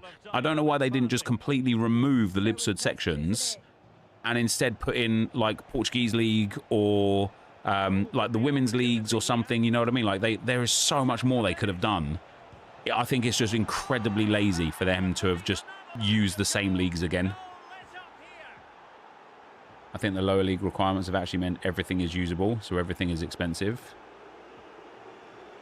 As like Prem players and stuff like that gone up then? As like common Prem players and whatnot, like, risen as well? Night Inc., thanks for the 22 months, man. Much appreciated. Geordie Mans, thanks again for the 3 months, brother. And Scotland, thank you very much for the 11 months, man. Eredivisie bronzes and that are up. Yeah, I think that's because Eredivisie doesn't have so many golds as well. And that's the other thing that they've done that I'm just like, oh, come on, EA, man. Honestly, like, grow up, right? Why have we gone back to this whole one club, this whole maximum 1 player from a club thing? Let me just use who I've got, man. Do you know what I mean? Stop making it unnecessarily challenging.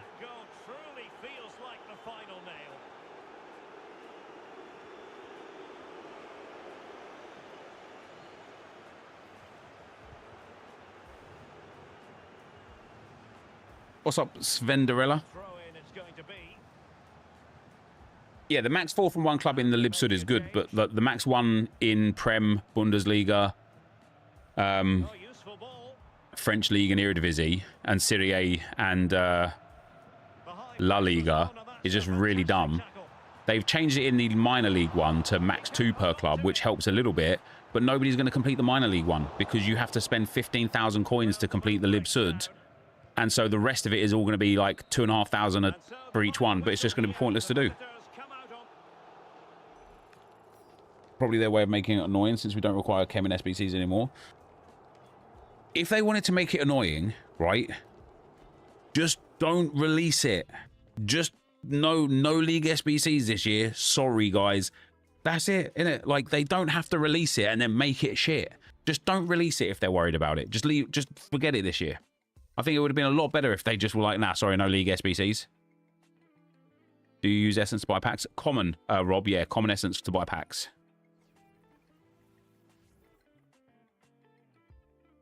Thanks, man like Sully. Appreciate that, brother.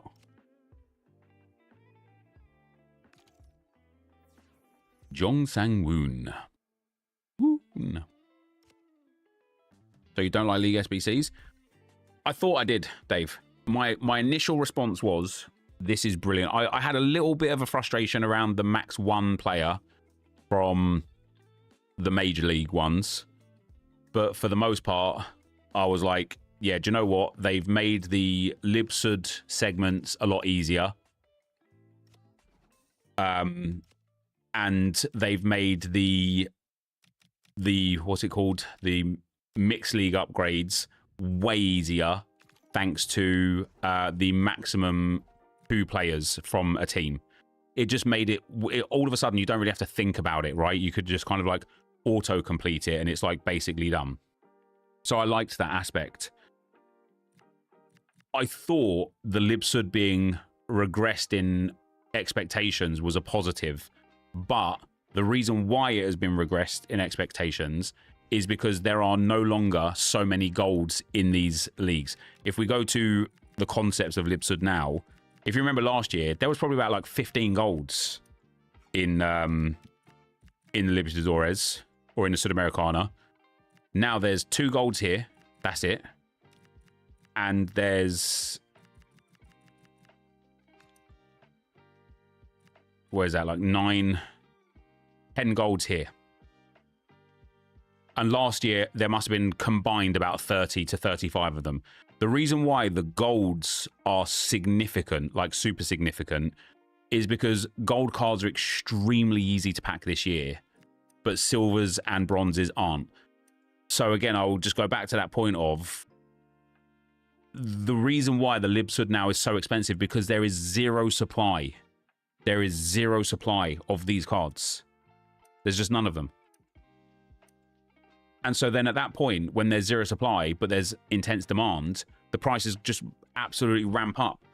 And, like I say, we've got Lib and Sud in here. And Lib and Sud in here. Why? Why? It's pointless. So initially I thought it was positive, but when I looked into it a bit deeper, they've just made it just completely unworthwhile. Unless you manage to pack the Libsud cards untradeable. BPM cooking then? Well, you could say that.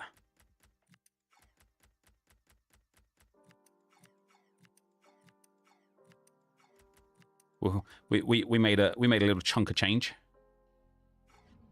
And that premium one should be MLS Portuguese. Yeah, or like Portuguese and like, I don't know, well, so like Scottish League, something like that. They could have done, instead of Libsud, if they wanted to have like some of the bronze ones, they could have done like the Indian League, the Chinese League, the American, like, well, they've got MLS in there anyway, the Korean League. There's just so many things that they could have done. Monty was taken twice. Thanks for the 32 months, man. Afternoon, sir. It's impossible to get those Libsud cards. Yep, it is. You're right. And Jolan, thank you very much for the 27 months, man. Much appreciated, brother. Much appreciado. Yeah, Saudi League, Women's League. Like, there are so many things they could have done instead. And they just didn't. I've got 1 hour to finish this off. I need to play 3 and then win 1. So 4 more games of squad battles coming for him. 14 days, 18 days. We need 2 days on him. Who is it? Vanlal Rinchana.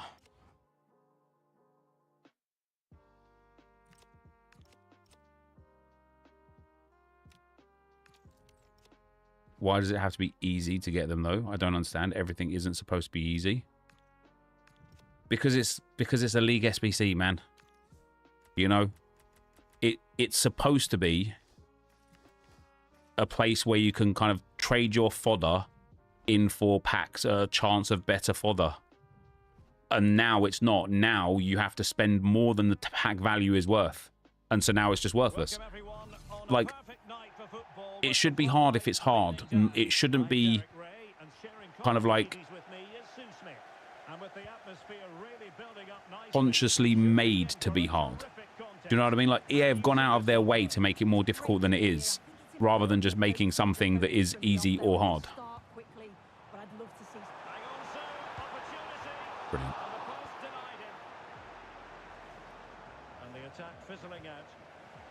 Oh, he's lost possession. Wasn't League's SBCs this expensive last year? They were at the start because Libsud had a requirement of needing a 74 rated team, and you needed 3 gold players in it, which meant it pushed the price of those golds up really high, because again they were just quite difficult to pack. And so yeah, like the Libsud stuff last year as well was like expensive, and so I didn't do them last year. What I did, like when they first came out, I did a few run-throughs with what I had left in my club, and then every now and then I might be like, oh, let me check what I've got in my club, maybe I can do one, and I did. This year it will be the same again, you know. It'll be like a, oh, if I've notably packed 2 or 3 or 4 untradeable Libsud cards, then maybe I'll go and do one run of it. But otherwise, just pointless. It's just pointless. Because it just costs too much money.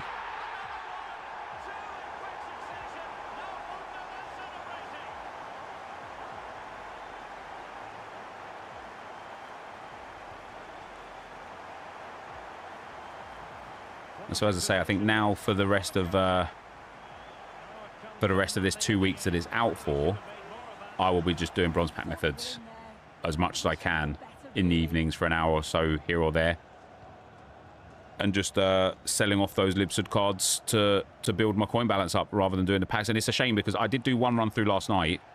Well, I didn't do one run through. I'd already done I'd already done the Libsud segment when it came out at 6 PM. So I bought all the cards for 200 coins. So I finished off the segment last night. I opened the packs as I was going, and I actually packed a double walkout from the small rare gold players pack, including Jamie Carragher hero cards. And the other walkout I got was like quite a good one as well, like worth about 20-30k, which was pretty cool. But after that, I was like, oh, that's it. I'm done now. Like, there's no reason for me to do any more than I've already done. Now options are plenty. And that's a shame. That's a shame. Where is La Liga Player of the Month? I have no idea, mate. Where is it? Wash. You right, mate? Kristen? Well, it looked close, didn't it? He certainly thought so as well, and he's making that clear to the assistant. Kristen? And a throw in forthcoming. Managed to get 5 runs done yesterday, but not doing them anymore. Yeah, and it is just a shame, right? Like, because EA are just going to see the fact that people aren't doing them, Yeah, nice build up. They just lack that. and then they're just maybe don't even bring them back. I don't know. I don't know, man. It's just a little bit dumb. If, however, if they didn't reintroduce the Pale Tools like SBC ban thing, which again is just something so stupid to have in the game, I would probably still do them. Because what I would do is I'd spam bronze pack method, I'd sell all of the cards that sell, store all the cards that don't sell, even for 200 coins. Then I'd go and put all of those cards that don't sell for 200 coins into silver upgrades.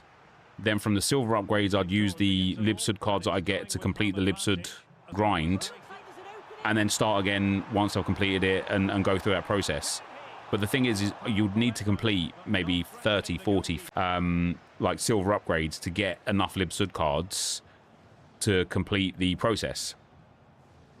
And so at that point, it'll be like, I can do 30, and then I'm SBC banned.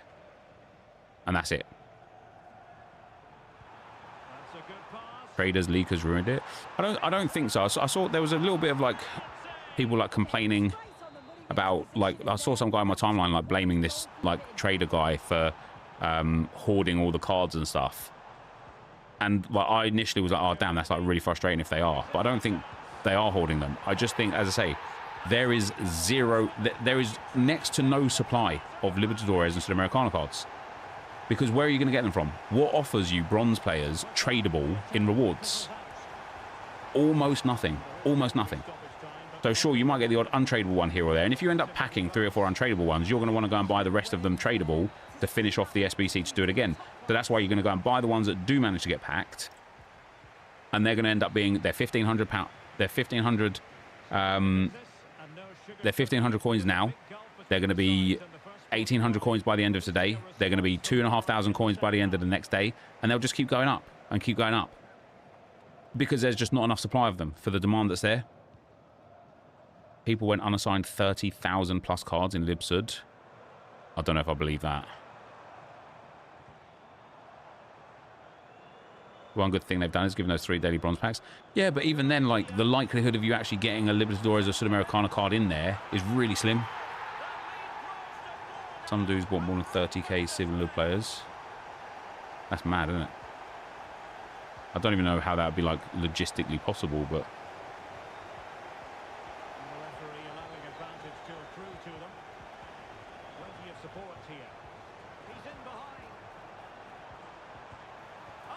Bang, what a finish. Took him 2 weeks to buy them. Why bronze team? It's the crappers, mate. It's the crappers.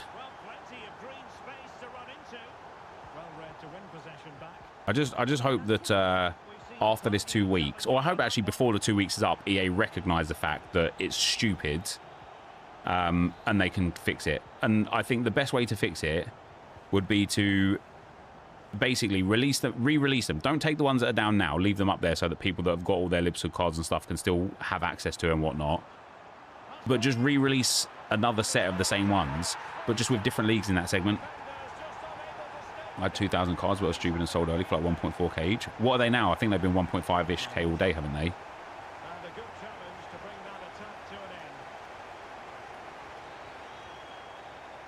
Every single pack in this game should be tradable. I think hyperinflation would cause the market to be ridiculous. Because if every pack was tradable, what you earn from coins from playing the game wouldn't be enough. So they'd have to up the coins. Then they'd have to up rewards to match up with the amount of coins that are accessible through tradable packs. And that would cause player prices to skyrocket. That would cause people to complain about how player prices are too high and it's unobtainable for your average player. And before you know it, every sort of like star player would be 15 million coins and extinct on the market. Lib 1.7, Sud 1.5. That's mad, isn't it?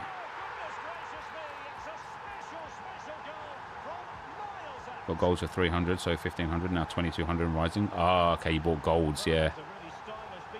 Yeah, the golds are going up, because obviously there's not much supply of them either. There's not many of them.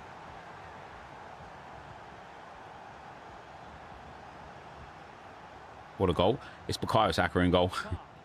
So as long as it's on target, it should pretty much go in. I also think, guys, I'm going to try this when I go and play, like, proper FC, not squad battles. I think first-time shots are broken. Like, genuinely broken, from the top of the box especially. When I was playing clubs a couple of weeks ago, I just kept hitting these first-time shots and they just kept flying in. Against human keepers, against AI keepers, didn't matter. Yesterday, I was sitting here just playing my squad battles on the Arsenal RTG, just doing, like, I was so far ahead in the game that I was just kind of, like, passing it and shooting straight away because I couldn't be bothered. And so I was getting to, like, situations like this. I was just passing it across and then just lasering it straight away and it was just flying in. And I was like, damn. I was doing that on legendary difficulty as well. So it wasn't like the teams were bad or the goalkeepers were bad. And I was just like, damn.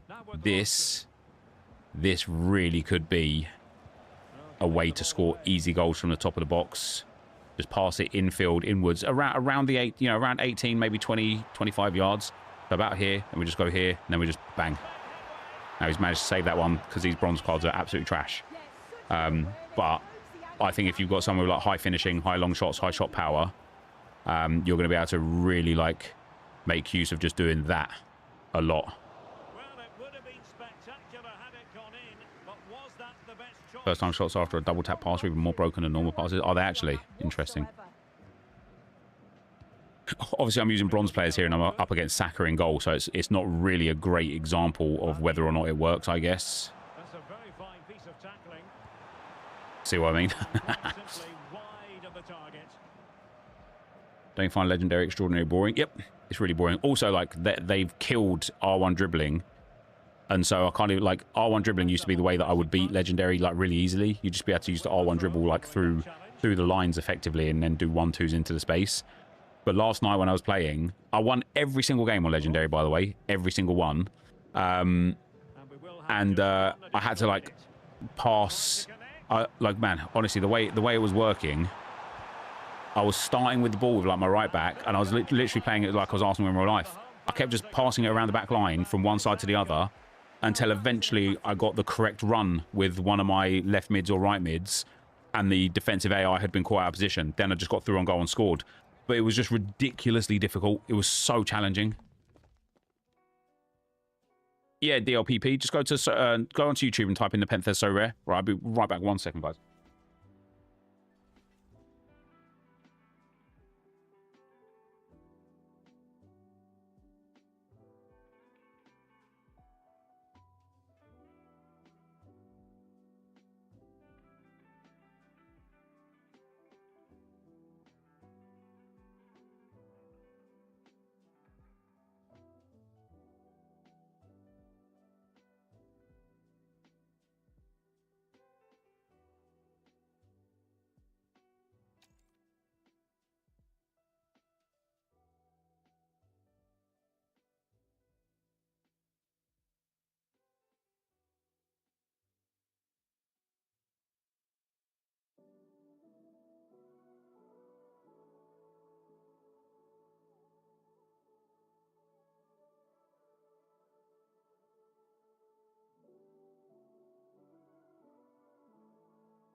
You must have done.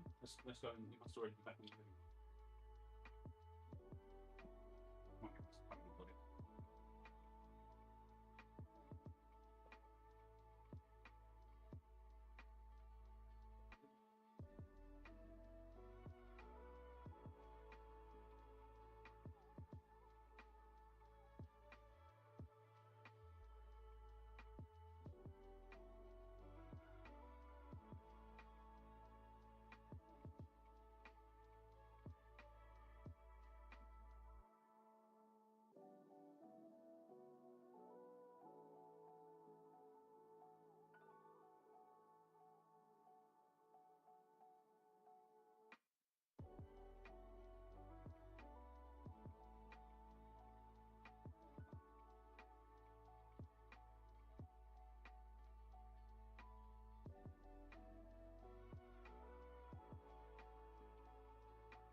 What do I stream on Twitch? That's the same thing I stream on YouTube, mate, to be fair. Thank you for ruining our game at NepentheZ. In what way did I ruin your game, mate? Am I live for 6 PM content? No.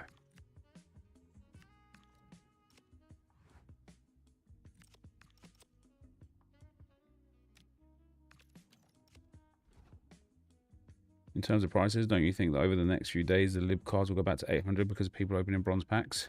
No. I do think we'll see like around 6, 7 PM every day the prices drop down a little bit because people do open those bronze packs, but those bronze packs are not tradable. So if anything, it might actually make the prices go up, because what will happen is people will open those bronzes and silver packs, get 3, 4, 5 Sudamericana cards, Libertadores cards, and then think, okay, let me go and buy the rest to complete it. You meant BPM from the shop? Nah. Because like the precedent has already been set now that people are willing to pay 1.5k for them, which means if they ever go down below that, people just buy them. Joking. That's all I'm seeing on my Twitter feed. These rats are jobless. Jokes are supposed to be funny, mate. I don't know if you missed the memo, but that wasn't very funny.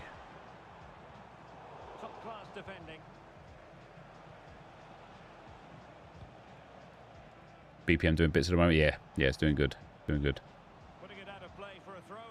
Just crafted Halloween Rashford at limited on Sorare. Nice. Teammates available.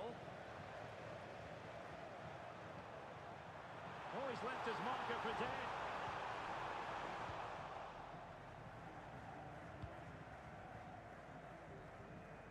You're not very funny. Oh, well, I wasn't trying to be. Really good challenge. And possibilities here. Damn. A real opening now. 1-0. And what a fast start. Those BPM really good now. It is and it isn't. So because people are spamming bronze pack methods to either try and pack these cards without having to buy them or just to sell them, the price points of managers has crashed hard. So English managers were 5k 2 days ago, and now they're like 1,000 coins. I think French managers are under 1,000 coins. Brazilian managers are like 600, 400 coins. So the manager market has crashed massively.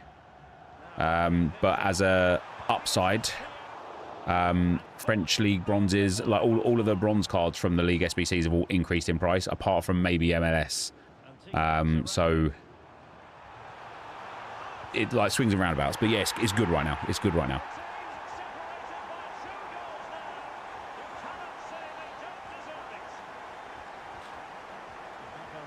Will we be able to finish season pass on crappers? Nah, nowhere near. We might get to like level 20. The only way we can, so I might need some assistance from you guys, actually, during next week. Do you know how that co-op glitch exists for bounties? And the person that's in the co-op with you can continually get the bounty over and over? If somebody, we'll try and do it on Monday and Tuesday maybe, but if somebody gets a bounty that gives SP, I would love to co-op with you. And just try and get as much SP as I can from bounties as possible. And then if somebody else has got one after that, like, you know, after it kind of like runs its course, we'll go again and we'll go again and we'll go again, because that's going to be the only like method that I'm going to be able to have to actually get the SP in. Otherwise, I'm going to end up finishing around level 20, maybe level 22, something like that. Yeah, he really did anticipate where that ball was going. Well, he's certainly not alone. But a good piece of defending to bring it to Do you use my BPM method above, guys? What did you say, Rain Wizard? And a throw in now. Yeah, it could do some of the club's objectives and stuff like that to get a bit more, but I think I've factored that in.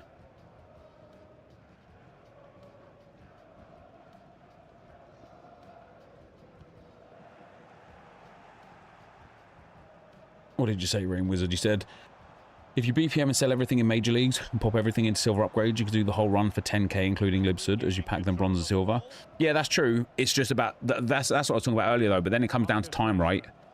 Because you're spending insane amounts of time to save like 7,000 or 8,000 coins.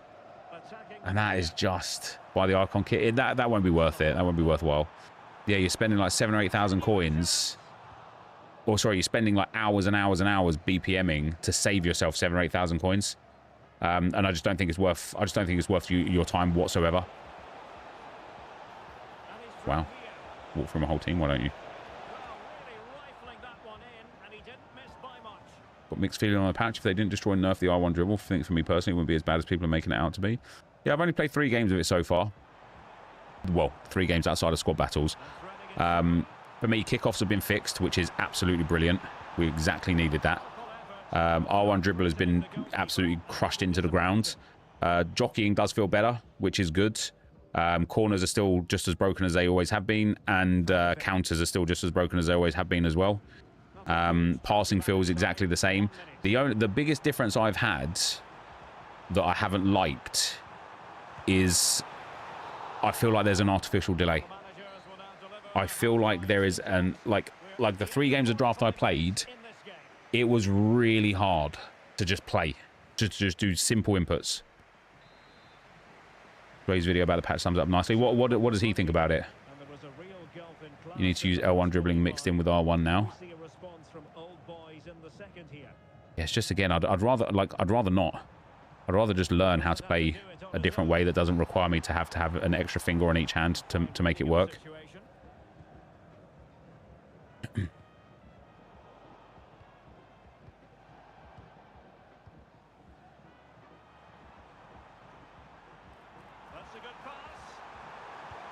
Damn, what a save.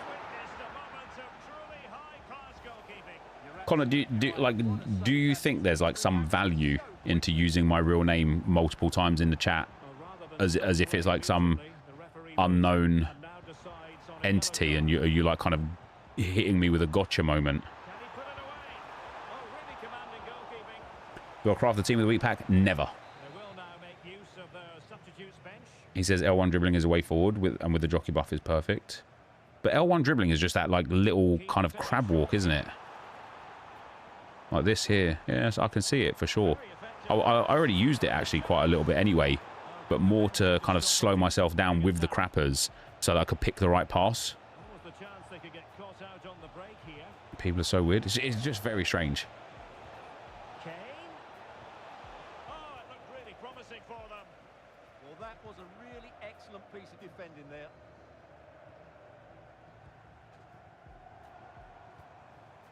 I feel like the R1 dribble though is like, it's good. No, it's not. It might be better with like players with high dribbling, I suppose. I'd have to try it out with a bit of a better team. And teammates around him.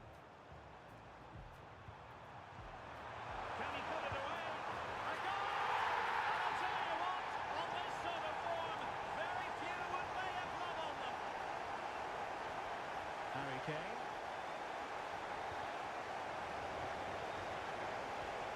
Oopsie.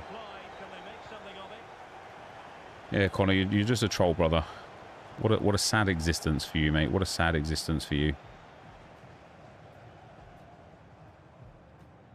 Well, breaking at pace is always a possibility. Oh, what an opportunity. Damn, what a save. From the keeper and the danger averted. Some clubs like Arsenal, just an example, have sponsorship with EA. They seem to be getting a lot of promos. I think if you checked how many promo cards Arsenal have got compared to other teams, Arsenal are nowhere near the team with the most promo cards. But yeah, some clubs do have sponsorships with EA and probably will get more promo cards because of that. But I think the part that people don't understand is, well, I mean, they understand it. They just don't know they understand it. If EA release promo cards from teams that people don't care about, all they get back as feedback is, nobody cares about this shit, nobody cares about these players, who cares about this, nobody knows what this team is, nobody knows this player is, why would we care about this player? Release some players I actually give a shit about. And then when they do release players that people give a shit about, all people say is, oh my god, it's always the same players that get it's always the same players that get the same promo cards. Like, when are they ever going to be more creative and give it to players that never had promo cards? And it's like, damn, man, sometimes they just can't win. And for Arsenal specifically, they do not get, like what we had this year so far. Calafiori. We're getting Miles Lewis-Skelly this week.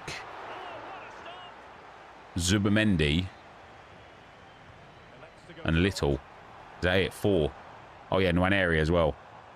So 5 so far. Oh, yeah, Eze as well. So 6 so far. That's quite a lot, to be fair. Oh, yeah, Wubbenmoy got one as well. 7 so far. So other than those 7, though, we haven't had any.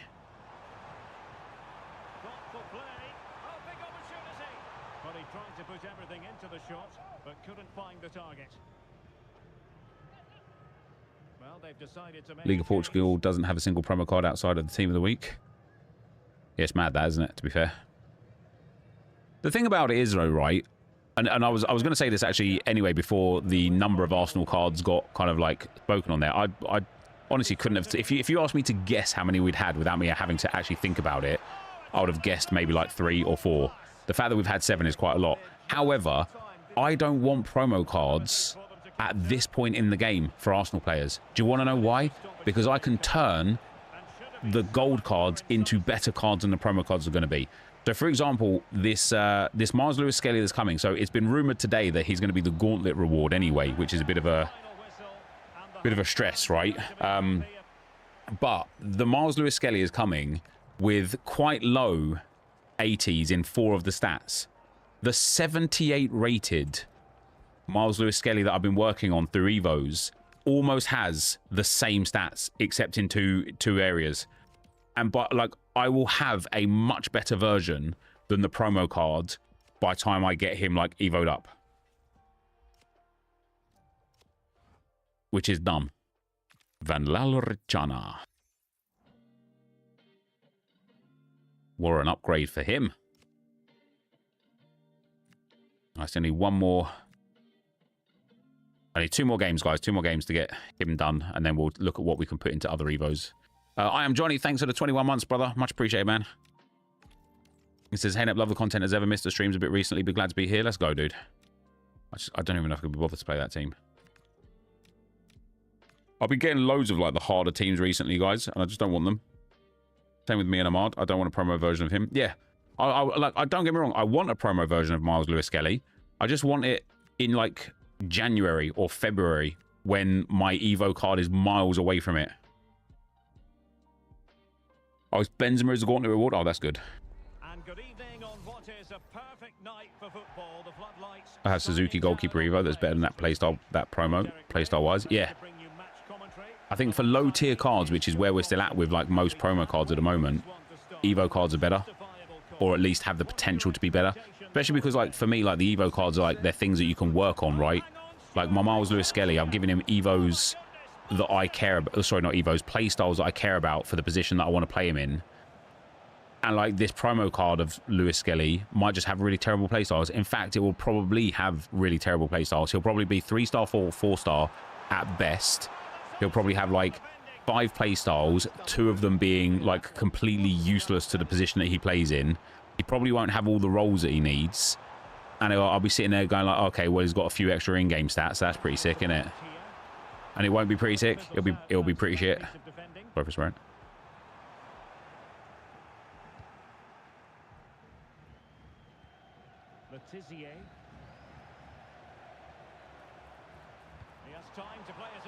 Bang. Raggy. What's annoying about Arsenal cards is their woeful playstyles. When clubs like Barcelona get all the good ones, it seems. Yeah, EA have like only like Jokeres has got insane playstyles. I think Eze has got insane playstyles. In fact, the transfer players have got brilliant playstyles. It's the players that were there last year that don't have brilliant playstyles. And great streams always, couldn't agree more. I started Bowen last year, and within 4 to 5 weeks he had a better special card, and I wasted my Evos on his gold. Yep. I think this year though, like, so on my Arsenal account, I'm working on a few Evos now that I really like the look of. None of them, they're not like ready yet. But like I've given Eze a couple of like little boosts here and there. I've given Black Stenius what is it, Game Changer Plus. I'm starting to give some of the players now some like reactions and composure boosts. My Gabriel Jesus for an 81 rated striker has got like 84 pace, 84 shooting, 86 dribbling, and like 82 passing with like 70 odd physical, and he's only 81 rated. And I'm like, if they just keep giving me... what I think what's going to happen, though, is there's going to be some Evos. Like, there's an Evo right now, I can't remember what it's called, and it takes a striker up to an 84 rated. I'm not going to give that to my players because I will be able to get a better player as an 80 rated through the individual upgrades that give no overall than the boost that that gives. And so what I think is I'm going to have to like articulate this in the way that it makes sense in my head. Basically, if you just keep giving boosts to players where it doesn't boost their overall, it will be the same as if you give boosts that do boost their overall. But the benefit you'll get of having them not having a boosted overall is that you'll be able to use them in tournaments and maybe silver comps and things like that. And so, like, basically, like, for example, the Miles Lewis Skelly that I built up, he's 78 rated, and all of his stats are in, like, the high 70s and low 80s. If I get him all the way up to, like, 83s and 84s, whilst he's still 78 rated, when an Evo does come that he is eligible for, that takes him up to, like, an 83 or an 84, he won't get any stat boosts because he's already going to be like capped in that area. So there's going to be no value in giving him that Evo, which basically means you've got, I think you've got to make a choice for yourself as you play this game through this year. Do you want to give players overall boosts within Evos, or do you want to give them stat boosts within Evos? And I think I want to give them stat boosts.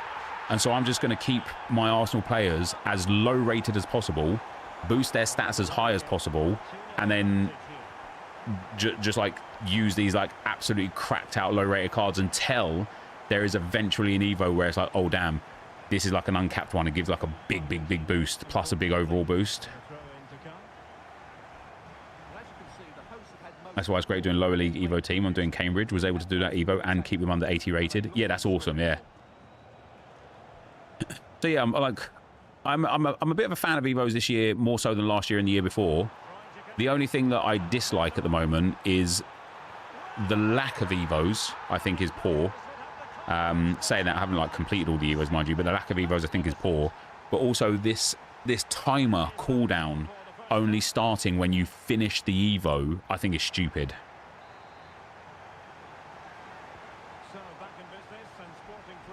If they could just remedy those two things, I'd be so happy. I don't know why I said it like that. It was very weird. I apologise.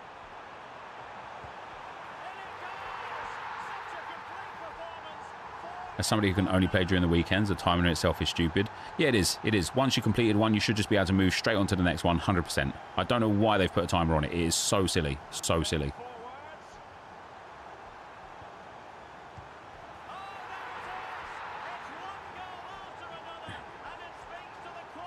Having 2 Evo slots from the pre-order is major. Mate, last night, all I did was my squad battles games on the Arsenal RTG, and I got through every single Evo, bar one, that requires me to play one more game. Just off the back of being able to do 2 at once. It was such a blessing. Such a blessing. Well, it's an easy save for the keeper in the end, but that's a big opportunity missed. Dani Ceballos.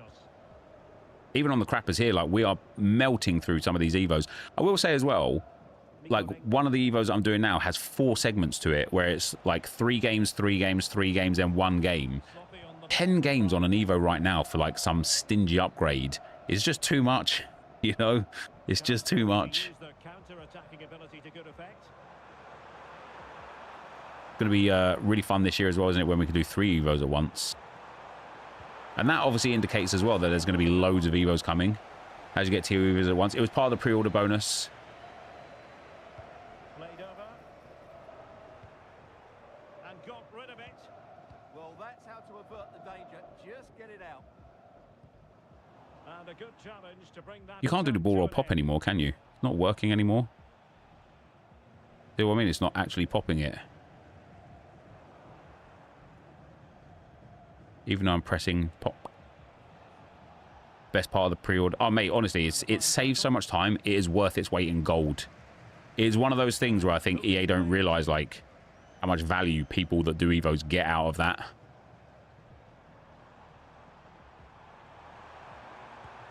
Oppa. Bobzilla, thanks for the 17 months, man. Evening, Nep. Hope the hope is all well. Oh, how's the form? How's the fam? Hope all is well. We're chilling. Thank you very much. Looking forward to Scream finally coming back. Finally got into Champs this cycle thanks to the new updaters. It seems to be suiting me more. I was enjoying learning the pre-patch game, but sure, what can we do? Yeah, you can only enjoy as much as you can, can't you? You can still do the ball roll scoop after watching the draft from last night. You said it wasn't working. Yeah. So I like Josh messaged this morning. He was like, "Oh, like Rafinha's not 5-star skill moves." I don't know why I thought he was. I just had it in my head that Rafinha was 5-star skill moves, but he wasn't. Even though he didn't do the ball roll scoop, he should have still done the ball roll fake shot, and he didn't. He just did the ball roll. But look, right now I'm going to try and do a ball roll scoop. He's just not scooping it, and he can, as we've seen by that there. But it's just they've removed it completely. The ball roll scoop. And I guess it was the only way that they could stop how broken it was.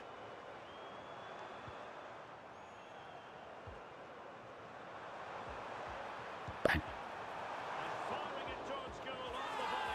I get that Evo cards would be better than promos, but some Newcastle dynamic images wouldn't hurt.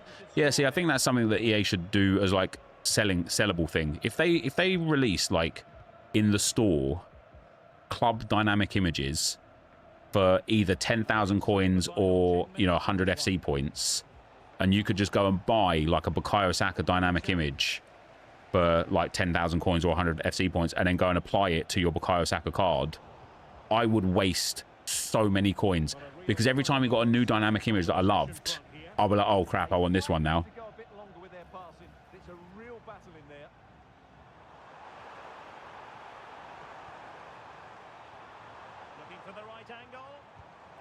Bang. Unlucky.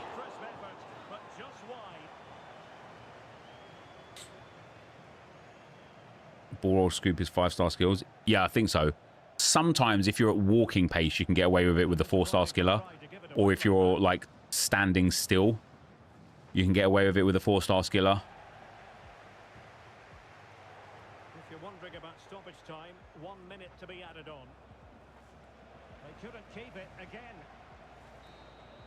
And there it is, the final whistle. Got scared one is Eka showing 0. That just means he's in the team and hasn't got any points yet.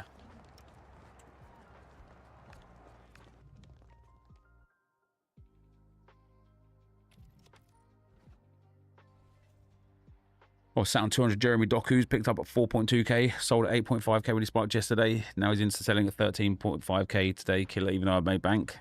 Yeah, I mean, as long as you make profit, right? No, like almost nobody will perfectly buy at the bottom and sell at the top. You just got to be happy with the profits that you made. Right, one more game. How do you do the ball roll scoop? Do a ball roll and then do a fake shot.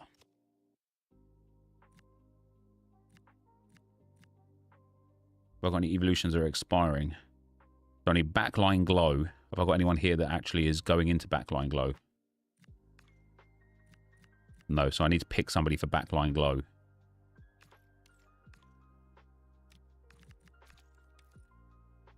I guess it's going to be He Bijen, baby. And see, this is what... Now, He Bijen is going to become an insane card. Because for a 54 rated centre-back, he's already got 70 pace, 66 defending, and 67 physical. And he has jockey and block. Now I could just slowly but surely work on individual upgrades for him and turn him into an absolute monster of a player. So he goes in there anyway. Ball roll pop-up has to be 5-star skills now. Oh, does it? That's a pain, isn't it? Fullback force is still locked. Got a week for that, 9 days for that. Infinite time for that. I've missed out on this, which isn't the worst thing in the world because it's a terrible Evo anyway, but missed out on this one, which is really frustrating. Finishing shot power and shot positioning, throwing attack positioning, 3, 4, and 3, just again because of this stupid timer system. Right wing dynamo. Do you know what? I think I've missed out on this now as well. I could do it once, but not twice. Because look at that. It's repeatable in 3 days and repeatable twice, but you have to get it within 5 days. So I'd need to do it now. I know I've got a little bit of time here, but I need to put it in. I need to do it. And then I need to have it like done within like a few moments. Like if you like by like Saturday or Sunday at the latest. I guess we're going to put it onto Mahoki. But I've got another right wing though that I've been working on. Yeah, see Van Richana. I think he's going to go into it, so I have to wait till he's finished. And then the same with the left wing dynamo. Oh, we've got Iron Lungs as well. So it's repeatable now. Iron Lungs is. What does this one give? 4 stamina. I just need to go and put somebody in it. What about Al Gamdi? Yeah, let's boost his stamina up a bit. Do you know? Oh, already got an Al Gamdi Evo. We put it on Chontang Sanga. Yeah, he's only got 56. I'd probably prefer to improve his a little bit more somewhere else.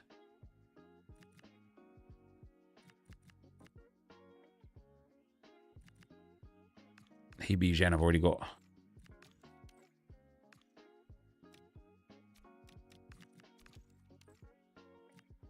What about Yu Zhao Wei? Don't really need to give him stamina. I'd rather give him other boosts elsewhere. Hong Ji Woo, he could certainly use the stamina. And again, it's just dumb. It's just so dumb. It's so dumb. I honestly hate the cooldown system. I hate it. Hopefully EA remedy that like for season 2 like very quickly.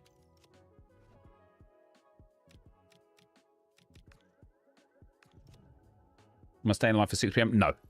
Now I'm going to finish this last game of squad battles here. And then I'm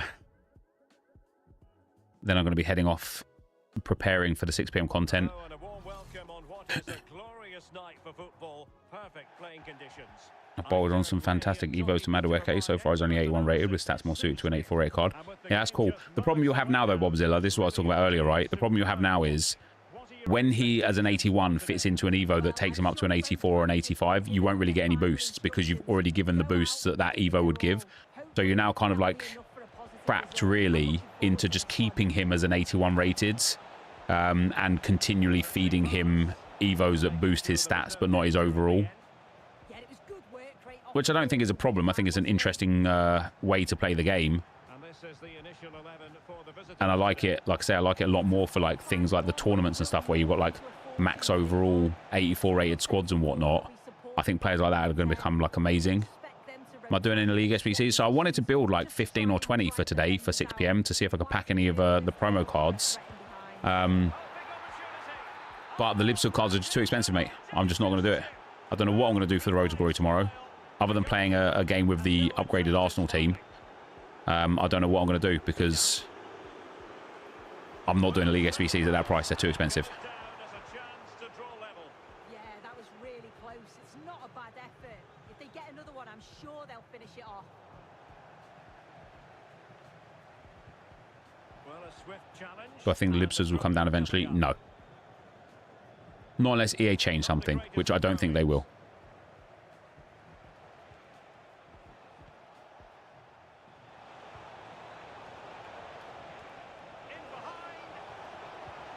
What a goal.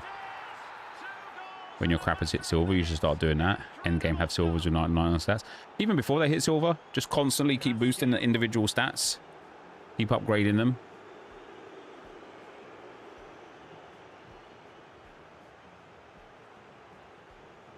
Unlucky.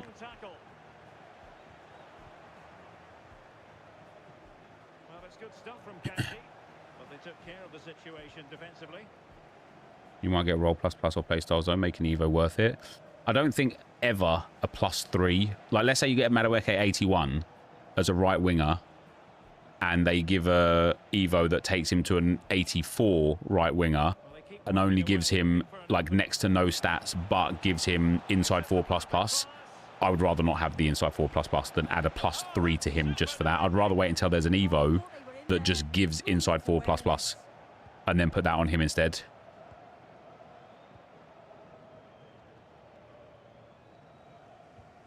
How about BPM to silver packs doing League SBCs? Worth in your opinion? No, it just takes too long. Takes too long. There's not enough value in it. There used to be in the old League SBCs because you used to get an insane amount of packs back. They were all tradable. They were very good packs. And you would get a player at the end, which you could like work on putting into an SBC. Now you get 3 out of 5 packs untradable. The packs generally are pretty poor. You don't get a player at the end of it. It's just not worth it. It's just not worth it. EA have killed League SBCs, unfortunately. Teammates around him.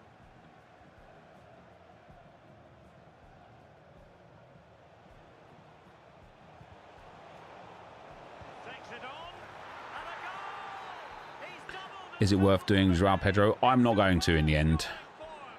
Again, I just think there's such a lack of fodder in the game at the moment. Well, it came to nothing in the end. Like, and I talked about this, I think, in the 6 PM video yesterday, right? When this game first came out, EA were setting the requirements as 80s, 81s, 82s, and 83 rated squads, and that was absolutely fine Marcus because even if you couldn't pack the players because packs were really hard to come by, you could buy them. You know, you go and play a couple of games of whatever. You'd earn 1,500, 2,000 coins. You can go and buy yourself 383 rated squad like players to finish off the SBC. You can literally play your way to completing those players. Now, every SBC is 83 as a minimum, but usually like 84s, 85s, 86s, and 87s. I don't know where EA think we're getting this fodder from. Like, I play every aspect of this game, and I genuinely just can't keep up. A chance then for the respective managers to address their charges. It is half. Only just played 4 games. Everyone had peanut and left 6 spun around my box. Turned it off as I just don't find that fun to play. The store, even the store, right, doesn't offer packs good enough to get high rated fodder as a guarantee.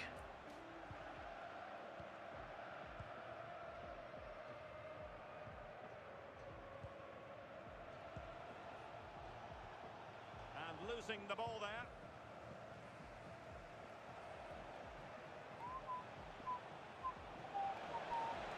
Can he put it away? Oh, that's a clever ball. Bangs it. I like it. And striking it on the volley. There is an exchange type thing coming today, apparently. Oh, is there? Catches it sweet, doesn't miss I'd much rather SBCs be 16 squads, but all 81s, 82s, 83s, low rated teams. Yep, I agree. Good weight on that pass. Yeah, hopefully Rivals rewards will be better. You're going to be... Yeah, I sold all my Libsud cards, yeah. I made about like 60, 70,000 coins off of them. And then on the crappers, we made about 200,000 coins off of them. Splendid defending. How come I don't do 6 PM content on stream anymore? I don't know, mate, really. Available. In a dangerous position. I just don't really stream Dealt with the threat late first. anymore. Could catch them on the break.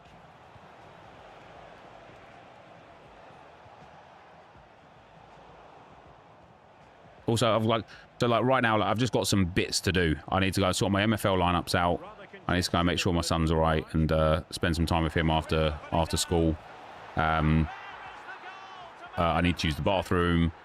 I need to do some stuff on SoRare just to have a little look at like those like the lineups are out for the 5:30 games now. So I want to go and see if I can buy some of those special cards to hit that hit the essence. And it's like I could do most of these things on stream, but what happens is I'll be switching between FIFA, then a bit onto MFL for like 10 or 15 minutes, then onto SoRare for like 10 or 15 minutes, and people just don't want to see that. Like, genuinely, like it just, the views would just drop because people are here for either MFL or SoRare or FC, and if I keep bouncing between them, just doing little pockets of things here or there, I just don't think it's as enjoyable, and the views just go down. And if the views are going down, it's like, damn, what's the point? If people don't actually want to watch what I'm doing, might as well just turn the stream off and do it in my own time. What games are at 5:30? Some Bundesliga games. Credit due, a good intervention. Could pose a threat on the counter. This could be troublesome. Oh, There is the goal. no, there's only one, 7:30. Bundesliga 2 games.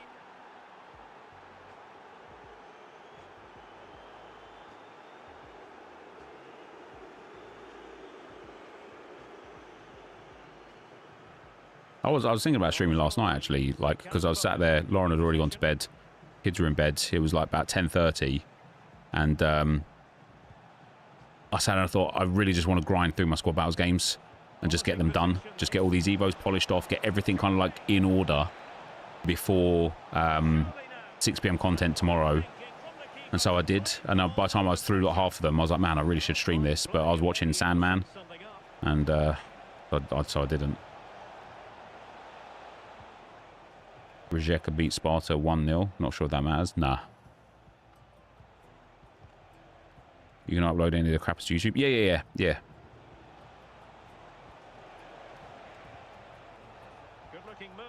Who's the best player in the world right now, in my opinion? Probably Mbappe. Maybe Kane. Maybe Haaland. Committed challenge.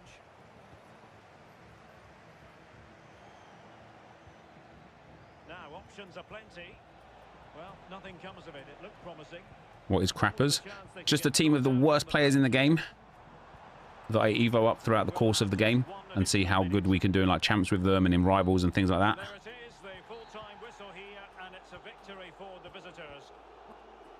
Gabriel, I think Gabriel is the best defender in the world, yeah.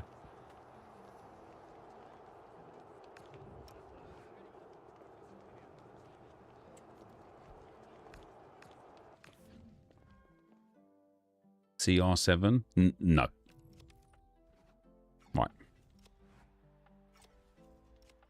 Arsenal to win the league this season? I hope so, mate. We've got everything in our power now to win it. Even if we've got injuries, no problem. We've got backups. We've got great defense. We've got a great attack. We've got cover everywhere. We've got strong mentality. We've had a great start to the season. There is, like, if we don't win now, if we don't win this year, either we have had like some horrific injury crisis that was completely unforeseen to the point where, you know, imagine like both goalkeepers get like 6-month injuries and we've got to put like Setford in goal or something like that. Or imagine if like 3 of the 4 centre-backs get like ACL injuries or something like that. And if we don't get something to that degree of injuries, the only reason why we don't win this season is because we are not good enough. And if we're not good enough with this team, then holy schmoly, we are shite.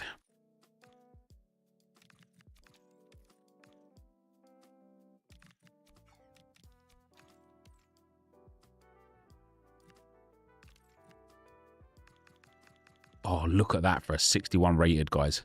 73 pace, 72 physical, 73 shooting, 61 dribbling.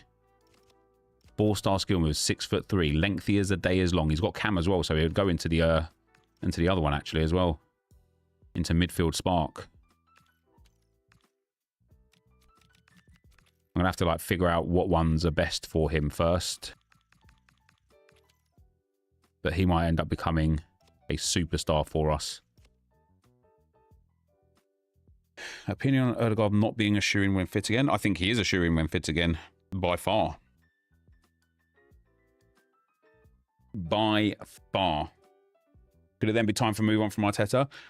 So my thoughts are, if Arteta doesn't win something this season, I don't think he'll be fired, but I think he will be under intense scrutiny. And how we start the next season will determine whether or not he keeps his job during that season.